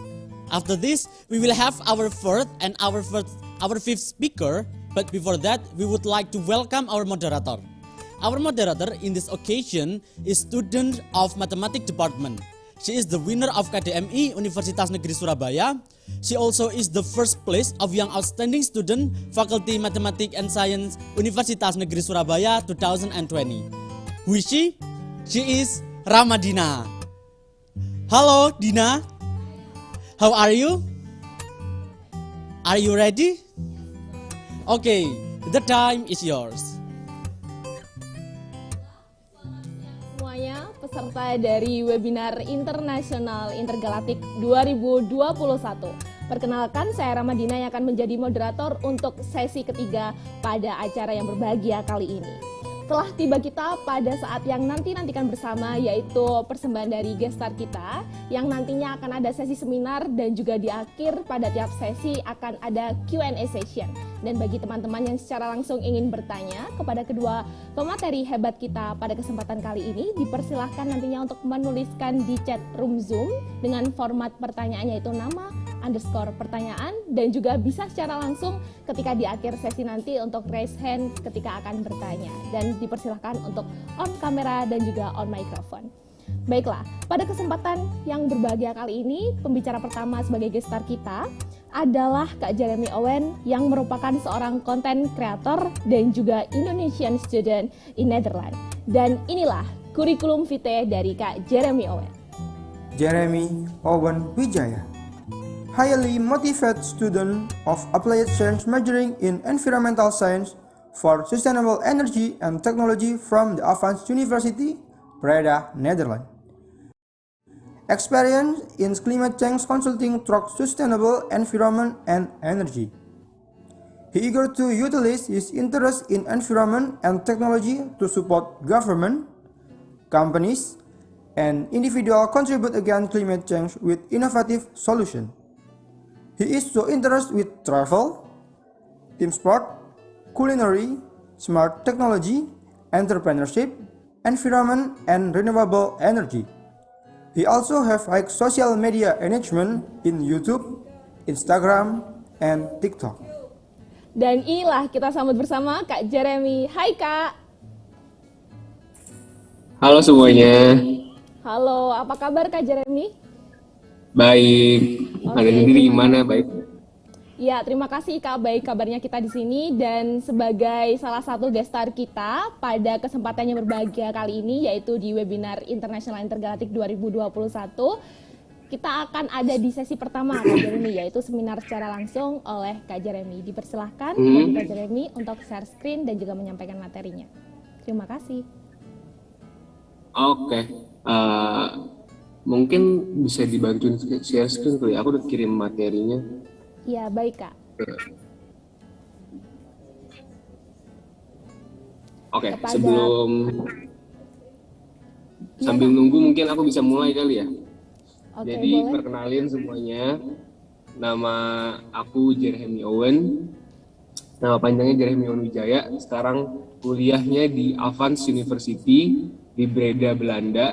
Dan sekarang lagi ada di Belanda. Dan sekarang itu beda waktunya di Indonesia sama Belanda tuh 6 jam. Jadi di sana sekarang jam 1:30, hampir 1:30 lewat. Kalau di sini tuh masih pagi, jam 6:30 pagi. Selain itu, apa yang aku ambil, jurusan yang aku ambil di Belanda itu adalah Environmental Science for Sustainable Energy and Technology. Kurang lebih kalau misalkan di Indonesia, kalau misalkan kalian tahu yang namanya teknologi lingkungan, itu kurang lebih sama. Tapi bedanya di sini lebih fokus juga ke renewable energy technology-nya gitu. Tapi mostly apa yang aku pelajarin di sini adalah lebih ke how to combat climate change gitu sih, dan gimana caranya biar kehidupan manusia di bumi ini bisa lebih ramah lingkungan lagi. Oke. Iya. Baik, terima kasih Kak Jeremy atas perkenalan singkat yang diberikan. Sambil menunggu dari panitia, mungkin nanti ketika kakak sedang berbicara suaranya bisa lebih diperkeras lagi ya. Oke. Oke, terima kasih banyak Kak Jeremy. Dan yang telah diberitahukan juga oleh Kak Jeremy yang sedang berada di Belanda saat ini, bagi teman-teman semua mungkin yang ingin mengetahui nantinya ketika ada Q&A session, boleh teman-teman tuliskan pertanyaan terlebih dahulu di chat room Zoom, atau ketika nanti di Q&A session teman-teman bisa secara langsung untuk raise hand dan juga bertanya ke Kak Jeremy Owen. Apakah panitia yang bertugas sudah siap untuk share screen? Dipersilahkan bagi panitia yang bertugas untuk share screen materi seminar dari Kak Jeremy Owen. Oh ya, sebagai informasi bagi teman-teman, karena acara ini adalah charity event, bagi teman-teman yang ingin berdonasi, dipersilahkan untuk donasi sesuai dengan yang teman-teman inginkan, bisa melalui link yang tersedia dan juga dengan scan barcode yang telah tertera di layar teman-teman semua. Sebentar ya Kak Jeremy sambil menunggu dari teman-teman. Iya, nggak apa-apa.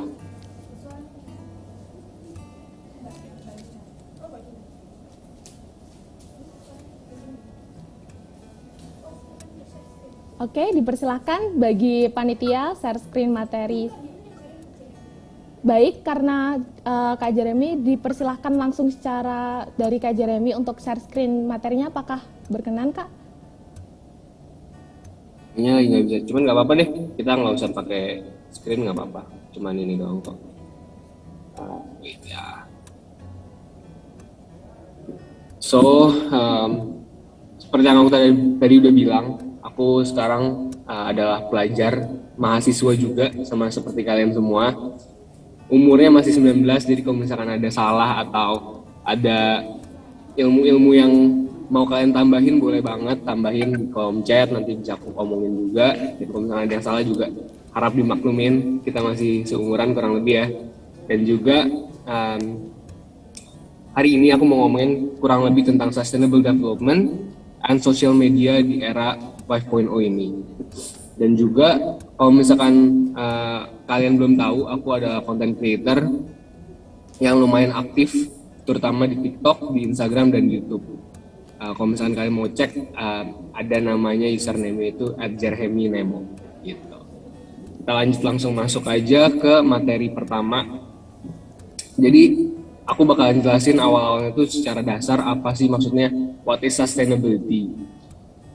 Jadi menurut kalian ada yang tahu nggak sih? Ini by the way bisa interaktif nggak sih? Iya, bisa sekali Kak. Bisa ya? Coba aku pengen nanya ke kalian, ada yang tahu nggak what is sustainability? Apa itu keberlanjutan? Bagi teman-teman, ada yang tahu pertanyaan dari Kak Jeremy tentang sustainability? Dipersilakan bagi teman-teman yang ingin menjawab, bisa raise hand.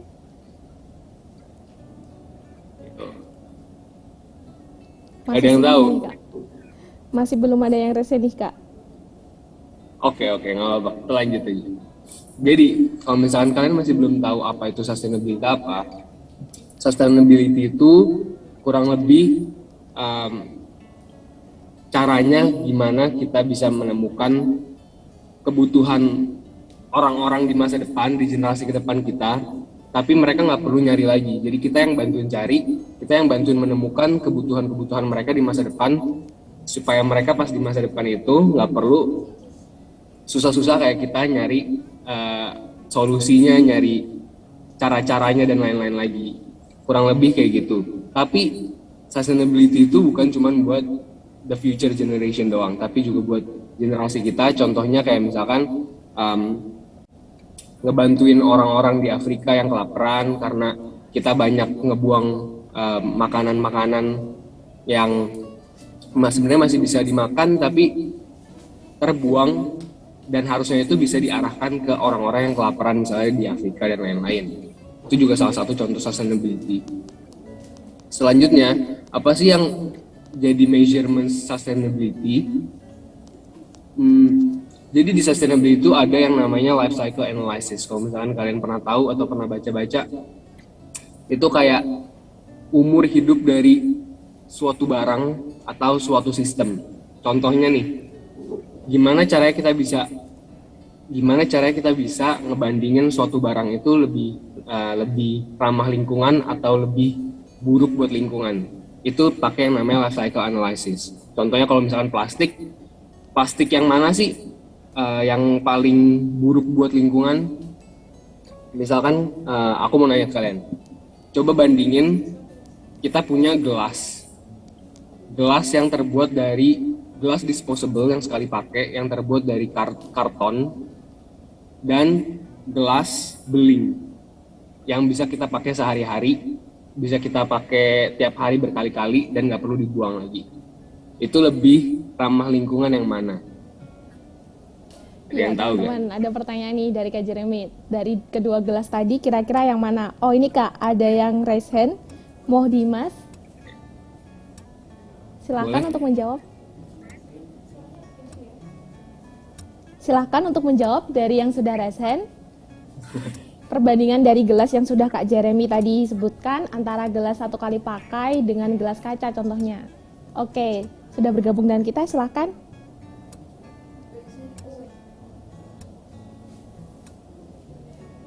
Halo, ada suara? Suaranya masih belum terdengar. Gelas kaca. Oke, boleh. Ini dia jawabnya dari chat ya.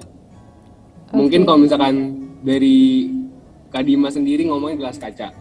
Tapi sebenarnya kita nggak bisa nentuin langsung karena gelas kaca bisa dipakai berkali-kali, dan kalau misalkan gelas yang dari karton yang sekali pakai itu cuma bisa dipakai sekali. Tapi kita harus lihat dari aspeknya dari yang lain-lain. Contohnya gelas kaca sendiri itu kalau misalkan dipakai berkali-kali kita harus cuci segala, dan cuci segala itu cuci pakai sabun, pakai air itu butuh energi lagi kan. Sebenarnya ada banyak aspek.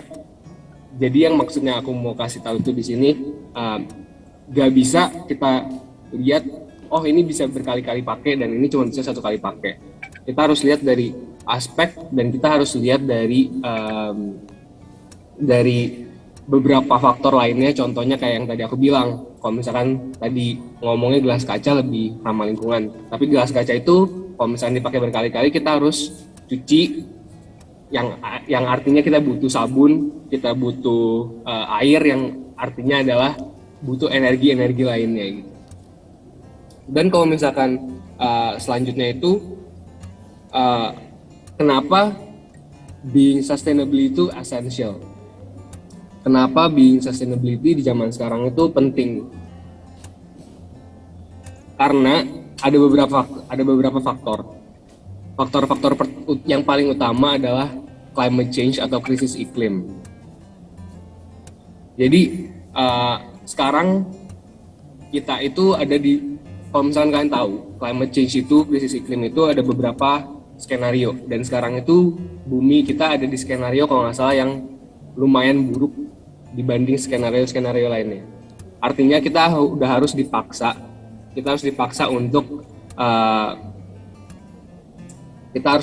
untuk menjadi lebih sustainable, menjadi lebih ramah lingkungan, supaya bumi kita tetap terjaga dan generasi-generasi di masa depan bisa menikmati apa yang kita punya sekarang, bahkan lebih baik lagi gitu.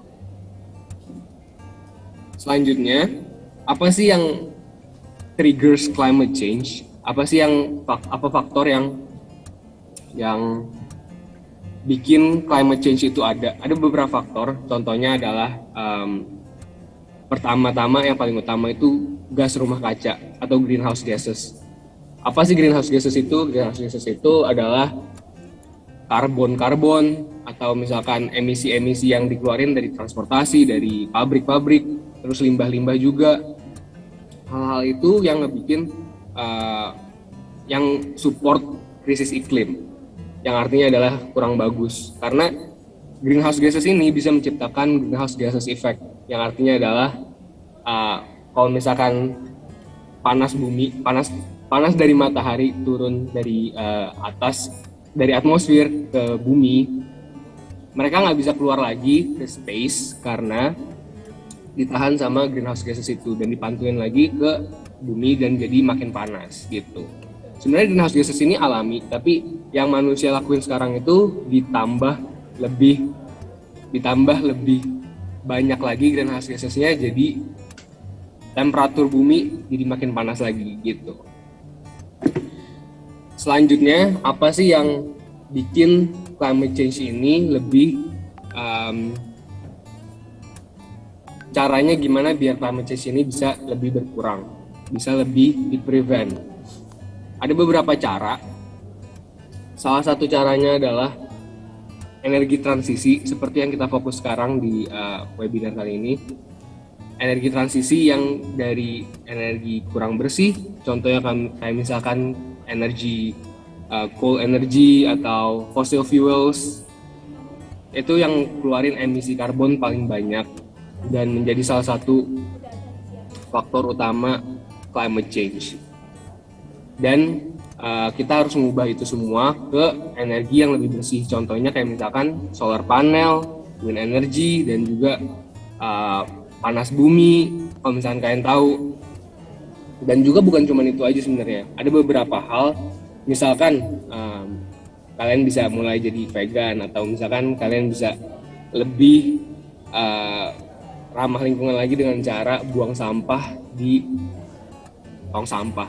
Jadi misalkan kalian nggak perlu buang sampah. Misalkan kita kan sekarang susah mau ngapa-ngapain, mau energi transisi itu kan udah lebih ranah yang lebih profesional lagi, lebih besar lagi, dan lebih serius lagi. Kita bisa mulai dengan hal-hal kecil, contohnya yang tadi aku bilang, kalau misalkan kalian rokok nih, aku nggak bakal ngelarang buat kalian nggak boleh ngerokok gitu. Yang perlu dilakuin itu, yang perlu diingat itu, kalau misalkan kalian rokok, at least buang sampah puntung rokoknya itu di tong sampah, jangan di jalanan gitu. Terus habis itu kita juga bisa ngejaga lingkungan kita dengan cara, kalau misalkan ada limbah-limbah kimia yang dari pabrik-pabrik itu, mereka harusnya lebih diurus lagi, di manage lagi waste-nya, di waste management, biar gak terlalu toxic buat environment kita, buat lingkungan kita lebih ramah lagi gitu. Dan di Indonesia ini sebenarnya mereka udah mulai targetin ke transisi energi baru dan terbarukan. Contohnya di Indonesia itu kalau nggak salah di tahun 2025 mereka mau targetnya adalah sekitar 23% energi terbarukan yang digunakan di Indonesia. Jadi dari keseluruhan total energi kita, 23%-nya mau dari energi baru dan terbarukan. Tapi seperti yang kalian tahu, Indonesia rada kurang fokus dalam hal ini. Mungkin akhir-akhir ini baru kelihatan fokus ya. Tapi sebenarnya perjalanannya pun masih lambat gitu. Karena sekarang energi baru terbarukan di Indonesia itu baru digunakan sekitar 11%. Dan artinya masih jauh banget dari target kita di tahun 2025 yang adalah 23%. Dan sebenarnya target panjangnya lagi di tahun 2050 kita bakalan ditargetin sama Indonesia itu menggunakan 30% energi baru dan terbarukan. Tapi sekarang masih 11%, jadi kita, terutama pemerintah, masih banyak banget PR yang harus mereka lakuin. Dan apa yang bisa kita lakuin? Kemarin aku udah ngobrol-ngobrol sama Society Renewable Energy. Kalau misalkan kalian tahu SRE, organisasi SRE, dia itu adalah organisasi renewable energy yang ada di Indonesia. Mereka udah mulai masuk ke kampus-kampus, ke sekolah-sekolah buat kampanyein, buat kasih pelajaran materi-materi ilmu pengetahuan tentang renewable energy. Mungkin di Universitas UNESA ini juga ada kalau nggak salah, mungkin SRE. Dan aku ngobrol sama yang foundernya, dia bilang, aku nanya kan, Kak, menurut lu gimana? Bakalan kecapaian gak nih 2025 23% energi baru dan terbarukan? Terus dia bilang, kalau misalkan masalah itu sih bakalan susah, terutama karena pemerintah di Indonesia kan berubah-ubah terus dan goals-nya pun jadi masing-masing berbeda. Tapi yang bisa kita lakuin adalah kita ningkatin awareness dari orang-orang sekitar dulu, kita ningkatin kesadaran masyarakat tentang pentingnya energi transisi, pentingnya energi terbarukan, energi bersih, pentingnya ngelawan climate change, pentingnya ngejaga lingkungan. Jadi yang kita lakuin itu adalah menciptakan demand tentang energi terbarukan lebih banyak lagi, supaya supplier-supplier yang adalah company-company energi nanti, company-company energi yang misalkan Adaro, company energi dari coal energy, mereka bisa mulai transisi ke energi terbarukan lebih banyak lagi karena demand di Indonesia tentang renewable energy udah semakin banyak karena awareness-nya udah semakin meningkat gitu. Itu sih yang kemarin aku ngobrol sama orang Society Renewable Energy. Dan juga kalau misalkan kalian masih mau tahu beberapa informasi-informasi lainnya tentang renewable energy, tentang sustainability di Indonesia, kalian bisa langsung cek ke SRE itu, Society Renewable Energy, atau ke IESR, atau juga langsung ke KESDM-nya langsung. Oke, Kak Jeremy, gitu aja sih. sebelumnya Kalau mohon dari maaf aku. ada yang sudah resen, Kak. Apa kita bisa panggil terlebih dahulu yang sudah resen? Boleh. Oke, silakan Selvia Jenita Putri untuk mengungkapkan pertanyaannya.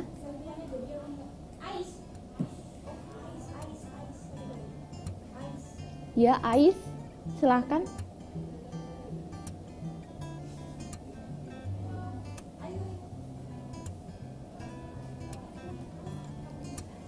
Silakan Ais untuk mengungkapkan pertanyaannya, menyampaikan pertanyaan. Kita tunggu sebentar ya Kak Jeremy. Tadi yang sudah dijelaskan dari Kakak beberapa penjelasan terkait dengan climate change dan juga sustainability itu pentingnya seperti apa untuk kita sendiri, tapi tidak hanya untuk saat ini, tapi juga untuk masa depan juga, supaya masa depan itu juga lebih terfikirkan daripada kita yang saat ini harus menemukan sendiri solusinya, seperti itu ya Kak ya? Betul. Oke. Untuk yang ingin bertanya? Ya, Ais, untuk Ais. Oke, silakan. halo Kak. Halo. Saya di sini mau mengenai kan biasanya generasi milenial kan menggunakan medsos. Menurutnya Kakak, medsos yang digunakan sebagai solusi untuk krisis iklim itu seperti apa, khususnya di Indonesia? Caranya kayak gimana? Oke, nice question. Jadi sebenarnya kita bisa banget mempergunakan sosial media kita sama seperti yang aku lakuin sekarang itu, mulai ningkatin awareness.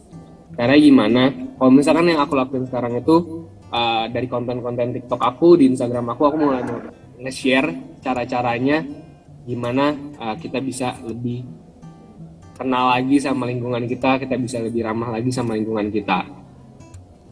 Contohnya bagiin informasi kayak yang tadi aku kasih tahu. Beberapa informasi yang tadi aku kasih tahu itu aku udah pernah share di Instagram, pernah share juga di TikTok, dan juga kemarin di TikTok aku pernah bikin video tentang kumpulin sampah di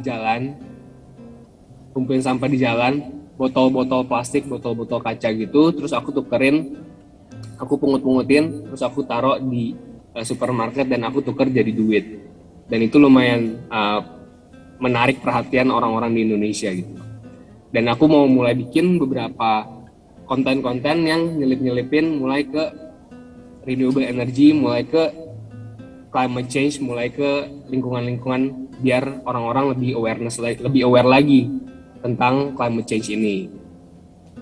Dan kalau misalkan kalian lebih pengen serius lagi, kalian bisa mulai bikin yang namanya Instagram page tentang climate change, atau misalkan kalian mau bikin Facebook page atau dan lain-lain di sosial media lain-lain, kalian bisa mulai bagi-bagi informasi aja, mulai dari yang basic-basic, misalkan dari apa itu climate change, apa itu renewable energy, apa itu sustainability, kalian mulai bagi-bagiin, karena sekarang itu soalnya udah banyak ya di Instagram tuh udah banyak non-governmental yang mulai bikin tentang mulai membagikan informasi-informasi tentang sustainability itu.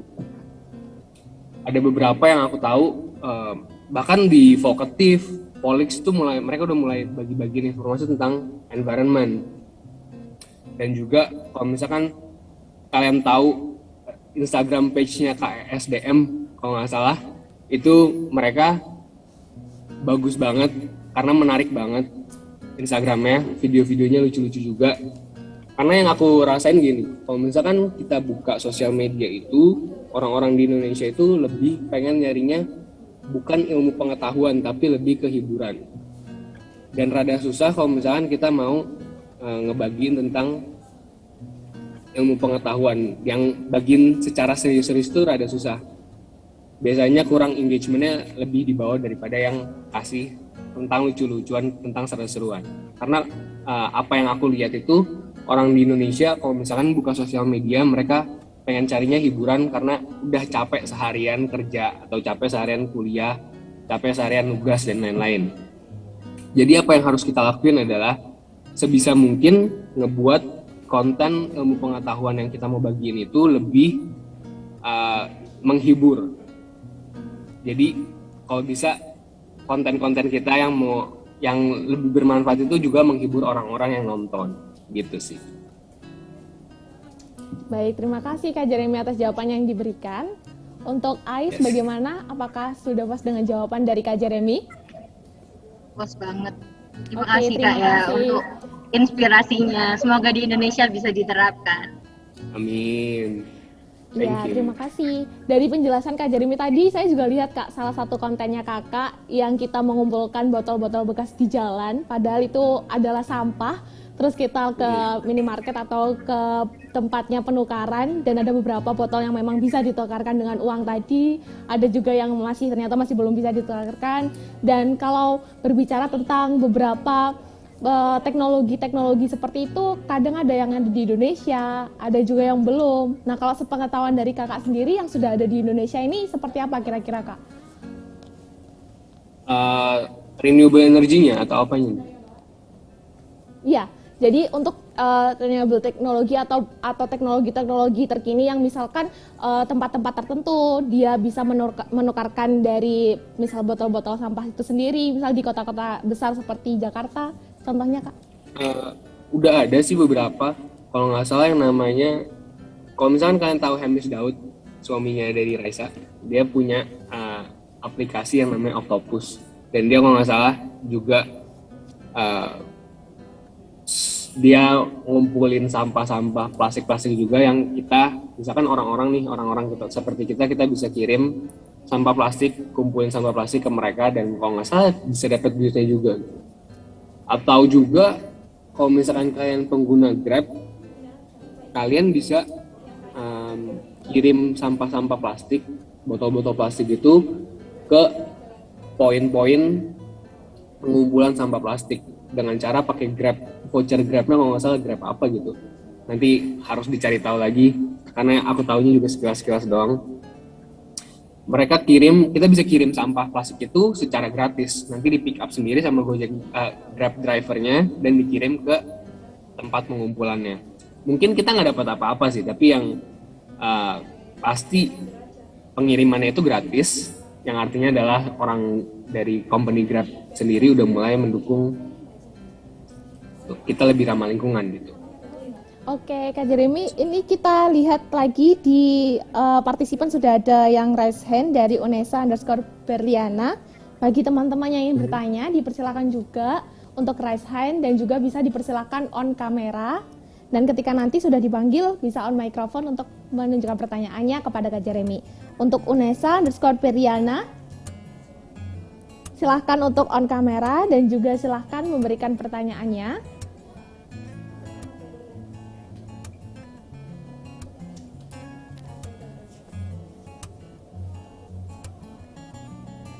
Halo. Oke. Silakan. Halo Kak, sebelumnya selamat siang. Siang. Terima kasih banyak udah kasih kesempatan saya untuk bertanya di sesi kali ini.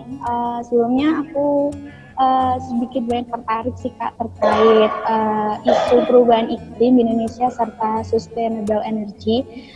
Di beberapa bulan yang lalu aku sempat ikut salah satu seminar di komunitas cerita iklim Indonesia yang mana mereka sudah banyak melakukan istilahnya edukasi terhadap masyarakat Indonesia terkait suhu bumi yang semakin memanas seperti itu dan lain sebagainya, dan ada lagi tentang terkait sumber tenaga terbarukan. Nah, salah satunya yang menarik itu terkait ini Kak,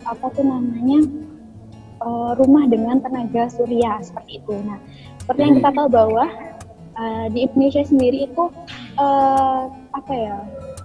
orang-orang itu sangat susah untuk diedukasi atau mungkin kurang dalam mengedukasi masyarakat seperti itu. Nah, pada saat itu salah satu yang diedukasikan itu terkait dampak positif ketika kita menggunakan energi terbarukan. Nah, aku pingin tahu dari sisinya Kakak itu terkait energi terbarukan dari penggunaan tenaga rumah dengan tenaga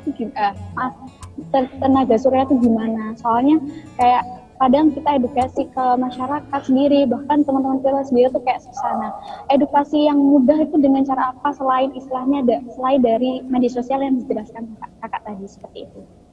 Lalu untuk satu lagi boleh Kak? Boleh. Oh, panjang banget ya Kak. Terus Betul. ini sih kalau menurut Kakak sendiri tuh selain cara edukasi di sosmed yang tadi itu gimana sih Kak cara benar-benar kayak menyalurkan ilmu yang udah kita dapat dari istilahnya kuliah atau bahkan kayak gini tuh ke orang-orang terdekat kita seperti itu. Terima kasih Kak. Oke. Satu-satu ya. Pertanyaan pertama berarti apa manfaat dari rumah yang udah pakai energi terbarukan dari solar panel?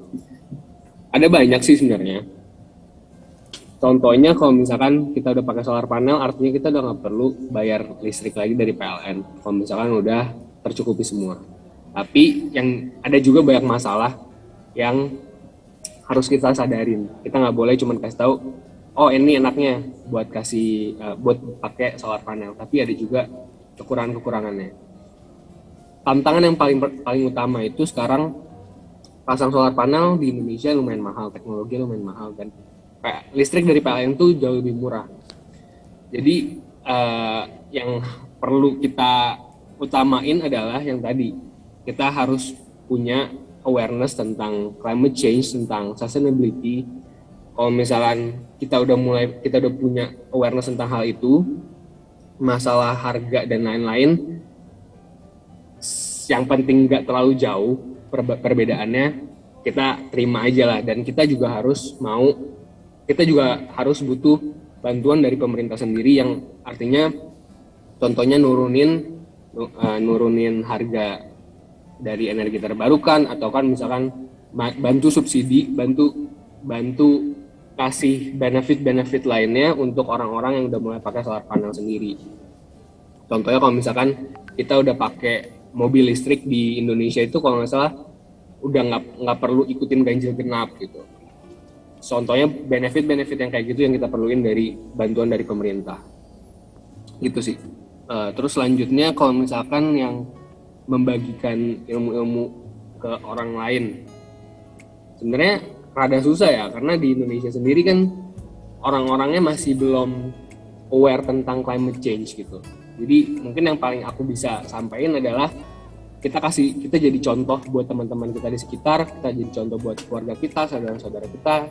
Gimana caranya adalah kalau misalkan kita buang sampahnya yang benar gitu.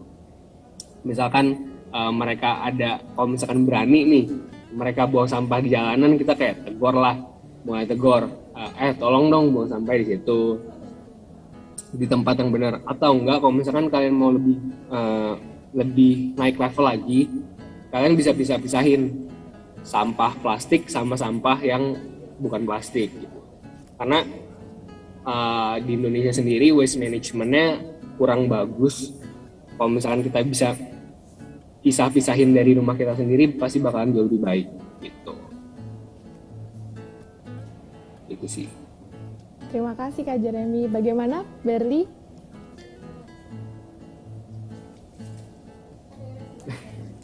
Apakah sudah jelas jawaban dari Kak Jeremy, Berli? Di mute. Sudah sih Kak. Mungkin kalau misalnya lebih asik lagi itu ada teknologi yang sama kayak di luar negeri Kak. Kita botol plastik kita masukin di mesin itu kayaknya lebih enak deh Kak. Orang-orang tuh makin antusias banget kayaknya menurutku sendiri sih. Jadi lebih antusias masyarakat untuk mulai dari hal kecil pilah sampah seperti itu. Terima kasih banyak Kak. Di Indonesia sendiri itu ada mesin-mesin kayak gitu, udah ada beberapa. Tapi mungkin sosialisasinya masih kurang dan masih kurang banyak gitu. Jadinya orang-orang masih kurang tahu. Tapi sebenarnya udah ada beberapa. Oke, terima kasih banyak Kak sebelumnya. Terima kasih dari Bediannya sudah memberikan pertanyaan. Ini ada lagi Kak, ada pertanyaan-pertanyaan yang akan disampaikan. Ini ada Ivan Nandasyah. Ivan, boleh dipersilakan untuk on kamera dan juga untuk bertanya secara langsung ke Kak Jeremy. Iya Kak, terima kasih atas kesempatannya Kak. Iya, nggak apa-apa. Oh ya, jadi gini Kak yang mau saya tanyakan. Ini kan kakak lagi bahas perihal energi terbarukan gitu kan kak. Kira-kira di tempat kakak belajar, terutama di negara Belanda itu ada nggak sih kak kayak pengolahan limbah-limbah biar bisa jadi energi-energi terbarukan kayak gitu. Terus kalau misalkan ada itu kira-kira ada nggak yang bisa diterapkan di Indonesia? Yang belum ada di Indonesia dan akan diterapkan di Indonesia kayak gitu kak. Nah, minimal yang kecil-kecil gitu. Biar negara kita ini bisa mengurangi limbah tapi tetap bermanfaat gitu kak limbahnya kayak gitu. Ya itu mungkin pertanyaan dari saya kak. Terima kasih. Oke, pertanyaan yang bagus. Jadi aku sendiri sekarang di sekolah lagi mempelajari tentang fokusnya itu lebih ke waste management. Di 3 bulan pertama ini bakalan lebih fokus ke waste management. Dan yang sekarang itu adalah kita harus mulai berpikir kalau misalnya kita beli barang sesuatu, harusnya kan biasa dari kita beli barang di supermarket, akhir-akhirnya bakalan nyampainya di tempat pengumpulan limbah atau dibuang gitu. Kita harus mulai mikir gimana caranya kita bisa lebih circular. Caranya itu kita mikirnya kalau misalnya kita beli barang ini, nanti setelah fungsinya udah hilang, kita bisa fungsiin barang ini jadi apa lagi ya. Itu kalau misalkan perorangan. Dan juga kalau misalkan sistem waste management yang ada di Indonesia dan yang ada di Belanda itu lumayan beda jauh ya. Kalau di Belanda sendiri, tong sampah itu benar-benar nggak sebanyak di Indonesia. Dan kita udah pisah-pisahin. Di sini tuh udah ada. Contohnya di kampus aku ada 4 tong sampah berbeda di setiap tempat-tempatnya. Yang pertama itu ada yang buat plastik, terus ada yang buat kertas, ada yang ada yang organik, sampah organik, kalau misalkan kulit pisang dan lain-lain. Terus juga ada yang terakhir itu buat kaleng-kaleng. Jadi kita semua udah pisah-pisahin, udah dipisah-pisahin dari sebelumnya, dan nanti itu bakalan dipisah-pisahin semua dan difungsiin berbeda-beda. Aku sendiri kemarin baru tahu dari guru aku kalau misalkan kita bisa di sampah di landfill itu apa ya? Tempat pengumpulan sampah, tempat penumpukan sampah itu terdapat kandungan heavy metals yang lebih tinggi daripada metalsnya sendiri.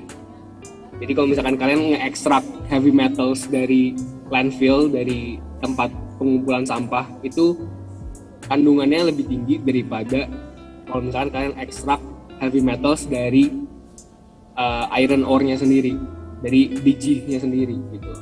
Itu artinya lumayan kacau kan penumpukan sampah ini gitu. Dan di sini itu juga ada yang namanya sistem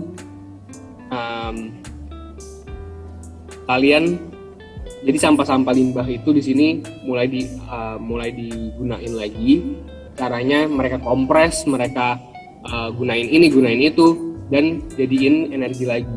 Karena sampah-sampah itu yang tadi aku bilang, mereka keluarin heavy metals, mereka keluarin gas metana yang bisa digunain juga buat energi anaerobik. Dan juga selain itu kalau misalkan kalian tahu ada yang namanya sampah. Oke, jadi pengolahan limbah itu dibagi ke beberapa level. Level pertama itu level preventif. Jadi gimana caranya kita bisa prevent sampai limbah itu ada. Dan yang terakhir, yang paling bawah itu insenerasi, yang adalah dibakar dan dijadiin energi lagi. Itu paling bawah karena ngebakar sendiri kan ngebutuh energi dan ngeluarin energi sendiri. Jadi kalau misalkan yang paling bisa kita lakuin adalah nge-prevent limbah itu bisa ada gitu. Kita harus mulai reduce, mulai kurang-kurangin sampah-sampah, limbah-limbah yang kita pakai. Contohnya, kalau misalkan kalian lagi beli makanan, lagi beli permen-permen gitu misalkan. Kalian beli permen-permen kan biasanya ada yang Yupi, yang satu-satu plastik-plastikan gitu. Kalian bisa beli yang lebih packnya big pack, yang nggak pakai plastikan satu-satu. Karena dengan cara itu plastik-plastiknya bakalan berkurang gitu. Itu suatu cara gimana cara kita bisa prevent limbah itu ada sendiri. Gitu sih paling. Cuman kalau misalkan perbandingan waste management yang ada di Indonesia sendiri, aku belum terlalu tahu, belum terlalu ngerti. Bagaimana atas jawabannya yang telah diberikan? Iya Kak, oh ya mau tanya lagi dong Kak kalau boleh. Boleh. Oh ya, jadi gini Kak, perihal yang tadi pemilahan sampah itu kan sebenarnya di Indonesia kan sudah ada ya Kak, yang kayak tong sampah warna merah, kuning, hijau kayak gitu. Tapi kan akhirnya nanti ketika dibuang ke TPA itu juga dicampur gitu loh Kak. Apa mungkin di Indonesia itu kurang dari, mungkin kesadaran masyarakatnya sudah cukup tinggi, tapi dari pihak pengelolanya yang kurang ini ya Kak, kurang paham mengenai pengelolaan sampah kayak gitu. Apa seperti itu Kak kira-kira? Itu bisa terjadi juga. Ada banyak faktor yang tadi aku udah bilang. Kalau misalkan jadi pengolahan limbah pun juga ada dua. Misalkan kita mau misahin limbah dari pihak pengelolanya yang mau misahin, atau dari pihak pembuangnya kayak kita sendiri yang misahin. Mungkin di Indonesia kita udah disuruh pisah-pisahin terus malah dicampurin lagi, bisa aja mereka bakalan pisah-pisahin lagi nanti. Tapi nggak tahu juga, dan gue sendiri juga nggak yakin kalau misalnya Indonesia bakal ngelakuin itu. Jadi ya itu dia, kan kita belum bisa ngapa-ngapain. Jadi yang paling utama adalah mungkin kita bisa prevent sampah itu bisa ada gitu loh. Dan kalau misalkan itu bakalan dipisahin lagi atau disatuin lagi, kita harus minta bantuan dari pemerintah, harus minta bantuan dari pengelolanya sendiri untuk lebih serius dalam melakukan hal-hal seperti ini gitu.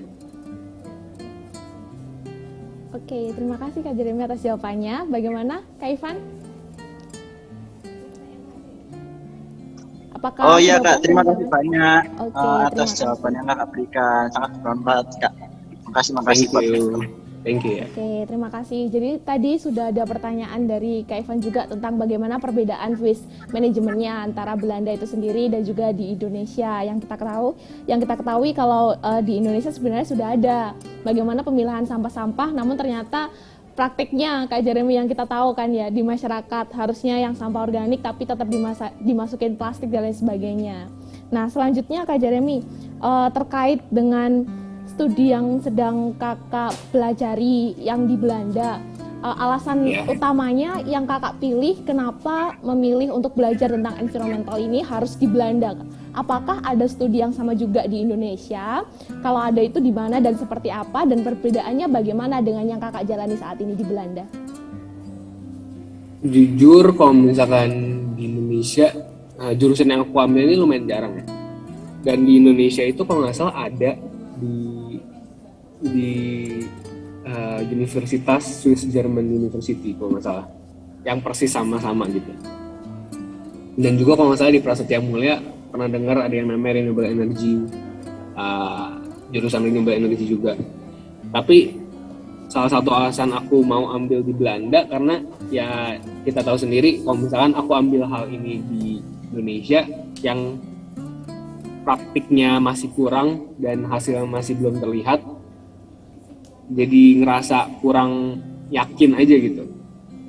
Aku mikirnya kenapa aku mau ambil di Belanda, yang utama adalah karena di Belanda itu udah jauh lebih sustainable. Mereka kesadaran masyarakat tentang climate change sendiri itu udah besar banget. Bahkan teman-teman aku banyak banget yang udah vegan, mereka nggak makan daging lagi. Tapi menurut aku nggak bisa banget karena aku suka banget sama daging, suka banget sama makan daging. Jadi ya beda-beda lah.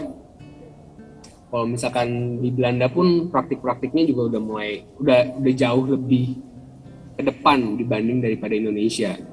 Mereka udah mulai menggunakan wind turbine, udah mulai mau cari energi terbarukan lagi yang lebih sustainable karena mereka ngerasa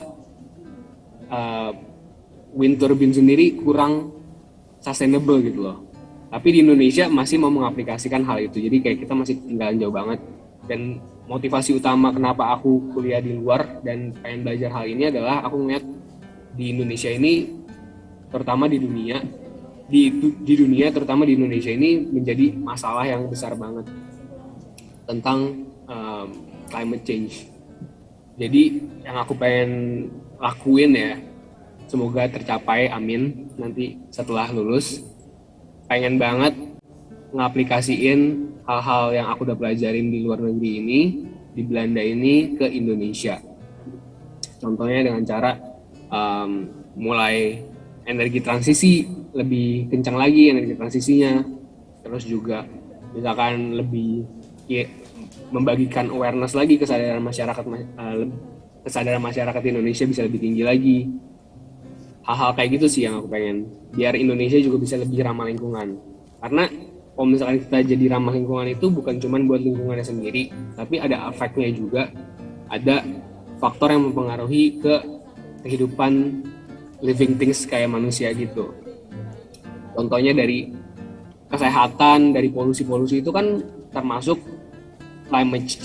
termasuk faktor-faktor yang mendukung climate change dan membuat manusia lebih gampang sakit karena ada zat-zat kimia yang nggak bagus, zat-zat toksik di lingkungan kita yang udah tercemar dan kita konsumsi dan kita hirup gitu udaranya gitu. Oke, terima kasih Kak Jeremy atas motivasinya ya, salah satu motivasi untuk bagaimana kita berkuliah di luar negeri dan juga apa nantinya yang ingin kita rubah dari Indonesia itu sendiri. Dan sampailah kita Kak di sesi akhir ini karena sudah ada pertanyaan dari teman-teman tadi, dan kesimpulan yang dapat saya berikan untuk materi dari dan juga talk show dari Kak Jeremy ini yaitu yang pertama terkait dengan sustainability environment itu sendiri yang memang harus kita sadari mulai dari saat ini dan tidak hanya untuk kita sekarang tapi untuk masa depan nantinya itu sendiri. Dan juga dari beberapa yang sudah Kak Jeremy sampaikan terkait energi transisi dan juga untuk Indonesia di tahun 2025 yaitu sebesar 23% tujuannya, dan dari bagaimana awareness terhadap pentingnya energi transisi ini harus sangat penting pada masyarakat itu sendiri. Dan untuk saat ini Kak Jeremy untuk diinfokan Kak Analisa sebagai gestar kita pemateri kedua sudah bergabung pula mengikuti kita. Dipersilahkan untuk gestar on kamera karena kita akan mendokumentasikan terlebih dahulu untuk kegiatan pada siang kali ini di sesi ketiga. Dipersilahkan.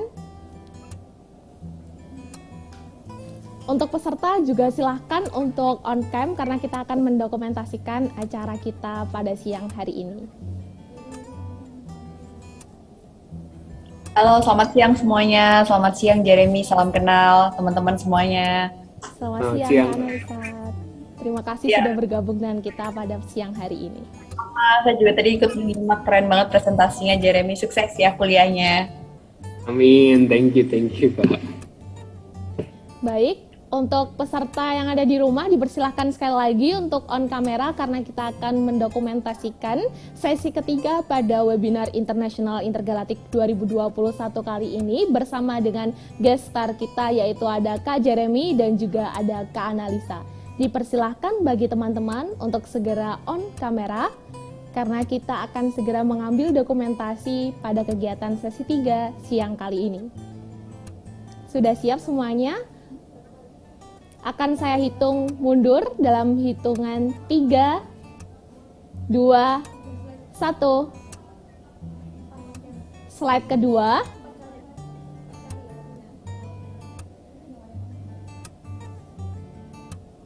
Satu. Untuk on cam terlebih dahulu teman-teman yang ada di slide kedua dipersilahkan.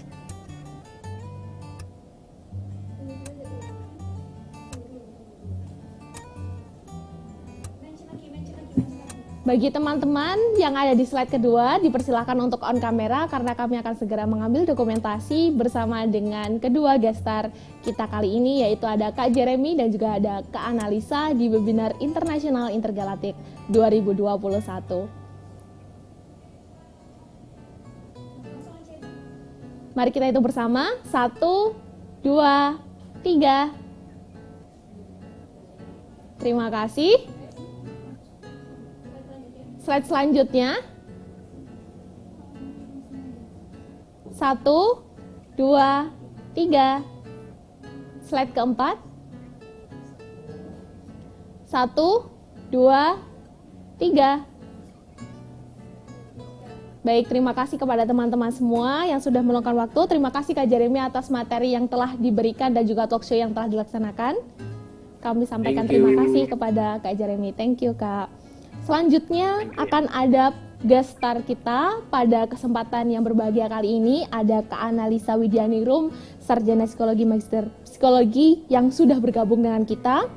Dan kali ini Kak Analisa merupakan seorang clinical psikologis dan juga CEO dari Analisa Personality Development Center Indonesia. Dan inilah kurikulum vitae dari Kak Analisa.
Dan inilah dia telah bergabung bersama kita semua, Kak Analisa. Selamat siang, Kak. Selamat siang, Assalamualaikum warahmatullahi wabarakatuh. Apa kabar teman-teman semuanya? Salam kenal sebelumnya dengan host kita siang ini, Mbak siapa namanya? Ramadina, Kak. Oke, Mbak Dina ya. Oke, Mbak Dina, mahasiswa di UNESA atau ini nih, kita panitia dari alumni? Mahasiswa semester 7 Pendidikan Matematika FMIPA UNESA, Kak.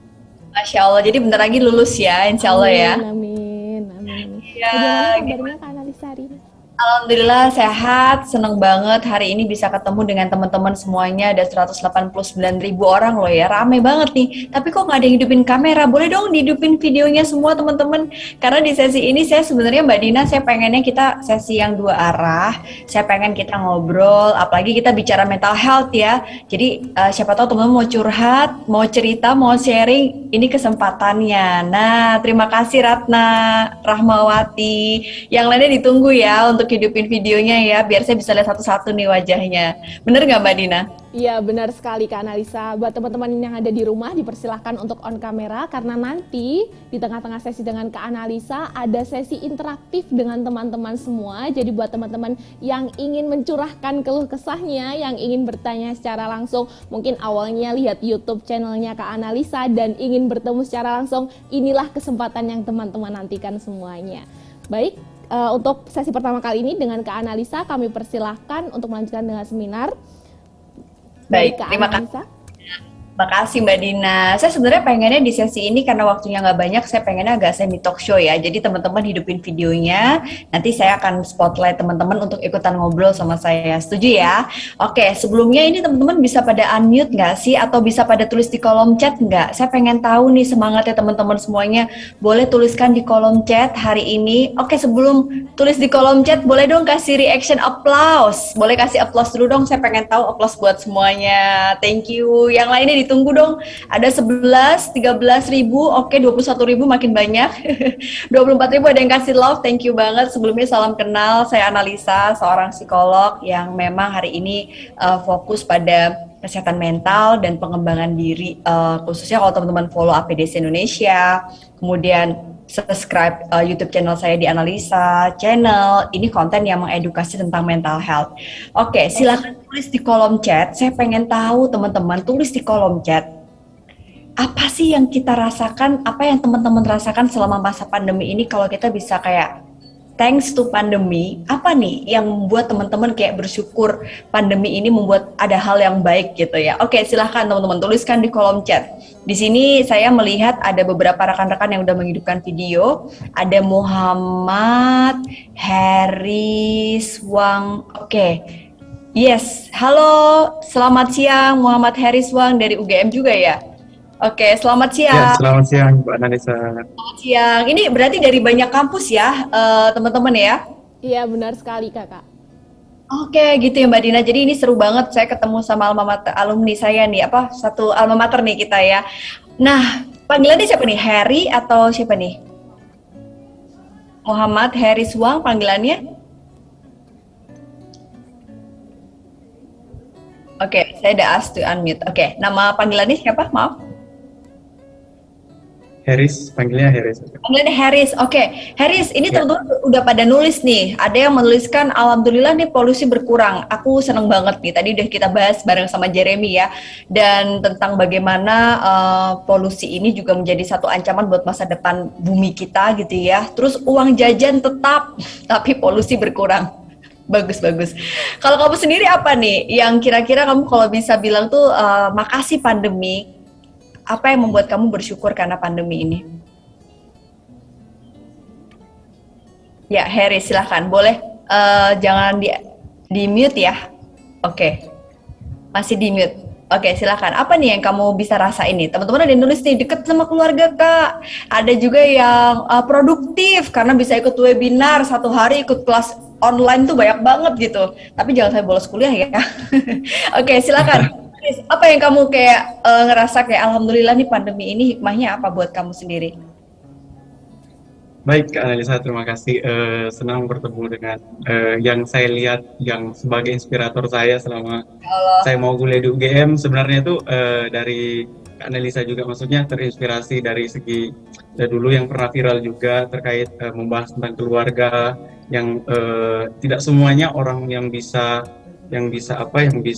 berkembang gitu, cuma orang-orang yang cuma mampu mempunyai uang atau apa segala macam seperti itu, atau bisa dengan orang-orang yang yang tergolong, maksudnya tinggal di kampung atau di desa-desa itu juga bisa mengangkat derajat orang tuanya, mungkin seperti itu. Dan di situ saya mulai terinspirasi banget dari penjelasan dan kalimat-kalimat yang saya harus garis bawahi sampai akhirnya saya masuk di UGM, luar biasa banget. Nah, terus berdasarkan tentang pertanyaan dari Kak Analisa tadi, itu manfaatnya karena dari SMA sendiri kan mungkin sudah terbiasa dengan ketemu dengan Google Meet, ketemu dengan Zoom meeting. Oh, kamu udah online? Mungkin terbiasa baru awal masuk kuliah? Iya, saya masih maba. Masih semester 1. Menarik. Jadi ini ya, ada satu hal yang menarik adalah gara-gara kemarin sempat merasakan pandemi, kuliah ini jadi ada adaptasi gitu ya. Iya, betul. Salah satunya jadi banyak, ini kata salah satu teman kita di grup chat juga nih, Jeremy ikut komen, dunia digital semakin berkembang. Salah satunya adalah tadi, gara-gara itu juga video saya nge-viral itu ya, yang nggak sengaja Dan mungkin bukan hanya itu, inspirasi yang kita dapetin dari dunia digital sekarang itu bisa ngebikin kita belajar tanpa batas. Salah satunya Jeremy dari Belanda pun bisa ikut sharing di sini, dan ini menjadi satu disrupsi yang ada di depan mata. Oke, thank you ya Haris ya. Ini satu hal yang menarik, insight-nya sukses. Semoga kamu di jurusan di kuliahnya di jurusan apa? Fakultas Ilmu Budaya Pariwisata. Oke, good luck ya. Besok bisa gantiin Pak Sandiaga ya. Siap, thank you Mbak Nilsa. Thank you, terima kasih banyak. Setiap hari itu biasanya lihat launchingnya di Instagram maupun di Facebook, di mana? Di YouTube. Kadang-kadang nggak sempat syuting juga, denger kayak gini jadi semangat gitu ya. Thank you ya Haris ya. Siap. Terima kasih Mbak Nilsa. Sehat selalu. Sehat selalu. Nah ini tadi ada Haris, yang lainnya nih menuliskan di kolom chat, teman-teman bisa lebih kreatif, lebih cepat, kuotanya habis Kak. Iya benar banget. Dan banyak banget nih yang saya rasa itu menjadi satu hal menarik. Dan kalau kita mau bicara tentang mental health sendiri, ya sebagai dasar kita untuk kita ketemu di satu tujuan yang sedang dilakukan oleh banyak negara, salah satu Indonesia, yaitu Sustainable Development Goals atau kita sebut dengan SDG. Tadi yang sudah disebutkan oleh Jeremy mungkin dari background beliau. Nah, ada satu hal yang menarik.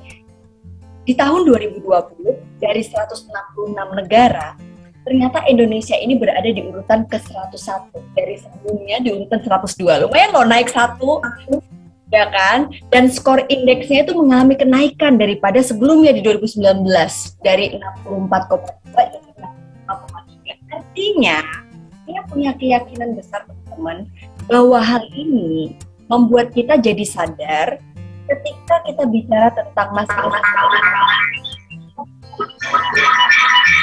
Oke, ini ada dua prestasi kita. Yang pertama adalah koneksi mempengaruhi prestasi. Yang kedua, jari-jarinya hati-hati ya teman-teman, kepencet ntar tahu bulat lewat kedengaran kita semuanya ya. Oke, bercanda. Jadi kali ini saya pengen kita ngobrol tentang bagaimana mental health dilihat dari aspek yang mungkin kalau teman-teman tadi dengar dari Jeremy, di sesi saya kita akan bicara dari segi kesehatan mental. Indonesia memang mengalami kenaikan, walaupun PR-nya dari segala pilar juga cukup banyak, salah satunya adalah pendidikan dan juga sumber daya manusianya. Nah, saya pengen tahu nih teman-teman, kalau kita bicara tentang sektor yang saya paham itu manusia gitu ya. Kalau tentang bumi itu bukan ranah saya, mungkin tadi udah kita bahas banyak. Nah, kalau si manusia sebagai modal terbesar sebuah negara ini bisa melakukan program untuk meningkatkan level sustainable development tadi gitu ya. Apa sih yang menjadi tantangannya ketika pandemi ini semuanya berubah? Pasti mental kita gitu. Sebagai manusia ini, potensi kita akan keluar kalau kita mengalami situasi yang hidupnya baik-baik aja. Padahal kadang-kadang hidup kita nggak seperti yang direncanakan. Misalnya nih, targetnya lulus semester ini Mbak, tapi gara-gara pandemi saya belum bisa lulus. Saya pengennya masuk di UMPTN keterima Mbak, tapi gara-gara kemarin online, jadi saya nggak bisa nih. Pengennya kuliah ke luar negeri Kak, tapi gara-gara pandemi, jadi akhirnya banyak banget krisis yang kita hadapi. Sampai akhirnya kalau saya pengen tahu nih teman-teman, boleh dong ditulis di kolom chat, teman-teman tuh sekarang lahir tahun berapa sih? Saya pengen tahu. Lahir tahun berapa? Silahkan tuliskan di kolom chat. Ini tuh rata-rata teman-teman lahir tahun berapa? 2000, 2003, wow, generasi Z ya. Ya nggak jauh beda sama saya ya. 2002, 2001, oke ini angkatan 2K semua pokoknya ke atas ya. Baik, jadi apa yang pengen saya kasih gambaran ke teman-teman? Artinya sekarang nih usianya adalah rentang 18, 19, 20 gitu ya. Ada yang 98 juga soalnya. Dan di usia-usia ini biasanya ya kalau saya flashback sekitar berapa belas tahun yang lalu ya? Oh baru tahun lalu kok. Sekitar 12-13 tahun yang lalu, pada saat saya lagi bingung, mungkin udah kuliah, udah masuk ke jurusan yang kita pengenin, tapi tiba-tiba saya bingung, saya mau berkarir apa ya Mbak? Tadinya saya udah pengen masuk di psikologi tapi nggak keterima Mbak, akhirnya saya masuk di fakultas yang saya sebenarnya nggak pengenin. Atau tadinya saya pengen kedokteran tapi jadinya saya di psikologi. Atau saya pengennya di sini Kak tapi saya salah jurusan, sampai akhirnya saya juga bingung. Udah gitu saya putus lagi sama pacar saya. Terus nanti kalau udah kuliah saya mau ngapain ya Mbak? Mau nikah, mau kerja, mau usaha, atau mau kuliah lagi? Kalau lihat Kak Jeremy, saya pengen kuliah lagi Kak, tapi kalau ingat pacar saya, nah ini nih.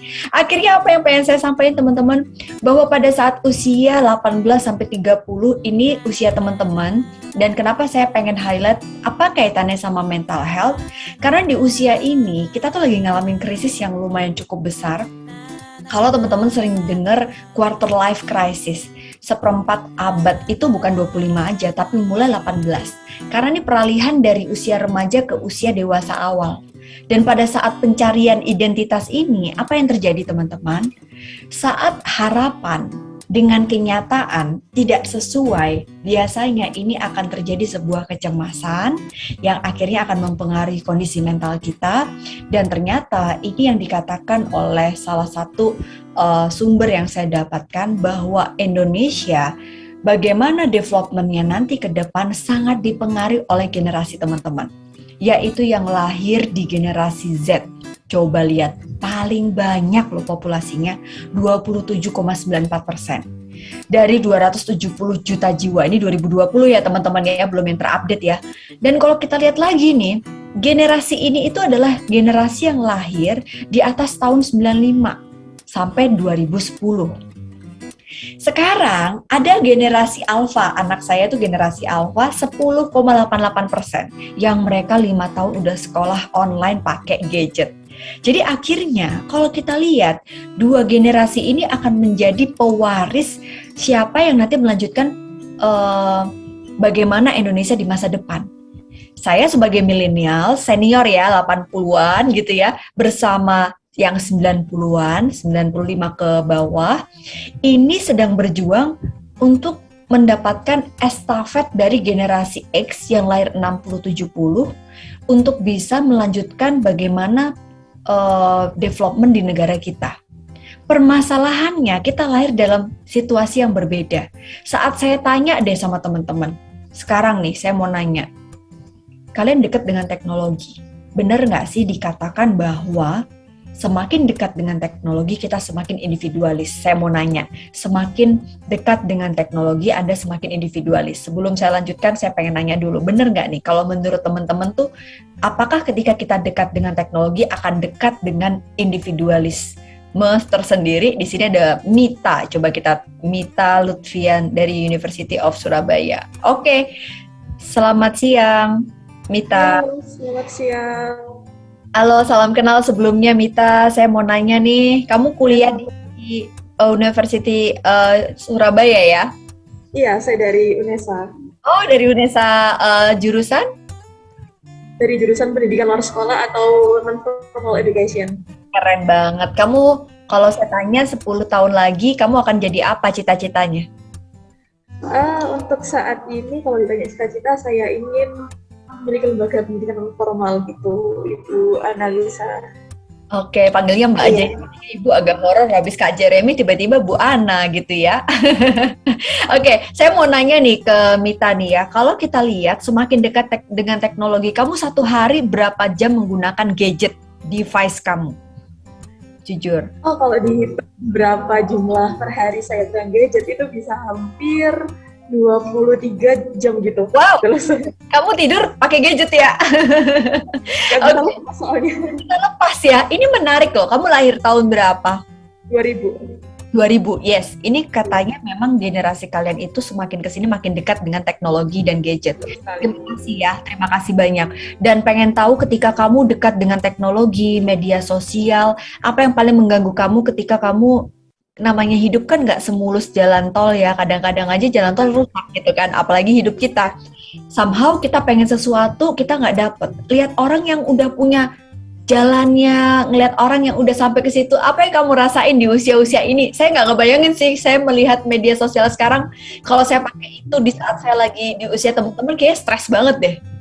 Iya, yang kalau saya pribadi rasain ketika melihat teman-teman yang misalnya udah bisa nyampe achievement-nya atau udah bisa nyampe target-target yang udah mereka buat, itu kayak gimana ya, rasa ingin iri itu iri banget gitu. Ibarat kok misalnya di usia saya kan banyak nih teman-teman kayak yang misalnya teman SMA saya itu udah pada kerja sedangkan saya masih kuliah, atau mereka udah pada menikah, kayak rentang di quarter life crisis itu semakin benar-benar krusial gitu Bu. Iya sih. Jadi kebayang nih langsung sama teman kamu Anza Ailia. Bener banget gitu ya. Kayaknya terbaca, terefleksikan dari curhatan Mita nih. Thank you ya Mita ya.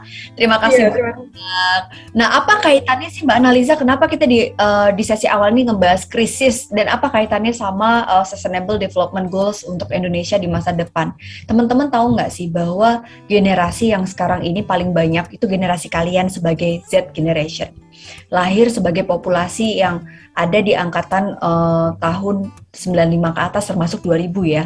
Dan katanya menurut BPS kita ini 20 tahun ke depan, kenapa dikatakan sebagai sustainable ini harus terjadi? Karena 20 tahun ke depan ini kita lagi dapat bonus demografi, di mana usia produktifnya jauh lebih banyak daripada di 100 tahun Indonesia merdeka sejak 1945 sampai 2045. Diramalkan oleh BPS, momentumnya itu sekarang, 2020 kemarin, sampai ke 2045.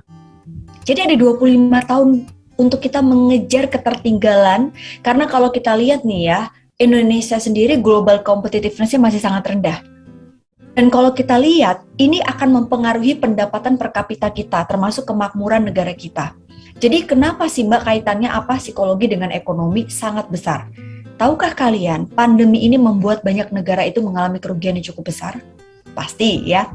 Berapa ruginya? Amerika, negara yang maju aja. Saya baca dia mengalami kerugian sebesar 300 triliun dolar setahun gara-gara pandemi. Akibat yang disebabkan oleh stres kerja pada employee yang ada di Amerika.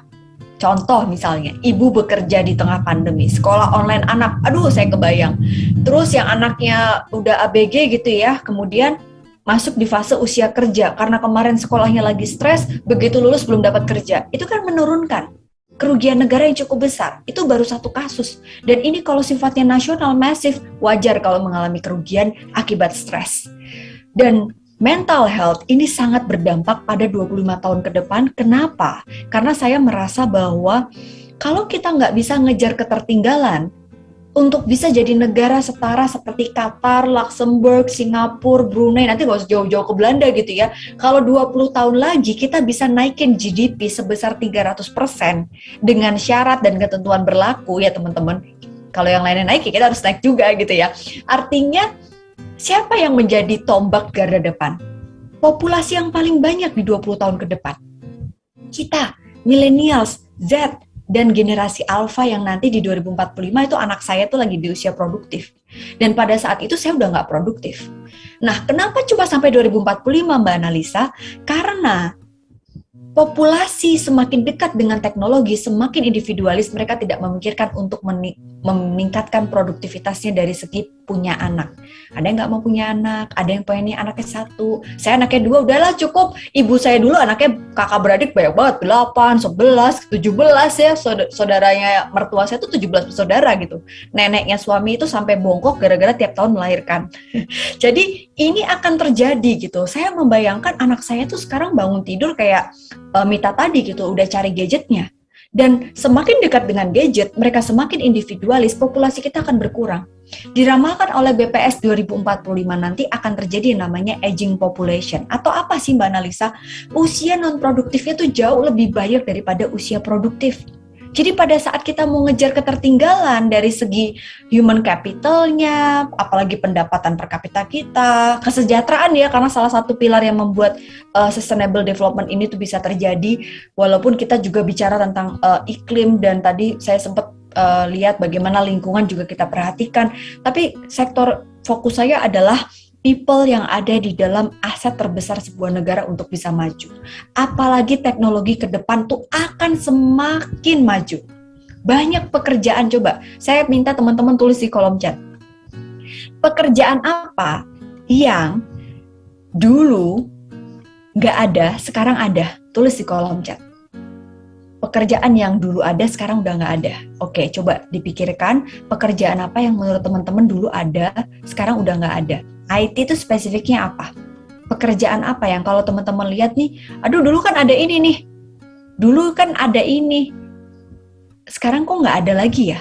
Oke, ini kan sekarang yang ada ya. Kalau yang dulu ada, sekarang udah nggak ada. Nah, pengantar surat, good, udah nggak ada kan? Pak Pos. Oke. Kalau selebgram, YouTuber itu kan yang sekarang ada. Dulu nggak ada.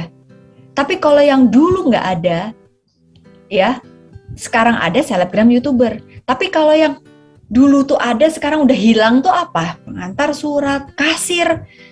Kemarin saya belum lama tuh kaget juga gitu, kayak yang disrupsi itu tuh sekarang ya mungkin di Belanda saya nggak tahu ya, saya belum pernah ke sana juga. Kemarin di New Zealand itu tuh kasir udah nggak ada teman-teman, bener-bener kita bawa belanjaan kita pakai mesin gitu ya, cuma ada satu kasir darurat gitu kan, itu cuma satu, jadi antrian tuh semua panjang, kita udah pakai mesin semuanya gitu.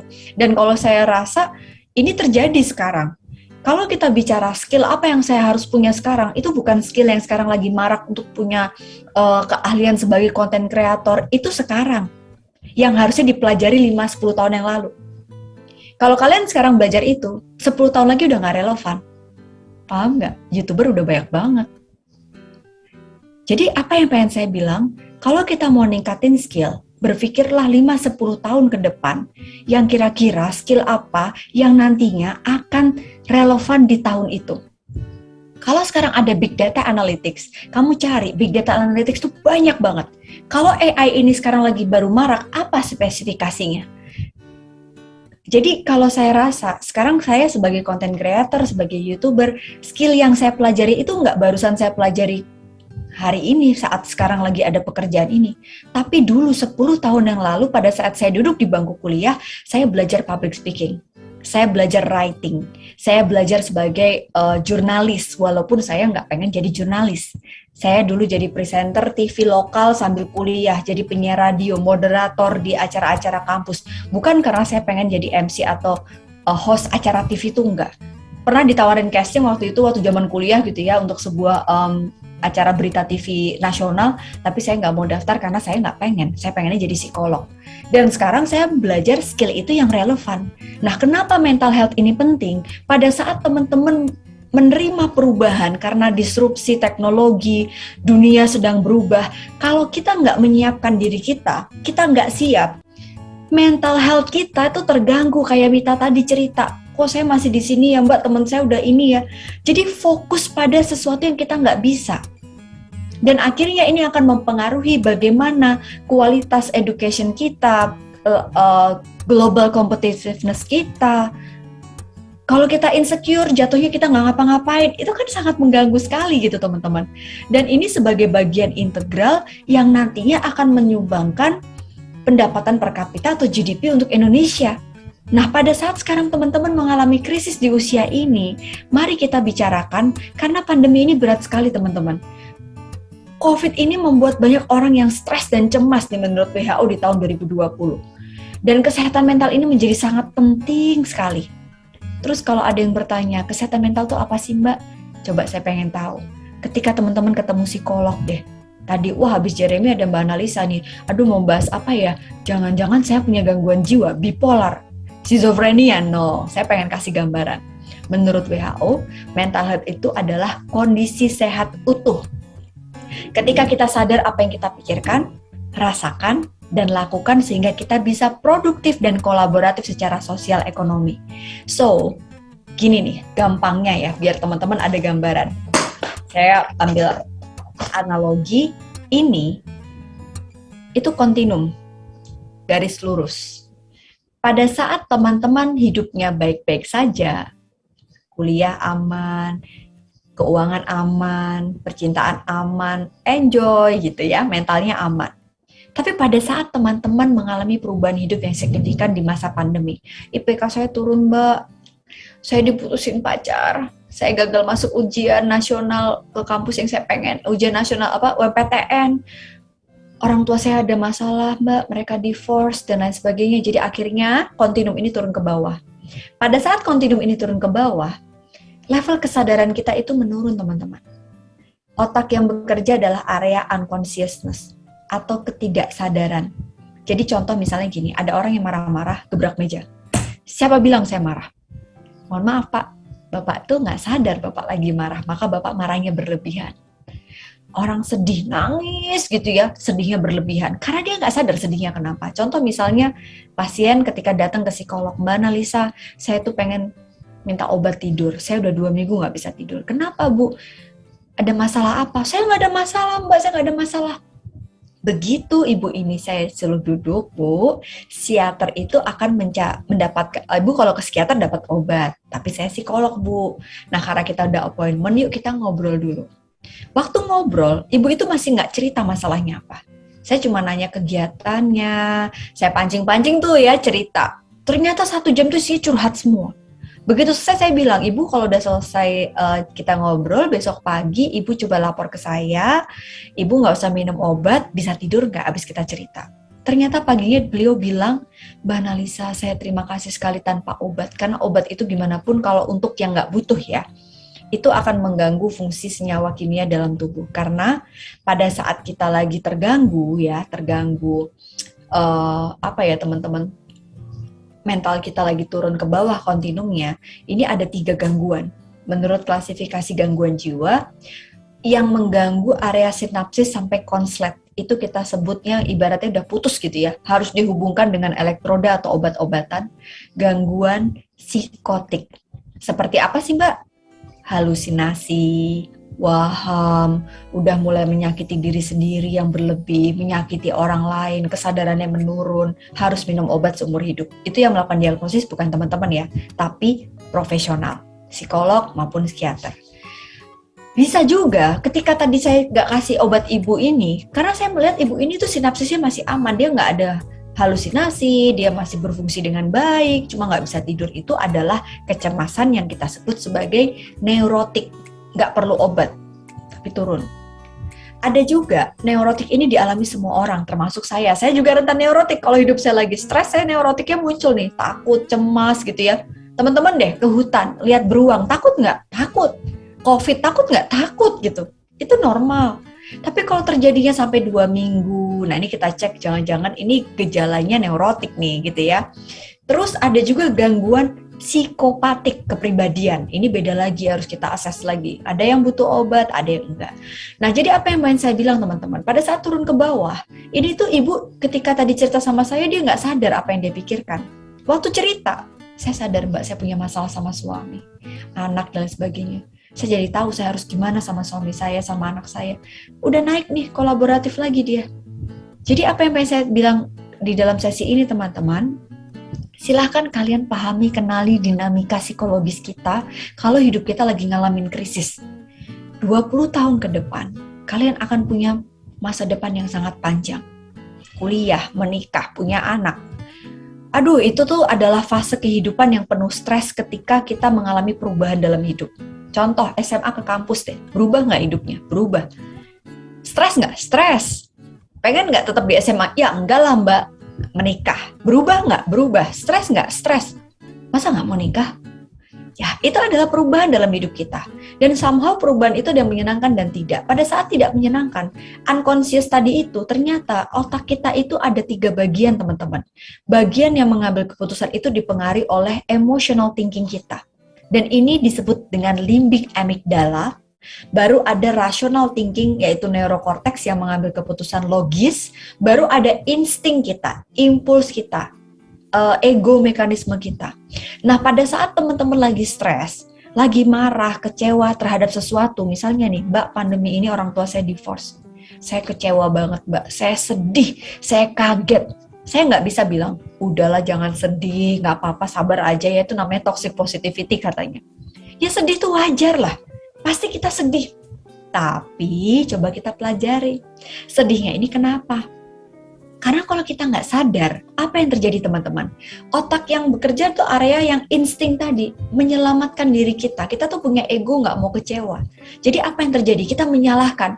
Tuh kan aku nggak naik kelas gara-gara papa mama tuh divorce dan ribut terus. Tuh kan papa mama divorce gara-gara, tuh kan aku nih gara-gara dosenku, tuh kan aku gagal gara-gara ini, gara-gara ini, gara-gara ini. Pada saat inilah kita tidak punya kendali atas diri kita teman-teman. Akhirnya kita hanya diam di tempat, marah sama keadaan, playing victim, blaming, dan overthinking. Pengennya multitasking, tapi jatuhnya overthinking. Pengen dilakuin semua. Kok akhirnya saya stres ya Mbak? Nah, justru inilah produktivitas kita menurun dan bahaya terhadap sustainable development goals yang kita lagi rancangkan untuk 20 tahun ke depan bagi Indonesia. Mental health sangat penting, so sadari. kesadaran diri itu penting dalam kesehatan mental. Apa yang kalian sedang rasakan kalau kalian lagi sedih? Belajar mengartikulasikan apa yang membuat teman-teman frustasi. Recognize, what do you feel? What do you think? Ini tuh harus sadar. Gimana Mbak? Saya nggak tahu. Bisa dengan curhat, bisa dengan cerita, bisa dengan gambar, bisa dengan cerita record, direkam, apapun. Bisa dengan art therapy, bisa ke profesional. Karena kalau enggak, teman-teman akan stuck di sini. Inilah tanda-tanda stresnya. Gejalanya ada 3. Fisik, kalian akan ngerasa sakit di lambung, biasanya ya lemahnya kalau asam lambung naik kayak GERD, pusing, dada sesak. Yang kedua, emosinya jadi emosian deh, gampang marah, gampang sedih, terus perubahan perilakunya signifikan. Susah tidur, susah makan, atau nggak produktif, kuliah males, tugas nggak kelar. Itu akan mempengaruhi produktivitas teman-teman dan terjadinya minimal 2 minggu. Kalau disertai dengan keinginan menyakiti diri sendiri, bunuh diri, segeralah cari pertolongan.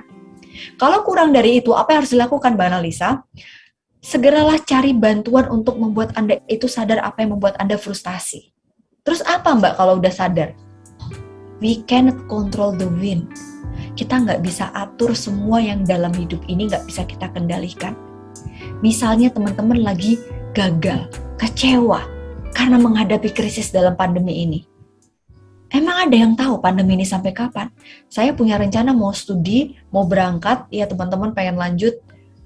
Ini pandemi nggak tahu nih. Dan saya tiap hari tuh kayak berpikir nih, kapan saya berangkat ya, kapan saya berangkat ya. Padahal anak saya tuh yang kedua udah saya prepare untuk dia itu nggak ngelanjut ke sekolah di sini karena pengen saya bawa gitu kan. Ternyata pandemi, akhirnya ya tahu gitu tuh kemarin dimasukin dulu gitu ya. Tapi tahun depan pun juga nggak ada yang tahu gitu.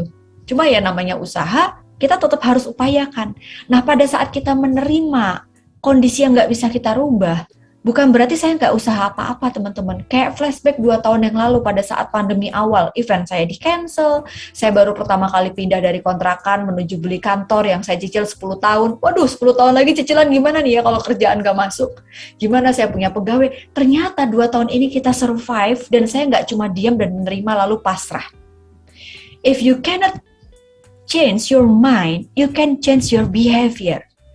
Perasaan itu nggak berubah, sedihnya tuh tetap, tapi lakukan hal positif sesuai dengan value teman-teman. Lakukan apa yang sesuai mimpi kalian. Lebih baik sedikit demi sedikit tapi ada perubahan daripada pengennya banyak tapi nggak kemana-mana dan denial aja. Ini mungkin butuh eksperimen ya. Kadang-kadang kita boleh nonton drakor dulu, boleh dengerin musik dulu, boleh nangis dulu, boleh curhat dulu. Tapi balik lagi, fokus sama apa yang sedang kalian tuju dalam cita-cita kalian. Ambil keputusan segera dalam pandemi ini. Yang membuat kalian frustasi, yang membuat kalian kecewa. Lalu ingat lagi, the why, the big why, big picture. Why you do what you do. Kenapa aku sampai di titik ini, kuliah di UNESA, di UGM, di kampus-kampus yang sekarang teman-teman tempat kalian kuliah. Apa yang membuat aku tuh harus berdamai sama keadaan. Walaupun orang tuaku begini, temanku begini, kita nggak bisa rubah mereka. Yang bisa kita rubah adalah how we respond semua ini. So, pandemi ini sulit sekali teman-teman.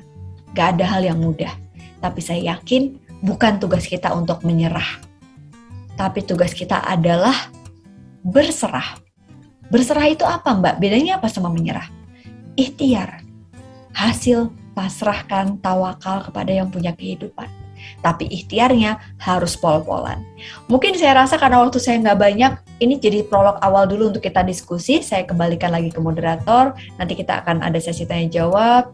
Materi saya belum selesai, mungkin masih ada yang membuat teman-teman pengen nanya. Dengan senang hati dan terima kasih teman-teman. Semangat untuk bisa menyiapkan Indonesia di masa emas. Kita bersama-sama, mungkin kadang-kadang udah terintegrasi, balik ke shock lagi. Itu sangat mungkin nggak Mbak? Mungkin banget. Tapi yang jelas kalau kita tetap memiliki kesadaran diri yang baik, apa yang kita pikirkan, rasakan, kita mampu mengelolanya sehingga kita produktif dan kolaboratif secara sosial dan ekonomi. Saya kembalikan ke Mbak Dina, terima kasih, selamat siang, Assalamualaikum warahmatullahi wabarakatuh. Waalaikumsalam warahmatullahi wabarakatuh. Terima kasih Kak Analisa. Sorry masih termute suaranya, mohon maaf. Suaranya host masih termute. Iya, apakah sudah terdengar? Boleh dibantu panitia? Oke. Mungkin dari BEM FM MIPA, UNESA masih termute. Boleh dibantu untuk unmute? Apakah sudah terdengar, Kak? Belum terdengar? Iya nggak teman-teman? Cek, cek, cek. Belum terdengar. Boleh di-unmute? Karena di sini masih posisinya mute. Oke. Cek, sudah? Ya, sudah. Baik, terima kasih. Terima kasih Kak Analisa atas remindernya, dan terima kasih atas materi yang telah disampaikan terkait bagaimana pentingnya mental health itu sendiri dan bagaimana pentingnya terkait dengan menunjang adanya SDG yang akan kita capai nantinya terkait dengan mental health dari tiap-tiap individu itu sendiri, Kak. Tibalah kita di sesi Q&A. Bagi teman-teman yang ingin secara langsung bertanya ke Kak Analisa, dipersilakan untuk raise hand. Dan juga mungkin bagi teman-teman yang ingin mencurahkan kesannya terlebih dahulu ke Kak Analisa, kami juga persilahkan bagi teman-teman untuk raise hand. Iya Kak, ini sudah ada 2 yang raise hand. Kita pilih satu persatu terlebih dahulu dari Sita Amalia Devi _Unesa. Ya, silakan Sita. Kalau nggak bisa, mungkin mikrofonnya aja boleh. Ya, ini juga ada Natasha, Dimas, sama Heris ya. Oke, kayaknya Sitanya kepencet mungkin ya, kalau dia nggak bisa ngidupin. Atau dari ini Kak, ada Ilmu Samawati, kami silahkan. Oke, silahkan Ilmu Samawati.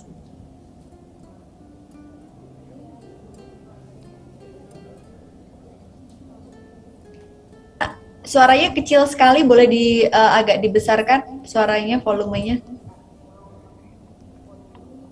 Ya, ini kayaknya kalau ini headset mempengaruhi prestasi ya. Iya benar sekali Kak. Nggak usah pakai headset kali. Iya.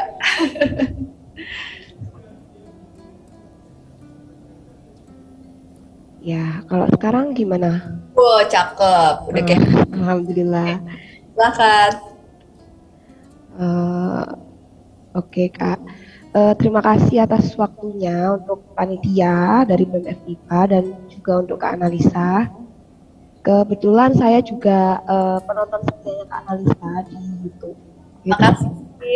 Iya, sama-sama Kak. Jadi mana yang paling kena menurut kamu buat dirimu saat nonton?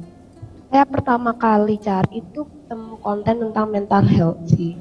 Oh, oke. Baik. Jadi karena waktu tahun lalu, waktu puncak-puncaknya pandemi, itu kan emang ya benar-benar kita cuma bisa di rumah aja, nggak kemana-mana. Nah itu saya tuh merasa kayak, ini aku kok kayak gak ada gangguan mental gini ya.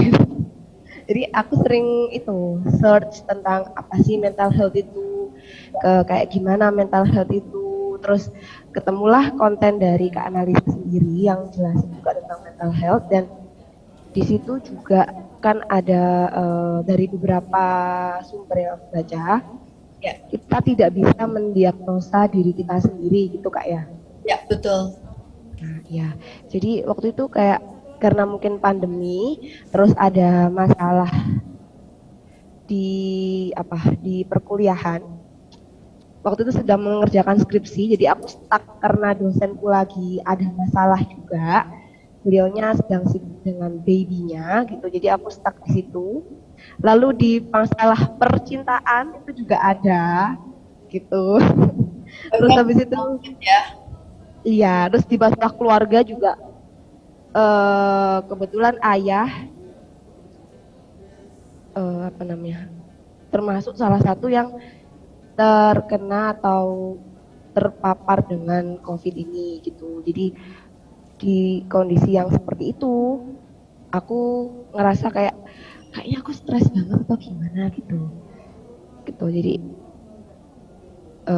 lebih ke mau berbagi pengalaman juga, dan mungkin ini adik-adik kan kebanyakan di sini adik-adikku juga Kak, aku alumni dari UNESA, alhamdulillah.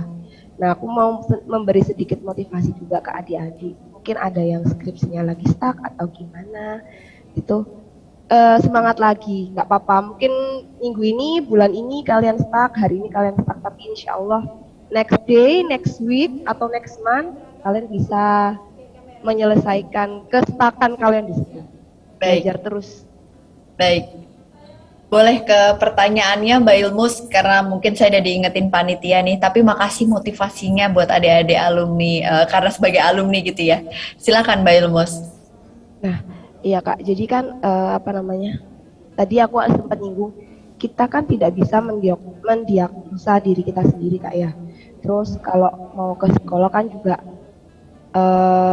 apa namanya agak pricey gitu kan.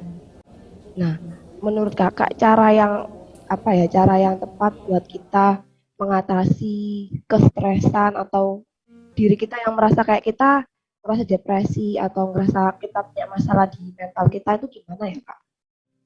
Oke, baik. Saya simpan ya pertanyaannya, saya kumpulkan dengan teman-teman yang lain ya. Ya, terima kasih Kak Analisa. Jadi ini tips praktis untuk menghadapi mental. Ya, terima kasih. Oke, terima kasih Kak Ilmus atas pertanyaannya. Kita ada lagi Kak dari Dimas Ferry. Dipersilahkan untuk langsung memberikan pertanyaannya. Muhammad Dimas Ferry. Baik, terima kasih atas kesempatannya. Ya. Sebelumnya perkenalkan, nama saya Muhammad Dimas. Saya dari Universitas Jember. Misalkan nih Kak, kan saya kan sebagai mahasiswa baru juga. Ya. Nah itu kan mungkin kan awal-awal dari perjalanan dari masa peralihan dari SMA ke masa perkuliahan, di situ kan banyak tugas-tugas seperti laprak gitu ya. Terus kita tuh stres Kak, stres sehingga itu kita menghubungi teman gitu. Terus kita kan kumpul-kumpul gitu, kayak cari untuk merefreshkan otak kita.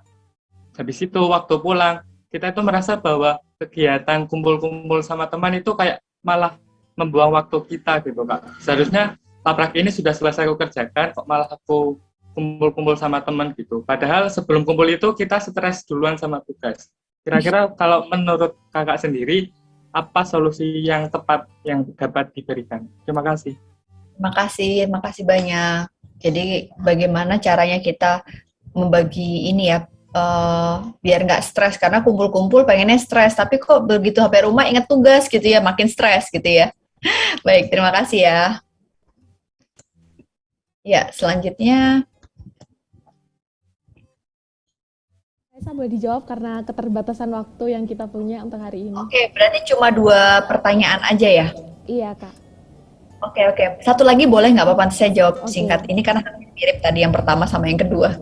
Satu lagi mungkin dari Muhammad Heriswang. Oke, silahkan. Yang pertanyaannya, apakah masih bergabung? Oke, silahkan. Ya, terima kasih atas waktunya. Di sini kebetulan tadi hampir sama dengan pertanyaan yang kedua itu. Hambatan yang saya alami, langsung aja ya curhatnya. Jadi yang pertama itu kan mungkin fase-fasenya untuk menjalani kuliah itu kan dengan sistemnya online juga. Terus kondisi sebagai mahasiswa juga sebagai siswa itu masih terikut-ikut di dunia-dunia perkuliahan. Jadi sebagai mahasiswa di sini itu kan banyak sekali pergaulan-pergaulan yang terutama ya kita nggak bisa bilangnya UGM itu cuma mahasiswa yang ada di Jawa aja, itu sudah mendunia banget kan, sudah dari mana-mana seperti itu. Dan itu saya banyak ketemu orang-orang yang ya mungkin salah satunya ya orang-orang yang pendiam, introvert seperti itu kan, itu menurut saya sulit banget untuk menghadapi orang-orang seperti itu. Dan mungkin ada solusi dari Mbak Analisa, apakah bisa tips-tips atau cara bagaimana menghadapi orang-orang yang introvert seperti itu, dan bagaimana menghadapi orang yang ambis juga. Kebetulan saya juga nih termasuk mengaku aja ya, mungkin termasuk ambisius juga ya. Maksudnya ada orang yang bilang saya ini, kalau kamu tuh terlalu ambisius, itu nggak baik juga kalau di dunia perkuliahan. Nah, kamu tuh harus pendiam, harus apa gitu. Tapi menurut saya ini cara saya, ini diri saya, itu bagaimana Mbak menghadapi orang-orang yang seperti itu, dan kita sebagai mahasiswa itu menjalaninya seperti apa? Mungkin seperti itu. Terima kasih. Oke, thank you. Makasih banyak pertanyaannya. Jadi, apa yang kita lakukan ketika kita itu punya tujuan, tapi bagaimana supaya kita tidak terfokus dengan apa yang dikatain orang gitu ya. Saya mungkin jawab dulu pertanyaan yang pertama tadi, bahwa bagaimana sih cara kita menjaga kesehatan mental kita gitu. Karena di tengah pandemi ini nggak mudah. Sebenarnya ada banyak cara teman-teman. Tadi kan dari yang denial ke aware. Nah, pada saat aware itu teman-teman diminta untuk cerita, untuk sharing gitu. Dan padahal nggak semua orang itu punya kemampuan bercerita dan sharing. Apalagi ke psikolog, katanya pricey dan lain sebagainya gitu ya. Karena memang jujur aja ya teman-teman, saya dulu waktu sebelum kuliah, saya pikir kayak cuma dengerin curhatan orang. Ternyata jauh lebih capek praktek satu klien daripada ngisi materi di 1.000 orang. Itu rasanya. Karena energinya tuh bener-bener dapet gitu ya. Kita kayak menyerap energi dari klien kita gitu, dan semakin kita punya pengalaman jam terbang, saya rasa itu semakin berkurang. Jadi akhirnya ya begitu selesai masalah klien kita adalah masalah klien di ruangan konseling, harus ditutup, balik keluar. Tapi capek fisiknya tuh kerasa gitu. Jadi itulah, dan sekolahnya memang susah sekali waktu itu. Jadi saya pikir itu kenapa profesional memang berbeda, dan pastinya saya pengen menyampaikan ke teman-teman gak harus cari ke psikolog, dan carilah akses yang termudah yang membuat teman-teman bisa cerita. Tapi sebelum itu coba deh, saya pengen teman-teman cek selama masa pandemi ini, jangan-jangan ada yang salah dengan cara kita menyayangi tubuh kita. Contoh misalnya, saya lagi patah hati mbak, saya gak mau gerak, saya habis putus cinta, bapak saya lagi sakit. Kita kalau fokusnya pada perasaan, tadi stuck pada di perasaan, kita nggak ngelakuin apa-apa. Dengan atas nama self-love yang menjadi selfish, jatuhnya kita menghancurkan diri kita sendiri. Contoh misalnya, misalnya anaknya datang ke saya gitu ya, aku nggak mau sekolah, anak saya misalnya udah ABG, aku dibully, aku patah hati, terus saya sebagai ibu yang sayang sama dia, ya udah nggak apa-apa sayang, sini, kamu nggak usah sekolah, nggak apa-apa, kan nggak mungkin. Saya pasti selalu bilang, kamu harus cari value hidup kamu apa, go sekolah. Atau mungkin saya alihkan dulu gitu.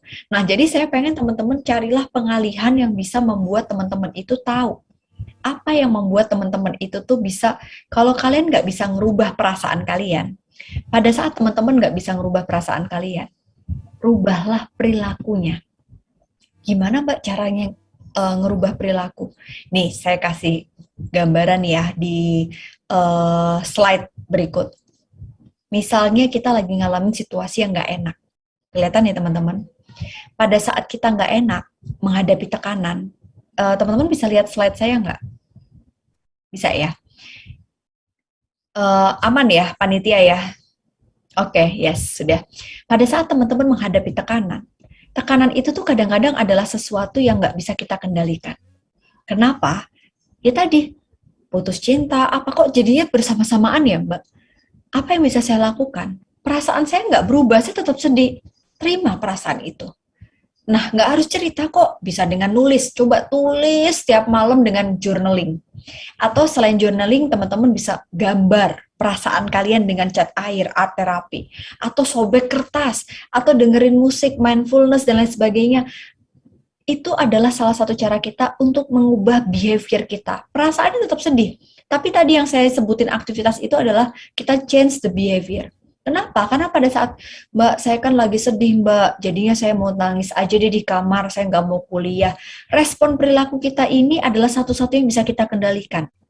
Karena perasaan itu alamiah, sesuatu tekanan itu adalah sebuah destiny yang kita nggak bisa pilih, kayak cup-cap cip-cup gitu ya. Inilah yang harus kita lakukan. So, teman-teman, di sesi ini saya pengen teman-teman coba ingetin lagi apa yang menjadi value hidup kalian. Ya, apa yang menjadi value hidup kalian? Ini nyambung semua pertanyaannya sebenarnya sama Haris tadi. Mungkin kalau kita lihat aktivitasnya itu bisa kita alihkan dengan olahraga, bisa kita cek olahraga kita gimana ya, kita sayang nggak ya sama diri kita, tidur kita udah cukup nggak ya, itu korelasinya tinggi sekali loh teman-teman. Saya punya hobi nggak ya ketika saya sedih, saya makan nggak ya kalau saya lagi patah hati, saya tetap mau ketemu sama orang yang saya sayangi nggak ya. Kalau ini kita nggak lakukan, mau teman-teman bayar psikolog semahal apapun, sehebat apapun, kalian nggak akan ketemu dengan yang namanya kesehatan mental itu tadi. Nah, pada saat ini teman-teman, apa yang membuat kita bisa fokus sama diri kita? Buatlah prioritas. Tadi pertanyaan yang berikutnya, pada saat teman-teman punya satu prioritas, itu tidak akan membuat teman-teman jadi bingung.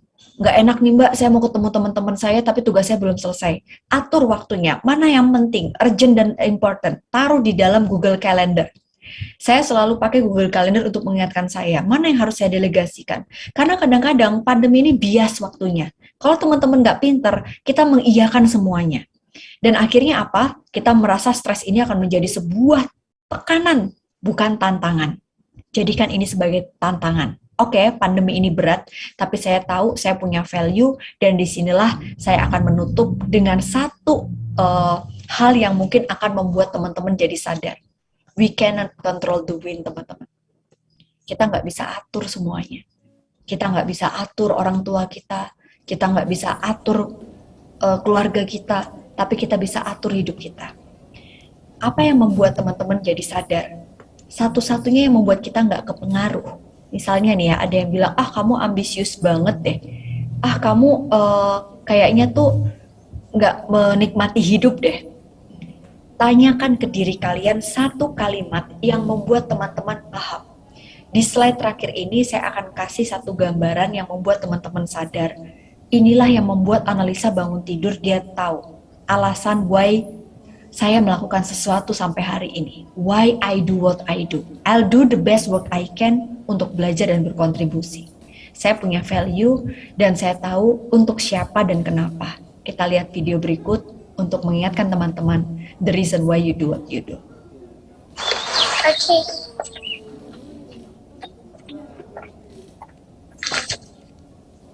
Daddy is the sweetest daddy in the world. Daddy is the most handsome, the smartest,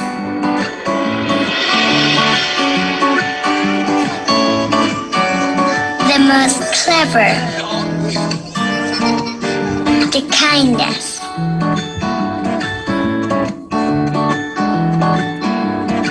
He is my Superman.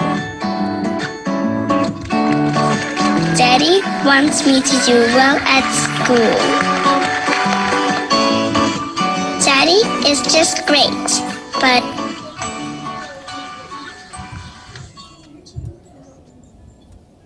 he lies. Sampai hari ini mungkin banyak dari kita yang kecewa dengan kehidupan yang nggak bisa kita kendalikan. Tekanan itu selalu ada. Tapi coba kita lihat lagi, alasan kenapa teman-teman harus berjuang sampai di titik ini. Mungkin ada aspirasi. He lies about having a job. Ketika teman-teman melihat pengorbanan orang yang Anda sayangi, bisa jadi orang tua, kakak, yang jadi tulang punggung He keluarga. lies about having money.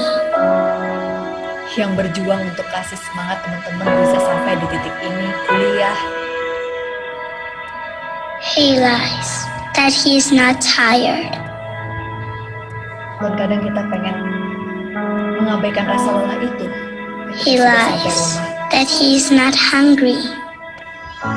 Mereka mengorbankan banyak hal buat teman-teman. He lies that we have everything. Ada hal yang gak bisa kita rubah dalam hidup ini.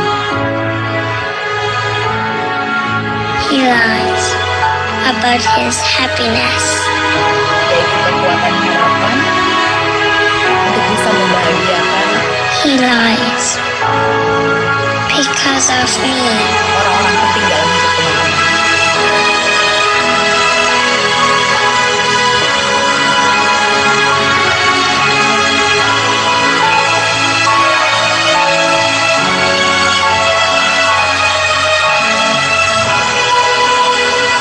Saya pengen kasih semangat ke adik-adik semua. Saya yakin tidak semua punya privilege untuk punya orang tua yang bisa memberikan kebutuhan apapun, materi non materi. Tapi percayalah, dari cerita itu kalian punya kekuatan dan harapan. Itu satu-satunya yang akan menjadi alasan apapun kesulitan yang lagi dihadapi. Kalau kita tahu masih ada masa depan, masih ada Tuhan, maka kita nggak akan diam dalam ketidaktahuan. Ketahui kalau memang kita sedang tidak baik-baik saja, terima dan fokus pada apa yang bisa kita kendalikan. Terima kasih banyak Unesa, mohon maaf kalau waktunya agak sedikit ya, 2 menit saya molor. Terima kasih dan sukses buat kalian semuanya. Assalamualaikum warahmatullahi wabarakatuh, semangat pagi. Terima kasih banyak. Wassalamualaikum warahmatullahi wabarakatuh. Terima kasih atas materi yang telah diberikan dan terima kasih kepada teman-teman semua yang telah membagikan keluh kesahnya. Mungkin ada beberapa yang masih belum bisa terjawab kali ini. Mungkin bisa spam komen di YouTube-nya Kak Analisa. Siapa tahu suatu hari bisa dijawab secara langsung oleh Kak Analisa.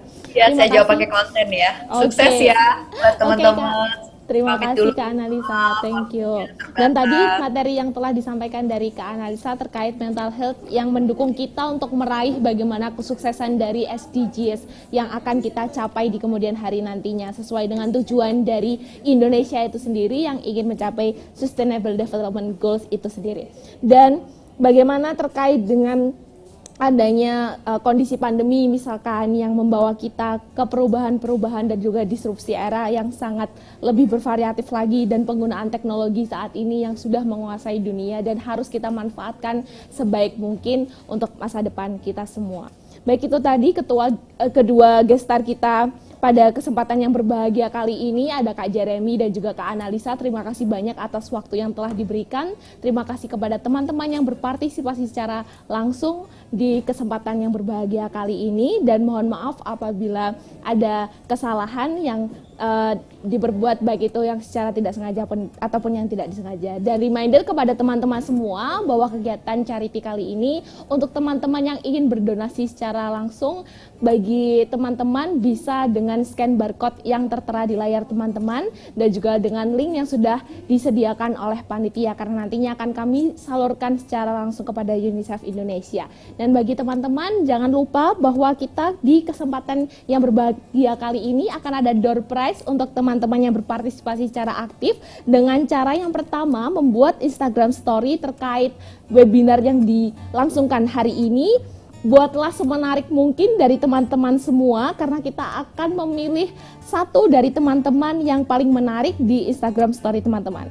Dapat dimulai dari sesi yang pagi tadi dan juga harus tag yang pertama @analisa.widianingrum, yang kedua @jarheminemo, dan yang ketiga @intergalactic_2021 serta yang terakhir @bemfmipa.unesa. Yang kedua, teman-teman juga akan dipilih pertanyaan yang paling menarik nantinya dari seminar dan juga dari gestar kita. Jangan lupa teman-teman untuk berpartisipasi secara aktif pada kegiatan Door Prize kali ini. Dan itu dari kami, sekian untuk sesi ketiga pada webinar Internasional Intergalactic 2021. Kami kembalikan ke Master of Ceremony, Kak Alan, silahkan. Thank you, Dina. That's a great talk show with our guest star today. So, ladies and gentlemen, now we have heard all of our 5 speakers. All of those are so inspiring, motivating, and gives us so many useful information and positive insights. And for all ladies and gentlemen, here I'd like to inform you about our donation.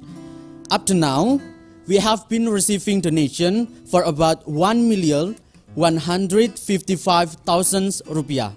I repeat it, the donation that we have been receiving is about 1,155,000 rupiah. So for all the participants, for all the audiences who want to contribute with our donation, you can click the link on the running text or you can scan the barcode that exists in the corner of your screen. Thank you. Well, ladies and gentlemen, after this we are going to have a paper competition announcement. We have to know that Intergalactic consists of 2 categorized events. Besides this charities webinar, we also have international paper competition that has been selected several weeks ago. It had been announced for the top 10 or the finalists of international paper competition, and I heard that all the finalists also join this webinar with us right now. So for all the finalists, could you open your camera so we can please on cam, please turn on your camera so we can see all of you. Okay? Now we will know who is the winner today, the winner of international paper competition. So, the winner of Intergalactic International Paper Competition are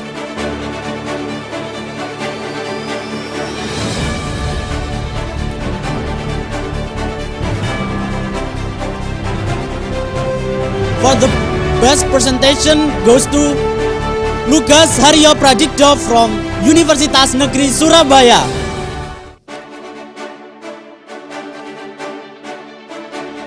Congratulations to Lukas and team for being the best presentation. Now we goes to the third winner of Intergalactic International Paper Competition, and the third winner goes to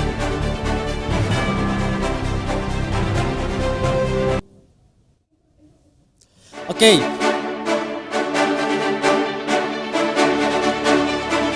The International Paper Competition Intergalactic 2021. The third winner is, I'm sure that all the finalists will feel pounding on their heart. So the bronze medal or the third winner of International Paper Competition goes to Fadlur Rahman Faisal from Universitas Negeri Surabaya. Congratulations to Fadlur Rahman team. And now we're going to the second winner of International Paper Competition Intergalactic 2021.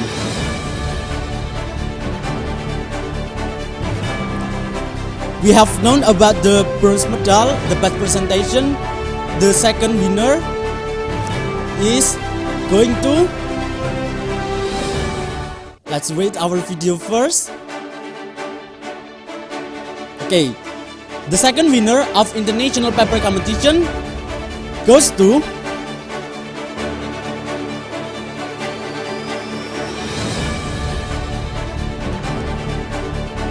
the best presentation, the bronze medal, the second winner, and now the silver medalist or the second winner of International Paper Competition goes to, will be the second winner or the silver medalist goes to Fajrin Diraja Muhammad from Indonesian Education University. Okay, congratulations to Fajrin Diraja Muhammad and all the winner, the best presentation, the bronze medal or the third winner, the silver medal and the second winner. And now, okay, the silver medal is Fajrin Diraja Muhammad. I repeat it, from the third winner is Lukas Haryo Pradikdo. The second winner is Fajrin Diraja Muhammad from Universitas Negeri Makassar. And now I'm sure that we all of us must be curious about who will be the first winner or the best participant, the best paper competition right now, or the gold medalist of our Intergalactic International Paper Competition goes to Jumadila Purnama from Universitas Negeri Makassar. So, congratulations to the team of Jumadila Purnama from Universitas Negeri Makassar as the first winner of International Paper Competitions. So, congratulations to all the winners. Here, I want to know about the first winner, our first winner, about Jumadila's team. Which one is Jumadila's team? Hello?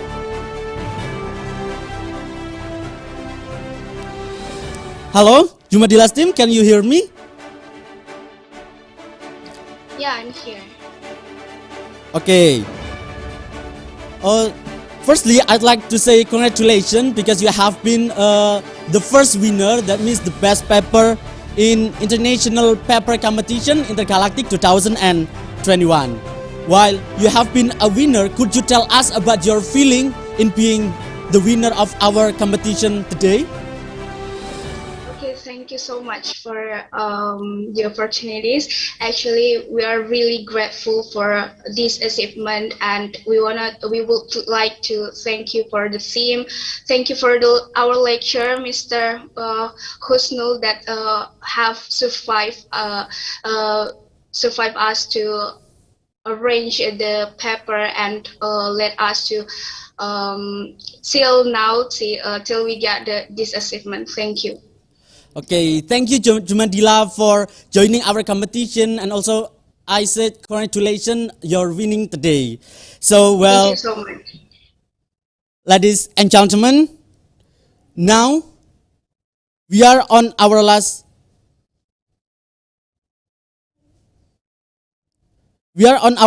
agenda, namely closing. After this, we will have prayer that will be led and recited by Muhammad Arif Rahmatullah.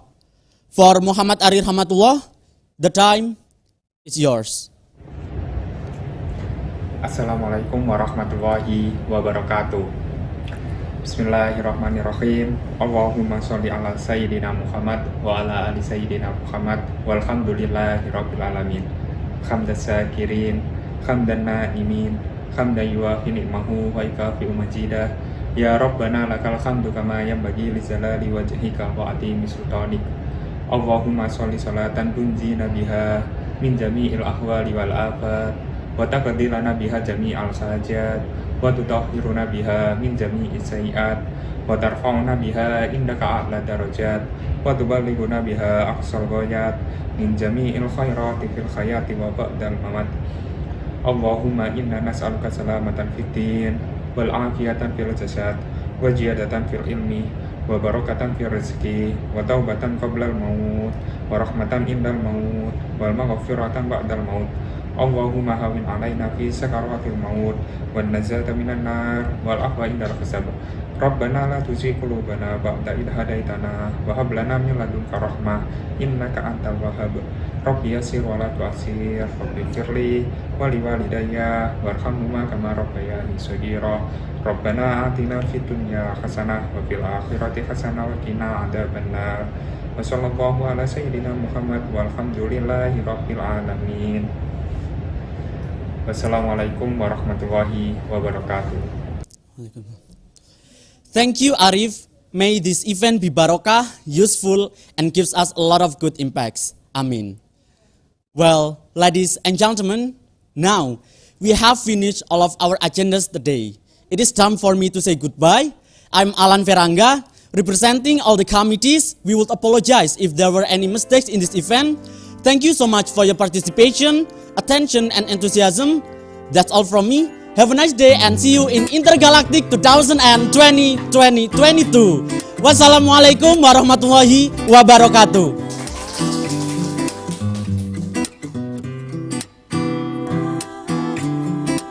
Selamat datang di PT Terminal Peti Kemas Surabaya.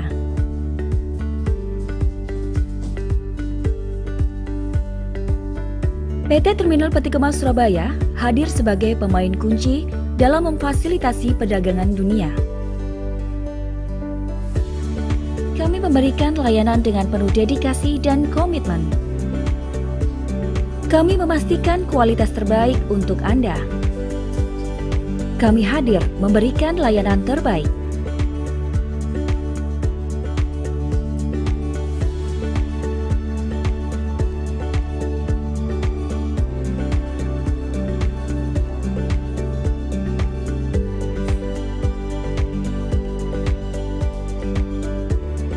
Terminal Peti Kemas Surabaya. Reliable terminal with service excellence.